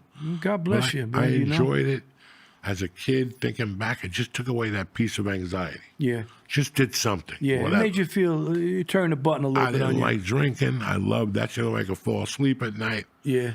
Did I think? I always thought buying marijuana is getting your check on Friday, Yeah, getting a bag. stopping at the liquor store, and then stopping at Benny Blanco's house and getting an eighth for $90. And Would you say putting it- Benny Blanco? Yeah. From the Bronx? Yeah, and putting it in your trunk That was a good movie. and driving home in fear. Like that you might get pulled over. That was the whole thing. Now we walk into a store. Hi, how are you? Let me see your ID. Oh my God. Returning customer or first time? You know what? It's fucking funny you say that because I'm not going to get into names again, but for someone's 60th birthday party, the first time I ever went in as a DEA guy, I went to a town down the shore, and it's a big place. And long story short, again, I go there. I'm a little nervous. I mean, but it's like fucking legit. You can go in there. So, no, what does Myron do? He pulls in the parking lot. I'm surveilling the place. Is this legit? Who's going in there? You know what I mean? Okay. I walk in there. It's like you're at Best Buy. I go to the fucking counter. How are you? Where's your license? No problem. Now go through these other two doors. I go through these other two doors. Now I'm in a fucking assembly line. It's like the DMV. You know what I mean? And I'm behind a whole bunch of people. Then all of a sudden, guy goes like this, over here. I go, okay. I go, I'm looking to buy some, marijuana for a birthday present. You know what I mean? He goes, well, I go, I don't know what the fuck you got here. What do you think? I don't want to kill the guy and shit. He goes, well, I would try this. And I go, this is the first time I've done this. I says, I used to be a fucking DEA guy. And we used to lock people. He goes, DEA, you get 25% off. I go, holy shit. I says, nice, But it was like, I'll be honest with you, it was fucking funny because, like, wow, you know what I mean? Thought? What's that? Who would have fucking thought? And the guy was like, it was almost like, hey, park closed, you know what I mean? Like Wally World, remember that fucking show? It was like the guy looked just like that. I was laughing. I went home, told my wife, I said, I took care of him. I got 25% off. Yeah. Plantopia has a drive in it. You go online, order it, and you go to the window, and you don't have to get out of your fucking car. Yeah, nice. Okay, and then you have to pay cash. That's the only thing they haven't. They don't have the ATM set up. Yeah, But cash they're is open king, at man. 7 a.m. Yeah. For you fucking early birds. Wow. And for you insomniacs, they closed at 11 and then midnight or 1 on the weekends. Are you fucking kidding me? Holy shit. That's big business, man. That means 10:30, you got nothing to do. All of a sudden, 11 o'clock, The Exorcist coming on. Fuck it. I'll take a run to ShopRite, drive through the weed store. Ba ba da ba. Yeah, I still can't watch that show. That scares the shit Which out of me. one? The Exorcist? Yeah, that's one of the. But I tell meanwhile, you. you see a guy get hit in the head with a golf club and there's blood on the fucking Yeah. wall. No, that don't bother me. But I'm telling you what. That don't bother me. No, the Exorcist one that bothers me. As a Myron, kid, I have you remember. considered writing a book? I know you're retired now, and you can't sleep, and you won't go to that's yoga. the fucking problem. Did you ever think That's about the writing a problem. book? You need to start writing a book. Yeah, there's a You're lot of an little interesting guy. Get Well, thank yourself you. a little security job where Yeah. you just watch a guy walk from point A to point B. Yeah. Listen, you're on your own. They start shooting, I don't know nothing. All right? Well, I got to say one thing besides the DEA, you know what I mean? And I know Johnny, I brought a friend over here, Johnny. He could tell you stories, man. We had the best times in our lives. We always had shore houses. He still had them up until last year. He just purchased a house. But, I mean, the shit we seen and the shit we did is, I mean, I could write a book about that. Never mind the fucking DEA. He could tell you stories about fucking vacations we went on that, I mean, What did you specialize in the DA? Like I what mean, division? You were everywhere. I was Drugs? first. We were mob guys. We worked the mob, and I did that for years. And then, you know, it was just then like a knockaround kind of group where we did whatever, which turned out to be some mob guys too. And then I ran at the end of my career, my last 5 years. I ran asset forfeiture. I had like 35 people under me. But like, for instance, when we do all these cases, long story short, if we take airplanes, we take your money, we take fucking everything. We take horses, we take cars. I can go on, gold bars, coins, stocks, and they all come through me, through my group. And we were going to Brinks once a week. And I kid you not, in the 5 years I was doing it, every week there'd be at least $2 million in cash that we would have to take to the Brinks. And we'd have to have 2 or 3 guys go, you know, so nobody could, you know, you never know. Somebody might get a tip on us and, you know, try to fucking steal the money. You know what I mean? So, I ran asset forfeiture, which was a nice, it was a slowed down pace, but it got to be too crazy. You know, and I said, let me pull up the stakes because of the things I said with the way just law enforcement was going. And I've been there 30 years, over 30 years. So I think that was enough blood to give, you know what I mean? I mean, I could have done more, but, you know, I was tired. Now I'm fucking tired and I can't sleep. Well, do me So a I favor. might have to take you up on one of these fucking Oh, Slim yeah, Jim these things you magic got. things? You'll be out for 2 days, happy as a pig and shit. I tell you what, as Your long wife as somebody will- wakes me up every 4 hours to eat, Yeah. you know what I mean? I gotta fucking eat. Nah, we got one of those piss tubes Oh. that you take home. We'll just push you onto the mattress. And, I like the piss tubes. Have you Yeah. pissed- Oh, yeah. I asked Johnny before. I had to take a squirt before. He had a can. Back in the day when we were on surveillance, man, we couldn't get out and piss, so we'd piss in, you know, like bottles. I didn't piss in front of your place here if there's any cameras, but I did across the street. Right, dude? Myron, whenever you decide to write a book, Yeah. let me know. All right. I'll hook you up with a girl that's really good. Oh, yeah? You got some good stories. Why fucking sit there like a Yeah. baboosh? Guys like you can't fucking retire. You know what? This I've is been around you for 3 hours. I'm I- like, this motherfucker, what retire? You still got a lot of life left to you. Yeah, I know. You're not I ready to feel go it. to South Carolina No. and to sit there. Although I and- do like Charleston, it was nice, yeah, but yeah. you know what? I like Hawaii too. Yeah. But that don't mean I'm flying there tomorrow to sit and look at a beach. I agree with you, We're man. not PI 100. Yeah. We're not going to move to the beach and arrest people. So Yeah, just- I'm glad I got out of the house. You got me out of the Yeah, house. I I gotta know my get you- wife probably said, "Hey, get this fucking No, guy out of no, here." no, no, you know, no. But I you was know, just I'm glad sitting I there got one out. day, and I told Myron I wanted to get him on and talk to him about whatever, and here we are. Yeah. Not So blowing smoke up your ass. You're an interesting fucking I dude. appreciate that. I I mean, know you had to keep some of the names and dates, you know, to protect yeah, I the mean, innocent. so like I said, my memory has to be jarred a little bit. But again, I thank you all, you know, for inviting me. You're a good group of guys here, and you know, I tell you what, it brings back a lot of memories. You know, Yeah, good. I'm happy we got you out. thank you. We'll Yeah. give you an edible on the way out and then panada. Good. You'll be yeah. tip-top nothing with fucking caffeine in it, bro. Listen, no There's nothing- Spanish people. They know how to cook. Oh, You absolutely. just pass the fuck out. They put Xanax Oh. or something Mexican. The Cubans put something in there. Yeah. You fall asleep eating the empanada. Klonopins and fucking right, the Valiums and No, No, they put something in their fucking food, the Cubans. 1 minute you're home eating empanada, next minute you wake up at 4 and Telemundo's on. You know what I'm saying? People are fucking going back and forth with maracas. You're like, what happened? I just wanted to give one little shout out. I mean, ahead, because bro. I was talking about a lot of these cases, and when we first started bringing the cases to Eastern District, the mob cases, it was AUSA over there by the name of Jim Walden, and Jim Walden's running for mayor now for New York as an independent, and he's a very good guy, very knowledgeable, and I wish him well, and I just wanted to throw his name out there. He's got his stuff together, and it might be a good change to get away from what New York normally elects. You know what I mean? I don't want to again get into politics, but This show is all felons, so forget it. oh, okay. This is not a Nobody's. good vote I mean, for you. You know what you I'm can't saying? vote when you're in jail. That's Listen, right. all of you are felons. Cover your ears. You know. You have anybody else calling in over here that are? You got any other guys? Did they- Mob guys? Or If they call in, yeah. Oh. I don't like people calling in. Okay. Just random people. yeah. They're fucking crazy. Yeah. They'll sit there on the phones and. I You know, got the you. next thing you know, they're banging on your window. I've been on the phone for an hour. Yeah. And you're like, no. They're probably going to have some of his empanadas if they find out how good Yeah. And then- they are and shit. Listen, man, we saw.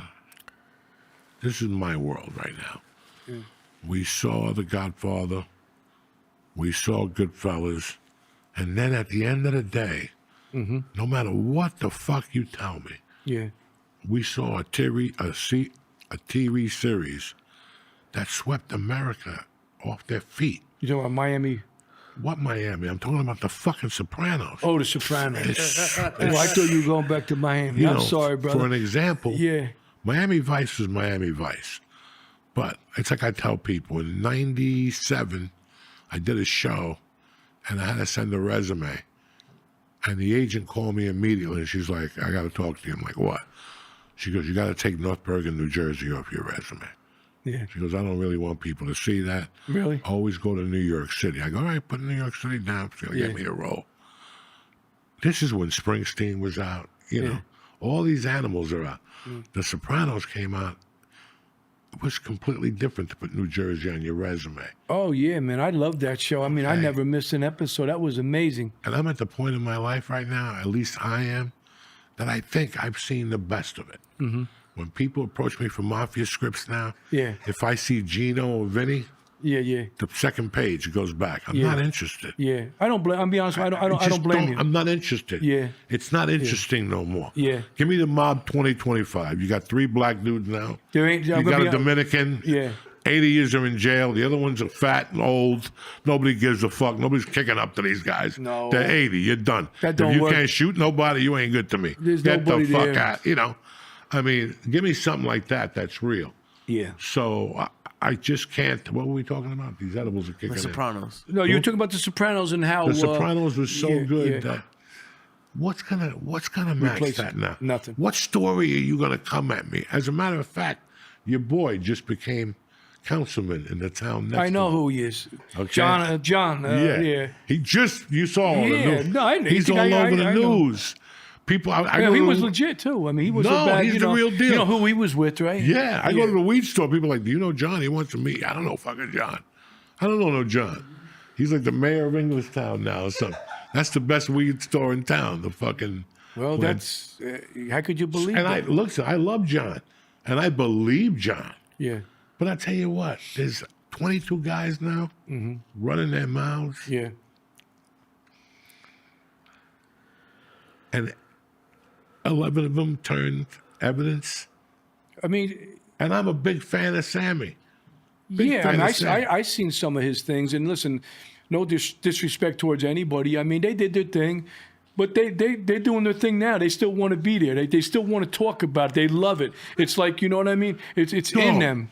I stop by Sammy on Instagram every other day, Yeah, and he's talking to you like it's 1984. So I talked to Paul, Yeah. and I told Paul, and you're like, do you think these kids even have an idea what the fuck you're talking about? no. Try to sell anything Gotti now. You're not going to sell a ticket. People don't want to hear that shit no more. Gotti's been beat up to death. If not, just throw on Mobsters every Sunday. It's the same episodes since 1998. But John back, Gotti- well, when Sammy, let me just cut you off. Sammy, you know, he went back after he got out. And DEA, and I know about this because I know the people that were involved with that. You know what happened to him when he went out when he was in the program, right? He went to Arizona and he got his kid involved with a lot of things, and they got locked up again with that ecstasy thing, which I never even hit on because I worked a lot of the Russian guys, and that was fucking unbelievable stories with the Russian guys and the ecstasy. But yeah, and another little thing that, perhaps if you have me on another time, maybe you don't want to hear my shit anymore, but because I'm getting very dry in the mouth right now. Well, drink the fucking water. No, It's I've been doing it, man, but I've been thinking about that, taking that edible, and that's even drying me out more. But getting back to, we were working a guy on Mob Wives. We locked up my group. I was a supervisor there, but we had locked up Renee Graziano, Right. and the big dad? person in that is Hector Pagan. I mean, I don't know Right, if right, you look her him up. I ex-husband mean, or something. yeah, but he was with us when he was on the show. If you catch my drift, you understand? But he did his own. Then he come out, and I think Graziano Anthony, he testified against her father, who was a big weed guy over in Brooklyn. So that was very very interesting. That's you know? crazy. Yeah, and you could see his shit. A couple of YouTubers did a nice little thing on him. You know what I mean? That I saw recently. It was pretty interesting because I didn't realize all the shit he did. You know, he was actually pretty well liked, and he was with like big guys. Who, T.G. Graziano? No, I'm talking about Hector? Hector Pagan. You know, he was good friends with Joe Massimino, who was very big, and but they all get caught. That's He ratted at the end. well, that's what I'm saying. And he was fucking brilliant at the end. Yeah. Because he came out, he said, fuck these hangouts. I don't want you hanging out no more. Everybody's got to get a job. Everybody. Everybody's got to get off the corner. No more fucking jumpsuits. No more gold chains. I have We'll the silver, fucking bro. There's a hide. guy over there. There's a Sergio Tacchini. Yeah, That's we're what it was all fucking, about. we're fucking hiding. You know what I'm saying? And he shut it down for a while, but you're always going to make big fucking mistakes with cash. Always. The accountants came in. The FBI forensic accountants came in. You just might as well get the fucking noose ready. When them motherfuckers come, those are the people that killed Jesus. When they show up, four of those motherfuckers show up, you Yeah, might as well true. just go, put the cuffs on. Yeah. Don't even bother. Don't even bother. I'll tell you on the way there.